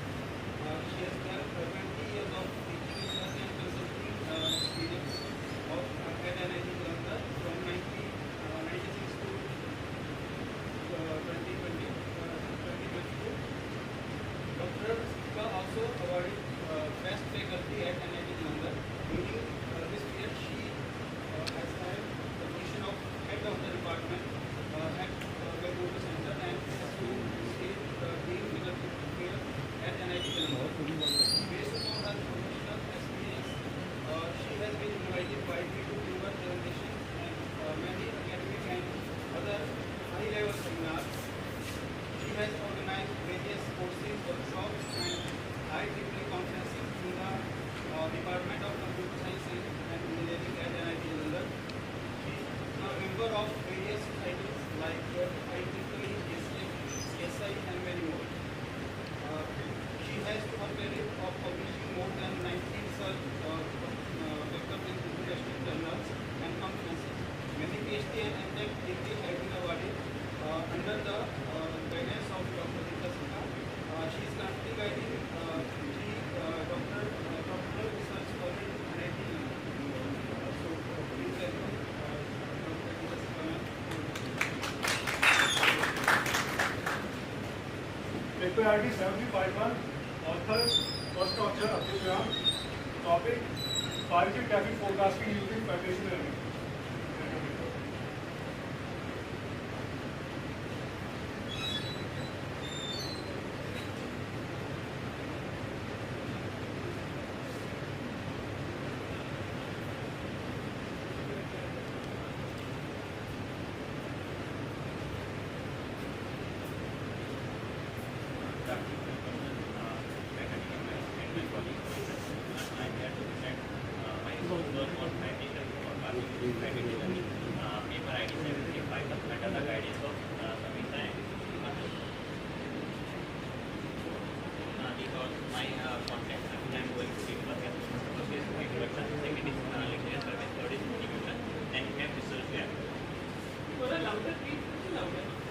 Then we have researchers, then we have problem statement, then we have objectives, then before methodology afterwards we will look for the results. So what is federated learning? Federated learning is simply decentralization of the data. In case of machine learning, what we will simply collect data from different areas and put into a central server, and after that we will apply machine learning models, train and test data, and we will get desired output. But in case of federated learning, we don't collect data, we simply deliver the local model to local devices, and where that model performs training and testing. After performing training and testing, it will simply send all the weights and parameters to the central server, where there is an aggregation algorithm which will perform training and testing again and get the desired result. So what are the benefits of federated? Firstly, data privacy. In case of machine learning, there is a data leak because we are collecting data without the consent of the user. In case of machine learning, we are not collecting any type of data, so that our data is private. Data is safe and secure. Secondly, data distribution. In case of classic machine learning model, the data on the participant is that is independent and identical distribution. What is IID data? IID data, if we take a cluster of data and we perform a normal curve, it will simply come in the form of bell shape. So data is well distributed, but in case of machine learning, data is non-identical, non-independent and distributive data, where data are heterogeneous, data format are different. So it can solve the problem of data heterogeneity also. Third is aggregation and data sets. in classic machine learning involve aggregation with the data at the center location for machine learning training. While in case of predictive learning, we don't collect data at the center server. We simply collect bias and weights at the center server and perform the aggregation algorithm. So this is a general model of the predictive learning. Here, first of all, it will take the local model, that is model request, and perform the model request. Second, when model request is fulfill all the criteria and characteristics which is required for that, then it will simply respond with model response.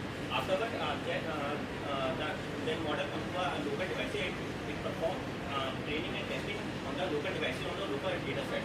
Afterward, after a particular amount of time data is trained and tested, then it will send all the parameters back to the center server. Then at the center server, it perform model aggregation. After performing the model aggregation, what it will do? It will again send the data redefined the new weights and bias to the redefined model to the local devices. Such that this process will carry on until unless we get the desired result. These are details which I have gone through with on the previous paper, such as the objective was to evaluate the computing and federated machine learning on decentralized machine learning model. The strength of this model was that federated learning and computing are clubbed together, and the result we get is more accurate and then we have used time series forecasting using LSTM. This is the first time any time series forecasting is used on the LSTM model.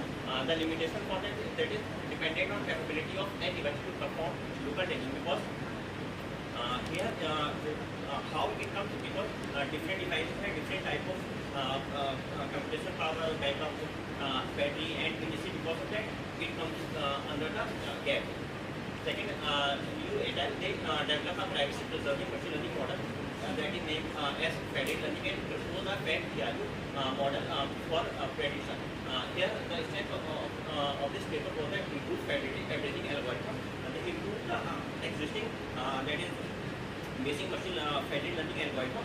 Then the second strength was that develop an assembler cluster-based FedTRU schemes to integrate the optimal global model. In case of this, when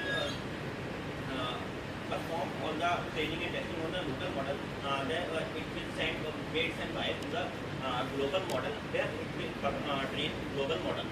The limitation here for that, it was the principal accuracy degradation. The degradation accuracy what it will be degraded instead of increasing. Then verify if you all they study the effectiveness of federated learning on raw NDE data, that is 5D data.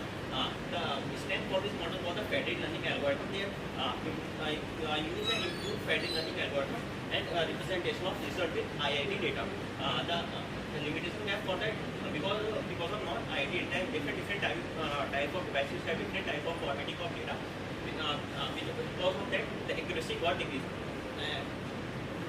Because the accuracy got decreased. Now, in the factory, all they designed a machine learning model for load forecasting using smart metadata. The strength for this model was that federated learning for load forecasting, as well as they use federated stoic gradient descent and limitation gap for that 30-day pre-processing steps as used for non-ID data is not efficient. Again, they designed accurate prediction for 5G network with a smoother long-short-term memory for traffic forecasting. In case of they designed a new algorithm, that is SLTSTM, and improve the accuracy and low error rate. The problem is they face, that is the heterogeneity of the data. Sebastian et al. They designed an assembler model that combined time series forecasting for designing the decomposing time series forecasting. The stand for that is they designed a model that is STS-DRU for prediction for base station forecasting. And the limitation gap for that, due to less parameters, the performance we get increase, but rather than performance getting increase, is what decrease. So the motivation for me to do this research work, that is traffic forecasting, is challenging in 5G network due to heterogeneity, complexity, and especially when data is non-IDP. Data is non-identical. We generally assume data is identical, but because of different devices connected together, format of the data is changed. Because of that, data heterogeneity comes. Second, most important motivation, time series forecasting. Many applications aid decision making, such as resource optimization and performance. Another motivation for that is predictive learning having a bit of forecasting without compromising data privacy. These are the research that I found doing through different papers. Such as first is privacy and security cover. In classical machine learning model, what is problem comes in, we take data from without knowing what the so that their data privacy is not increased. So this is the first research that I come across. Second research that is lack of concepts to measure the performance of different model aggregation algorithms. Because model are day by day increasing, day by day getting different. We are getting different models for the aggregation at the center global to get the global model. Because of that, various models perform.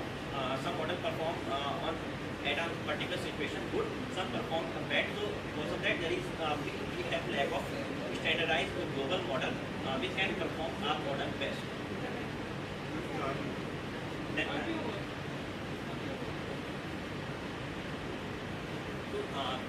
this is my statement why I gone through this research work, that is to develop an enhanced, efficient and scalable framework for 5G traffic forecasting using predictive learning, leveraging the distributed nature of the network to improve accuracy and efficiency in prediction using traffic pattern.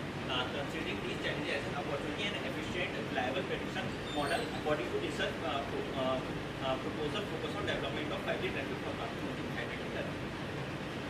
So these are my objectives for the yes, ma'am. Yes. That is to develop an efficient model for accurate traffic forecasting in 5G and to ensure data privacy preservation through the utilization of predictive learning techniques.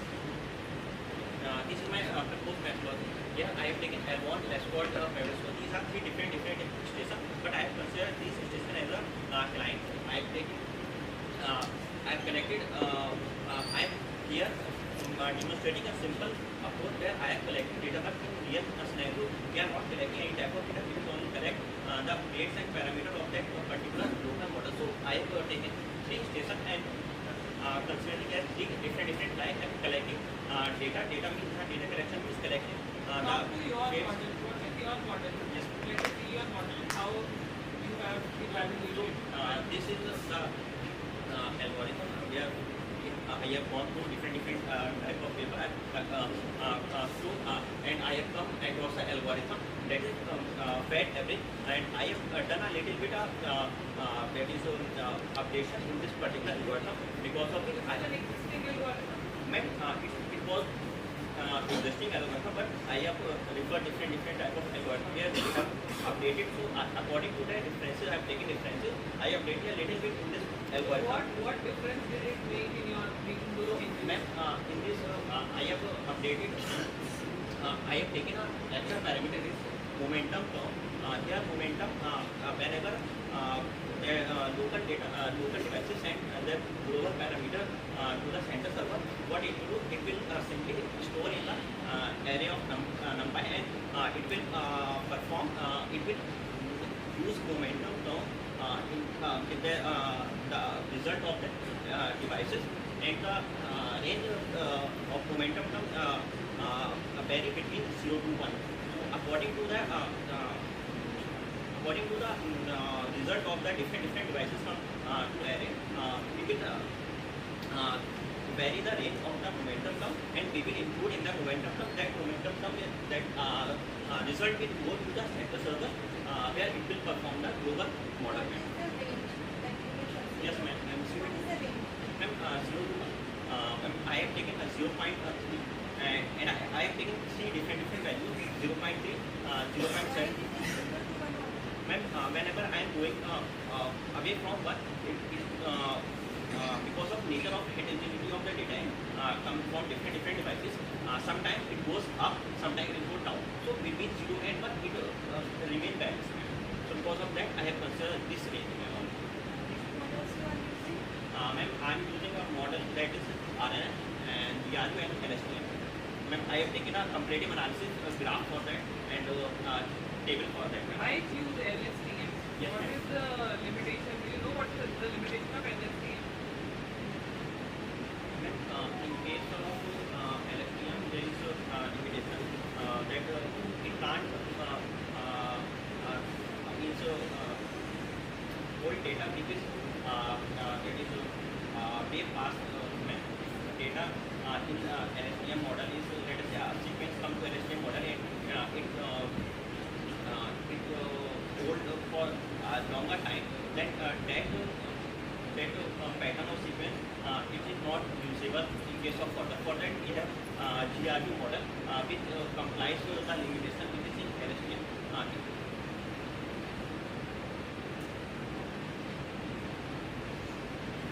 The other one is RNN. Yes. So this is the data set taken from different this data set is used in a challenge in. See, you are talking about sample sizes which is not that big as it should be when you talk about models like RNN or LST. These sample sizes, except the last one probably, that also does not seem to be a huge sample size. So, do you think that deep learning works well on this size of data? No, ma'am, because data size is very small and because of limitation, because we are using a 5G data network and currently it is not available in the market and it is. But then you could have used any machine learning technique. Why only some deep learning?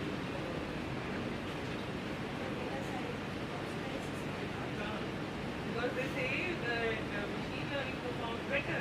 Yes, ma'am. When the data size is small. Yes, ma'am. Yes, they say so. Yes, ma'am.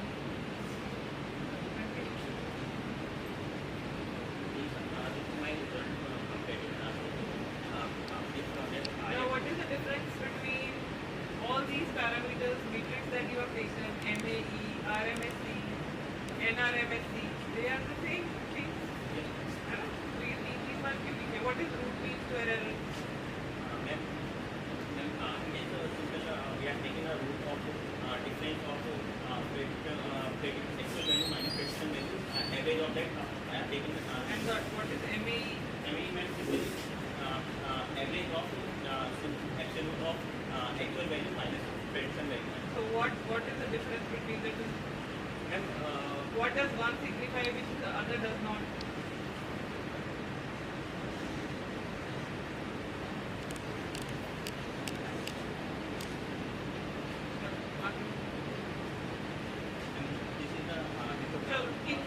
Anyone, any questions?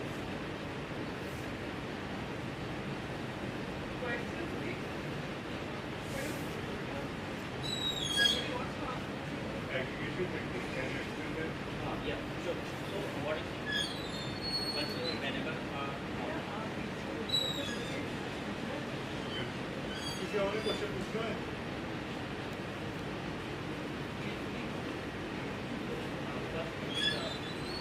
whatever weights and bias that particular it will perform everything for that technique. After performing the average, it will use that momentum toward the after performing after that it will again it will do averaging and after that it will denote as a global parameter. Then again the local model invoke a function for that is that parameter and that parameter comes to that particular model.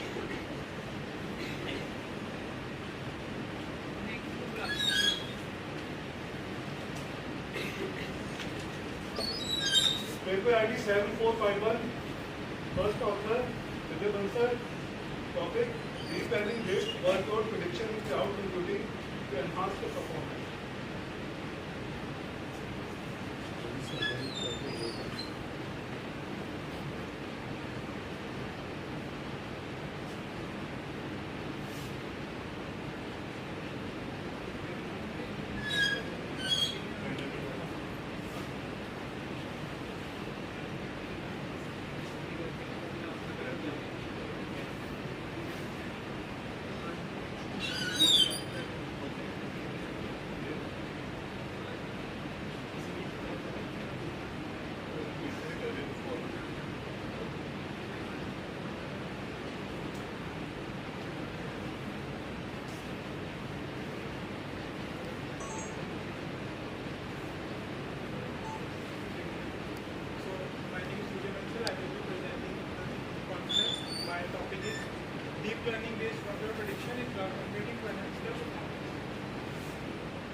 art approaches that I have been studying. Then what actually workload prediction is, deep learning why we are using deep learning for workload prediction, then methodology, then implementation, then some references. So now what actually cloud computing is. So what we are using, what clients are doing, like end users are doing, we are using shared pool of computer resources such as servers, storages, applications, and all this is done through virtualization by the end user, which is basically known as cloud computing. So now why we need to Everyone have 10 minutes for the presentation. Yeah, so below is the diagram how desktops are creating virtual machines in the cloud computers and what are the resources we will be using. So in workload management, it is a set of task services in the form of requests coming from end users. In the resources we are using storages, networks, and all the computational power. So now why we are actually predicting this workload and using these predictions to manage our workload. So it involves developing models that can accurately forecast our and handle the incoming requests or tasks. By predicting the workload, cloud servers can allocate the resources more efficiently and more productively. So this will also be used in making better policies in SLAs, that are the service level agreements. So these are the 5 main research challenges. So I have picked work prediction because I have been going through the state-of-art approaches and find out this is one of the major tasks we can perform on. So what are the 5? We have security concerns on cloud computers, then job scheduling issues, basically challenges, then workload prediction, resource allocation problem, and power consumption challenges that we are facing. So these are some of the state approaches I have been going through. In my base paper, we are using RNNs, MLP, CNN, and LSTM. So we are analyzing and practicing the real world data that has been coming through cloud computers. So there are some limitations to this problem, that it is not using hybrid models. Then it has been using not using real world data but simulated environment data. Then only limited choice of data sets are being used. So and further going, all the research have some limitation, like in second paper it is using reinforcement and DQ1 algorithms for Spark cluster workload prediction. So what he limits here is he is not retraining the agent. Come to your work, what is your, now what have you concluded? So basically, this is the methodology. Okay, now let's see your methodology. So basically, this is your methodology, and you have come out with some model, right? Some model selection. So we will just talk about this.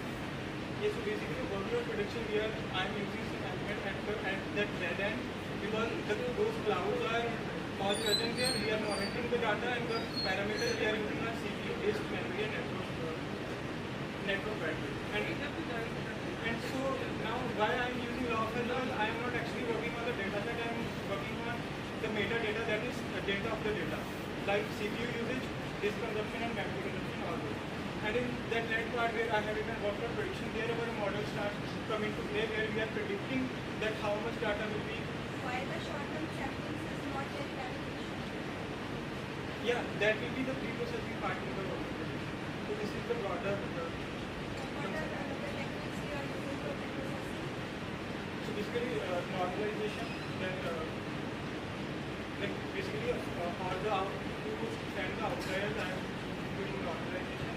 Yeah, I have given it everything. So basically Normalization is different, outlier detection is different. Yeah, because we have to follow both. If I have some outlier, I need to neglect that and come into a certain point that is the average of all the preceding or the coming in. So because if we have outlier, if our values is not very much closer to that because outliers, if we get an outlier, our average will be disturbed. So we need to neglect those outliers. One thing you have mentioned here is hyperparameter.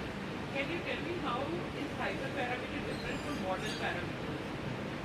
So basically, if we are getting the parameter, the timestamp as in my data, we are getting the timestamp as at this time my machine is running and at this time my machine is deleting or going out of the machine.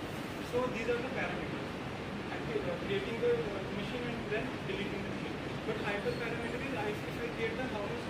So you can tell me what are those? What are hyperparameters? So it is the time period at which total time my virtual machine was on. That is the deletion time minus the creation time. So that will be the hyperparameter because it is coming from the code of the So there, out of this weighted averaging, stacking and boosting, should we not looking at So basically, like in stacking, it is my algorithm is sequentially training the data. But which type of techniques you are using in your model? So I'm using CNN and RL. Like this, I have implemented the RL model. So this was the glass plotted by the algorithm. The blue ones are the actual and orange ones are the print. What is the name of this graph? So yeah, क्या कहते हैं? ये जो graph बनाया आपने, तो क्या कहते हैं?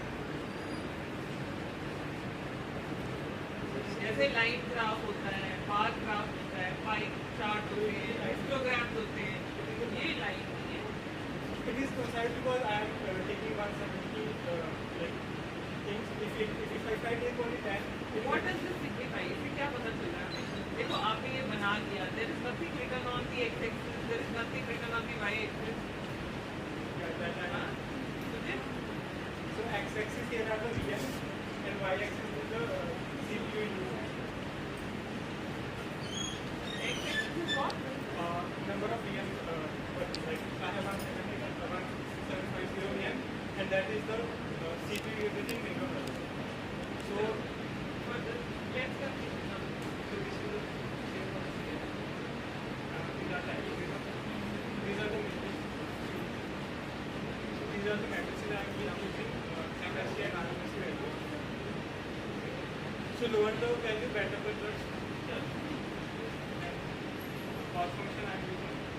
ये क्या आपके कर्व जो दिखा रहे हैं इसमें भी देखो आप क्या बताना चाह रहे हो? So basically, what is theta and what is j of theta? So basically, when we train the data, approach is run. ये कौन सा gradient descent दिखा रहे हो? क्या दिखा रहे हो?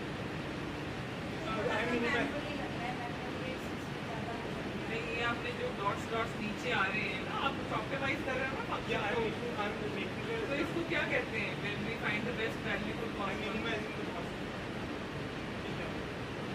So in my first figure, if we go continuously, it is not a best approach because the time for the training data will be very good. In the second one, you are reducing the size of the arrow. Yeah, that is the best approach. That is what approach is that? तो बताओ approach का क्या नाम है? It is known as gradient. It is known as gradient. That is what was my question. What is the gradient descent? So as in my first figure, if we go continuously, if we descend in a specific interval of time, overtaking model will take a lot of time. And if we do the bigger steps, it will miss the. Will this lead to some kind of vanishing gradient problem? Yeah, obviously because earlier I am taking bigger steps, then if I am going closer to my minimum cost function, it will be less step and I will be getting. ठीक है, thank you. Any questions?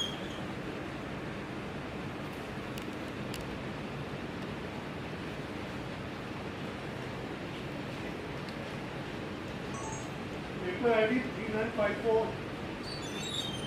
Autism Wikipedia. Estimating the efficiency of CNN and quality logic for signature verification.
fuzzy logic in signature verification.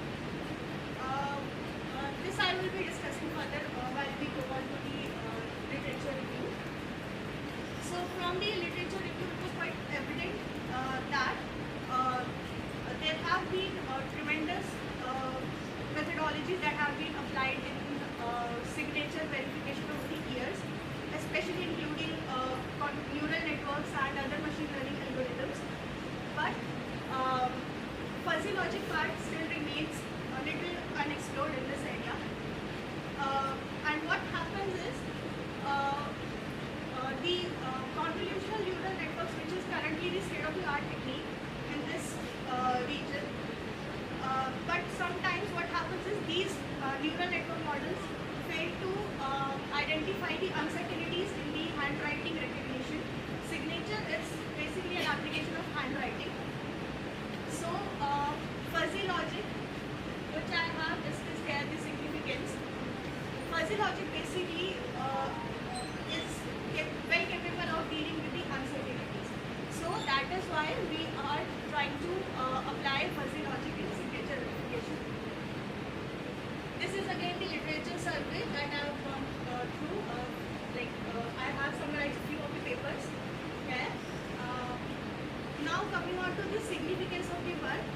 Like I said, CNN models are one of the most powerful image classification techniques used in lieu of this region so far. But sometimes these fail to detect the boundaries between classes because convolutional neural networks basically work on pre-trained templates, which means there will be a template or predefined template, a signature template, and when the input comes, that will be mapped to that particular template, and hence the neural network will classify into real or fake. But since these do not consider the uncertainties or impreciseness in the data, so there might be cases of false negative or false positives. So to overcome which is more dangerous, false positive or false negative? In this case, I think false positive. Nice. Can you justify that? As such, there hasn't been any, I would say, proper mark on that.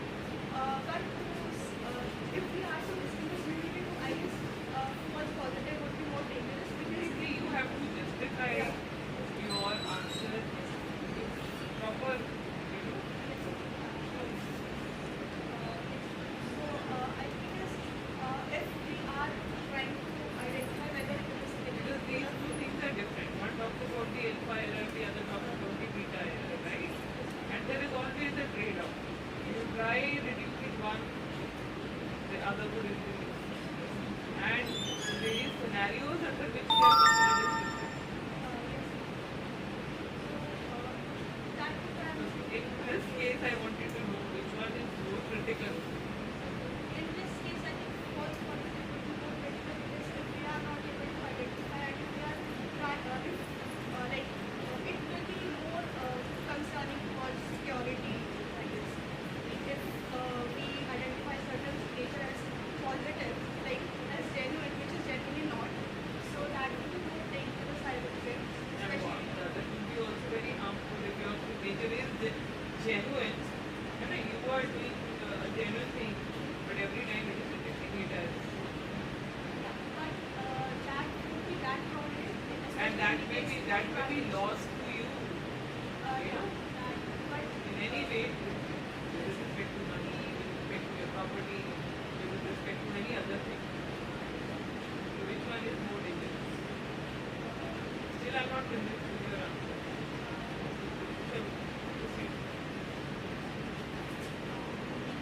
So basically, we are trying to combine the benefits of both fuzzy logic and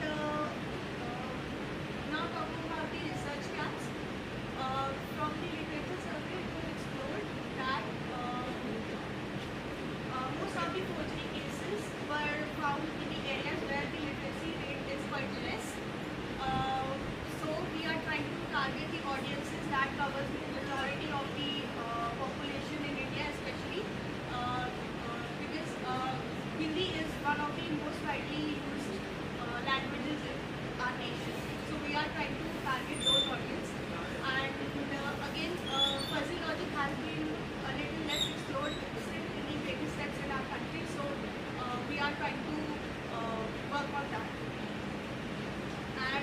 key objective is to develop the hybrid system using fuzzy logic and CNN for signature verification. This is the architecture that we have proposed so far. So what it does is takes the input image and then we are trying to, then we have applied the fuzzy logic. To implement the fuzzy logic, we have used the fuzzy series clustering. What it does is it basically segments the input images and it basically works by grouping the intensity values of each data point into several clusters by mapping their degree of membership to each cluster. And once the segmented image is generated as the output from fuzzy, then we are applying the CNN model, which is our basic classifier. And we have used the sigmoid function in the last layer. How many layers? 3 layers in the CNN model. What is the activation function basically? Activation function basically means to activate neurons. Basically to fire neurons to generate output. Which activation function you are using? In the hidden layers we are using ReLU, and in the last layer we use sigmoid. Why ReLU? Because it converges faster as compared to other Why not TAN function or some other function? Ma'am, because that's what I said, it converges faster as compared to TAN. I don't remember the formula of TAN exactly, but it's something like 1 upon 0. So it doesn't converge faster as compared to ReLU. ReLU is considered the most fast. And what is the limitation of the ReLU? It basically works on hidden layers mainly. It performs better on hidden layers only. So I think that. What is the size of data that you are handling? Because when you say you use only 3 layers, so what is the size of the data? Actually the data we have is not that sufficient as of now. It's only 2.3 GB raw data. So around I think 20,000 samples we have. And then why use this model, CNN model? Ma'am, because it is a good image classifier. So बाकी के हम CNN model use करें? CNN basically आपका works better. ANN नहीं करेगा ये काम? ANN would do it, but it doesn't work well on images. ANN doesn't work that well on images as compared to CNN. So that is why we are using CNN, because it is basically good feature extracted in cases of images.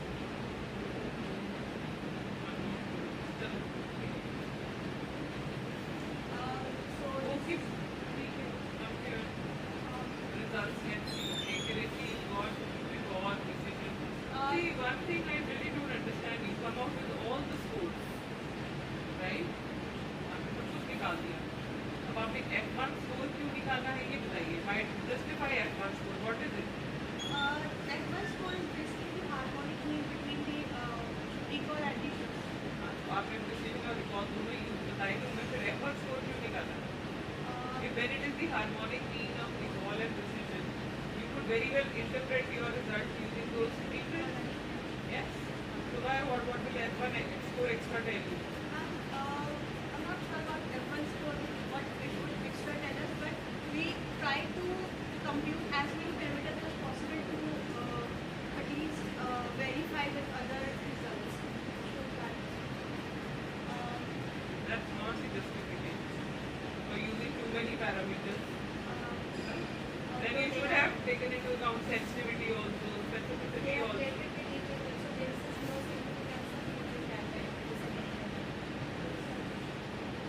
This F1 score is related to the recordable precision, so there is no need to use this.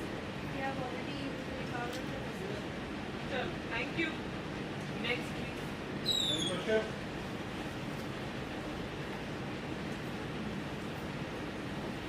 Paper ID 7537.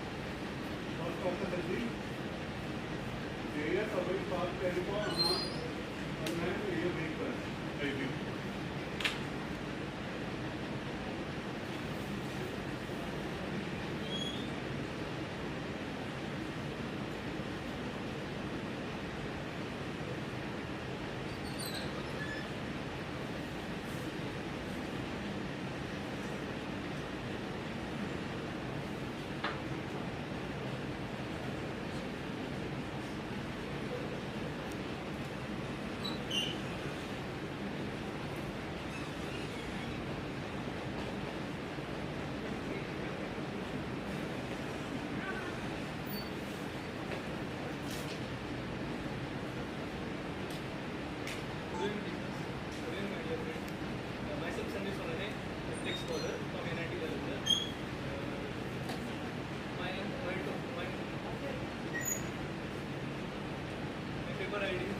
12/37 and topic is area coverage path planning for unmanned aerial vehicles review.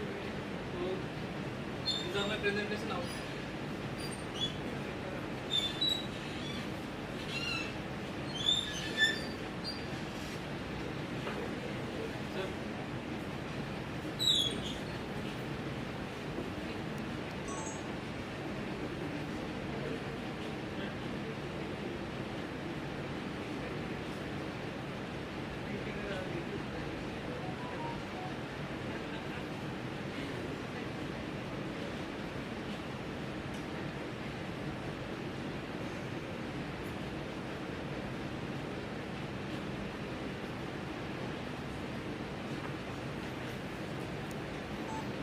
Presentation outline.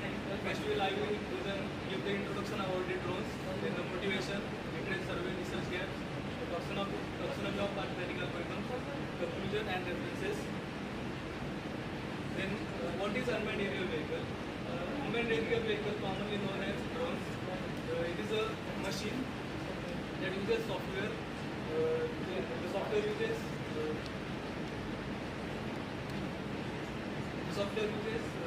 sensor data and artificial intelligence to move around the environment. The unmanned aerial vehicles are the class of aircraft that can fly without onboard presence of pilots, and the aircraft system consists of aircraft components, sensor payloads, and the ground control station.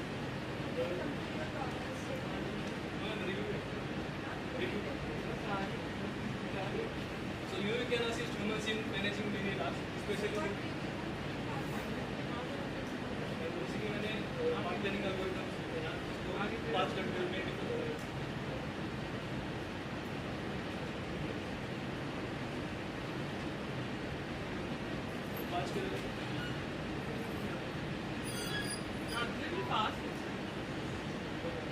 Path planning algorithms है, उसको मैंने 5 category में divide किया है.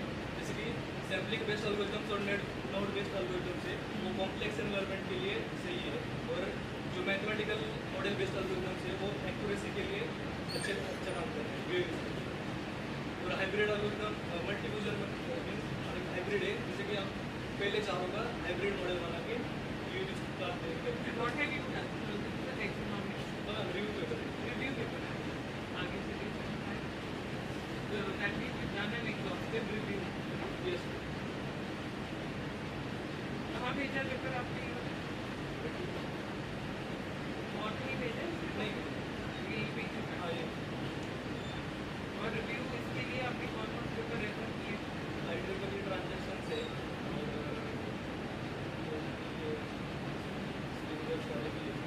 What do you conclude? आप बताएं.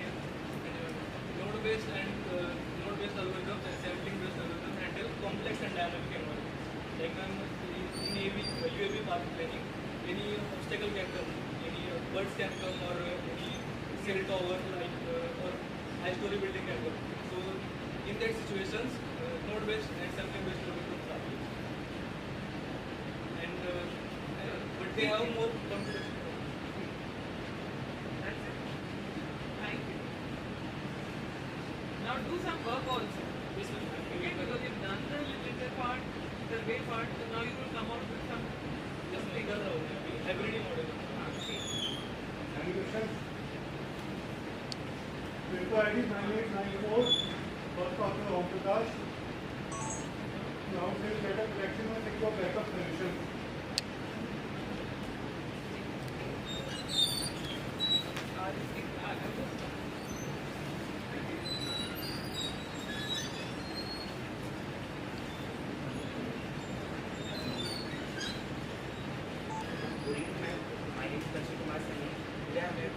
My review paper on cloud-based data protection, secure backup solution, a comprehensive review of ensuring business continuity.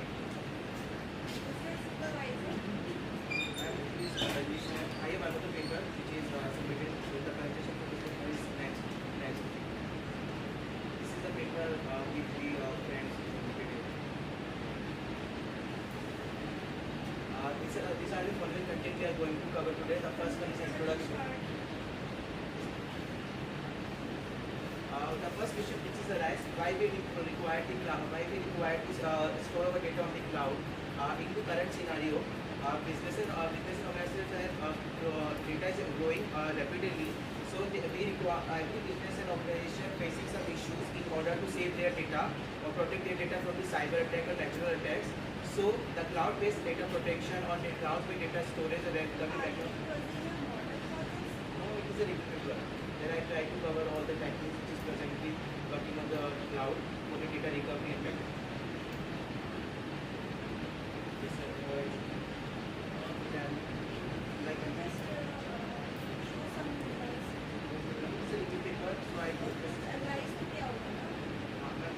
I just here to cover the cyber channel tracking cloud services. But for example, here I did a comparative study of which is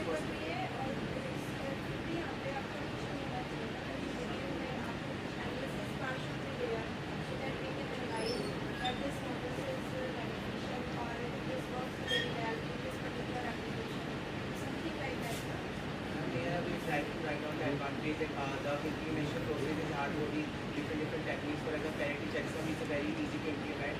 Another one fiber channel is very complicated to implement, but it is robust. So on the basis of implementations and the basis on how it will cost effective ways, we are different.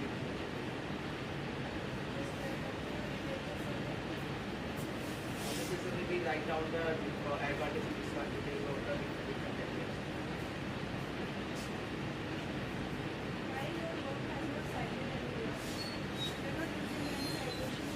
We are using that we just we are comparing the advantage, we just write down the advantage which is using the different factors. We should cite the paper as well.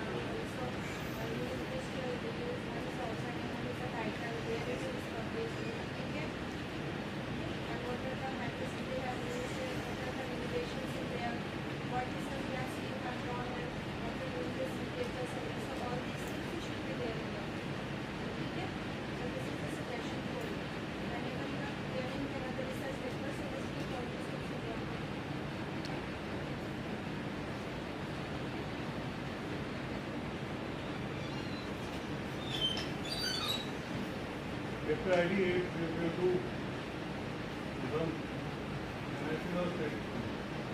So we will go on product reviews.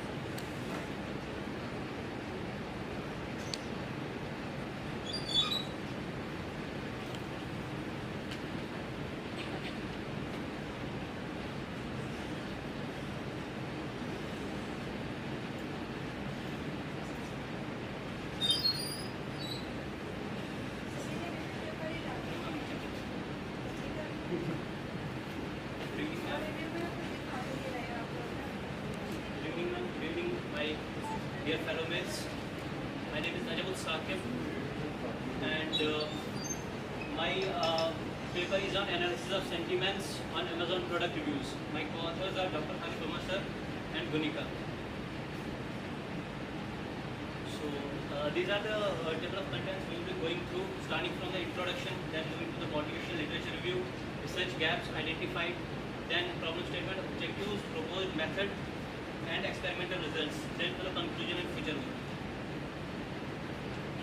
So basically, whenever we move online for shopping or maybe for to see what's trending on Twitter and to buy a product from any e-commerce website, what we basically do is first we look up for the reviews and the ratings of that product. If the reviews and the ratings of the product are good, then we finalize that product. Otherwise, we look for the alternative. Here is where the sentiment analysis comes in. Basically, those reviews of the customers are taken up by the customers, by the companies, by the researchers to look up for the sentiments from these opinions or these comments. If we consider from a website named as SimilarWeb, in 2023 March, Amazon attracted approximately 2.4 billion visitors in just a month.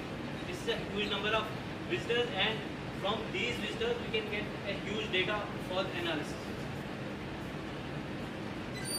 Broadly classifying the sentiments are three types. First is if we have a fantastic experience, then it's a good, or we give a good or a positive feedback. If we then the second is a neutral one, which don't have any sentiment, and then is a negative. If we find any flaw or we don't like that treatment, we give a negative one. That's a negative sentiment. Basically, the motivation for this research or for this topic was day by day the reliance on the online shopping markets is increasing, and it's therefore the sentiment analysis plays a crucial role understanding the customer. Sentiment analysis basically provides businessmen the insights, helps them to improve their products.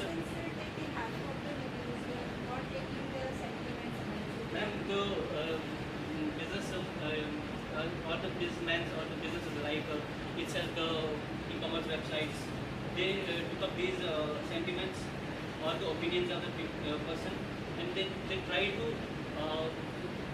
extract the actual sentiment of the person from those words, so that if for example if related to a product there are negative reviews or the negative comments, then the website or the product manufacturer would look up to those comments and would try to improve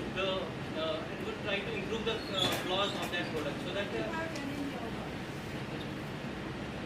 that basically if we look at the research gaps, there are so many, for example, the sarcasm or the irony in sentiment analysis, and there is data dependency, and there is domain-specific sentiment analysis. Basically, the already the state-of-art algorithms are performing much better, but their accuracy is not as good as we want. So I have tried to improve the accuracy of some state-of-the-art. No, ma'am. We have tried to improve that using improve the accuracy. Yes. Basically, first I changed some. I also used some extra features. Second one was using stored for handling imbalanced data. Third one was using hyperparameter tuning of the already or the best performing machine learning algorithm, so that we can improve its accuracy.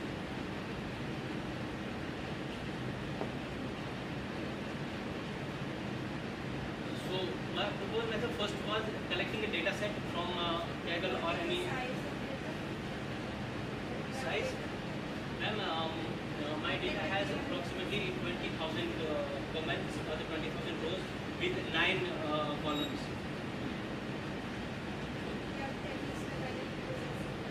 Ma'am basically pre processing में पहले तो जो feature extract मैंने पहले pre processing में पहले जैसे ये है नंबर ऑफ वर्ड्स है, नंबर ऑफ कैरेक्टर्स हैं या रेयर वर्ड्स हैं, वो सब काउंट करके जो उनको रिमूव किया ताकि ये एक्यूरेसी पे कोई इफेक्ट नहीं डालता. जैसे फॉर एग्जांपल स्टॉप वर्ड्स होते हैं या स्पेशल कैरेक्टर्स होते हैं, तो वो अगर डेटा में रहेंगे तो जो एक्चुअल मशीन लर्निंग एल्गोरिथम वो उनको आइडेंटिफाई नहीं करता. उसको एक्चुअली मतलब वो ना तो एक वर्ड है और ना ही एक नंबर है, वो स्पेशल कैरेक्टर @ हो गया, हैशटैग हो गया, तो इनको रिमूव करने से एक तो ये रिमूव हो गया, दूसरा रेयर वर्ड हो जो कभी कभार के यूज़ हुए होंगे वो रिमूव हो जाएंगे. और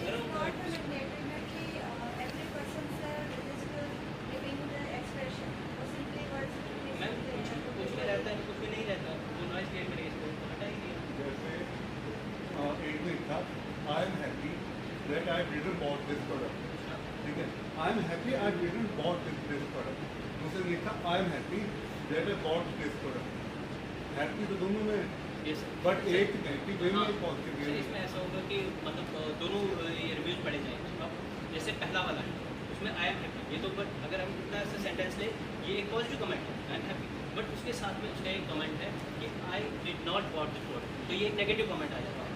तो यहाँ पे अगर हम देखें तो नेगेटिव की पोलैरिटी ज़्यादा है एज कम्पेयर टू पॉजिटिव, तो यहाँ पे इसको नेगेटिव में डाल दिया जाए। सर इसमें बेसिक मॉडल यूज की है। उसके बाद एनग्राम एनालिसिस किया और वर्ड क्लाउड्स बनाया। सही ये मैम बेस लाइन एक्यूरेसी की मॉडल्स की logic simulation decision tree KNN SVC और नाइव बेस, इनमें सबसे बेस्ट जो इस बेस लाइन में परफॉर्म कर रहा था वो लॉजिस्टिक रिग्रेशन था। तो इसके बाद हमने सिर्फ लॉजिस्टिक रिग्रेशन रखा है और इसकी हाइपर पैरामीटर भी हाइपर पैरामीटर इसके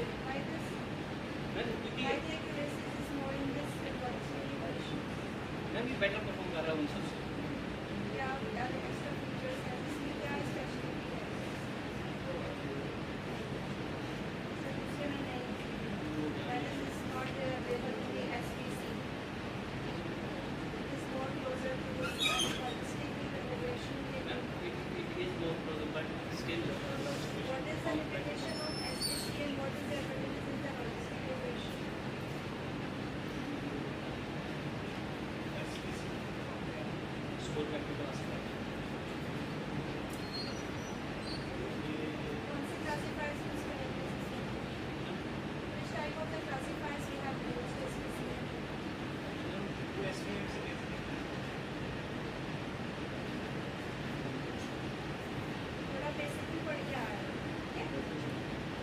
मैंने क्वेश्चन पूछा था उसमें तुम्हें रिलेशनशिप देखना था, इनमें से जो भी आयन KNN SVC ये वो चीज़ बता पाएगा, बता पाएगा।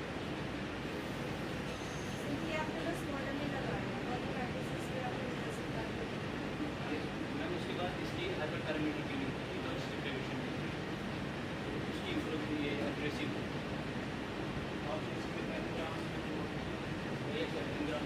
ट्राई काम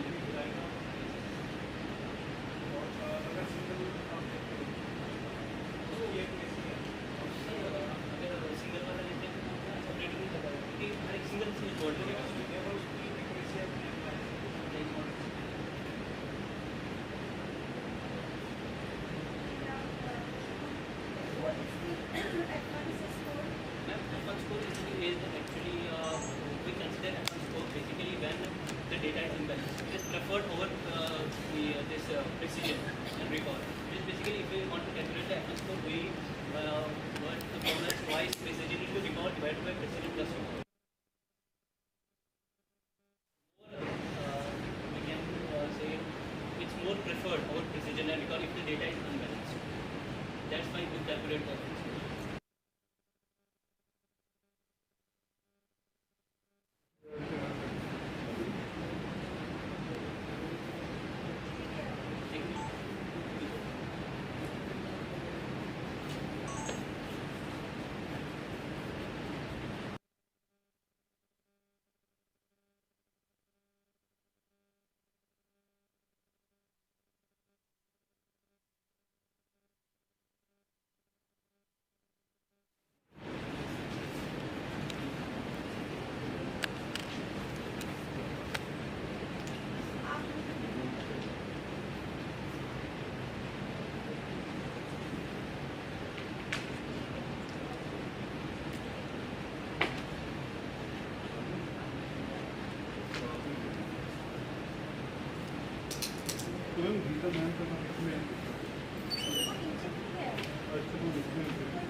Sanjeev Pankaj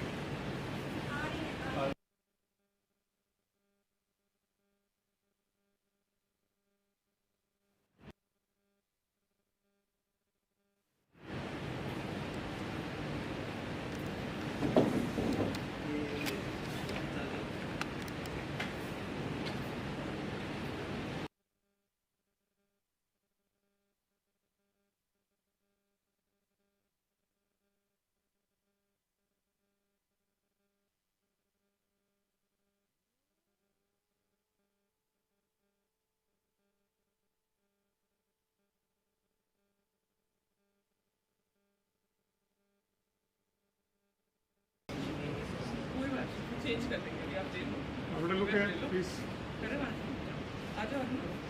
Yes. Nazam. Stand what?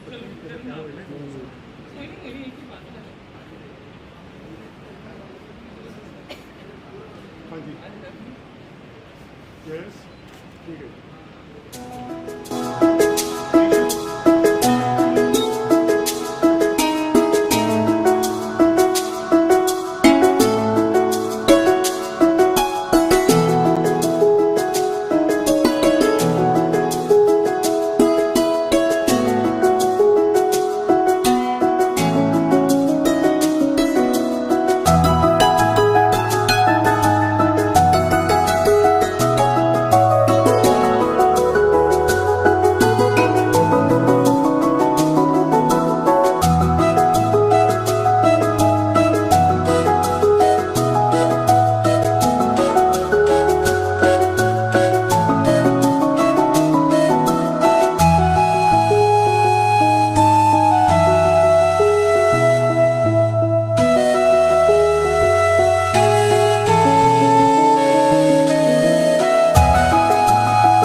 composed of the normal patients and 10% based on the virus infected persons.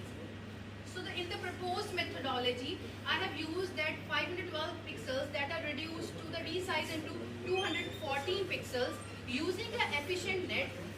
Then we are classifying this data set into two classes. That is a healthy person class, and another is a unhealthy person which is infected from the COVID-19.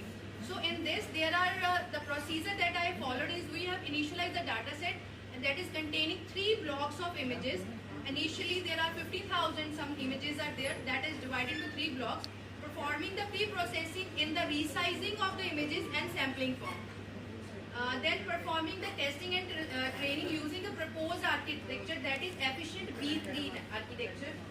So if the desired accuracy is achieved, then we stop, then we otherwise we follow that, then again the testing and training procedure. Then lastly, when it is successful, then the data set is classified into 2 classes, that is healthy and unhealthy classes. So this is the accuracy that I have achieved in these X-ray images. So the maximum I have achieved 99.74 after the 4th epoch, and the accuracy that I have achieved in the testing phase is 99. So that is superior than the previously mentioned. So I conclude that the efficient B3 model is providing a accuracy and average loss accuracy is 98.50 and 0.104 respectively. The future work which we can perform in this model is that we can go for the rest of the efficient net models like B4, B5, B6, B7, so that we can achieve further higher accuracy in that case. That's all. These are the references.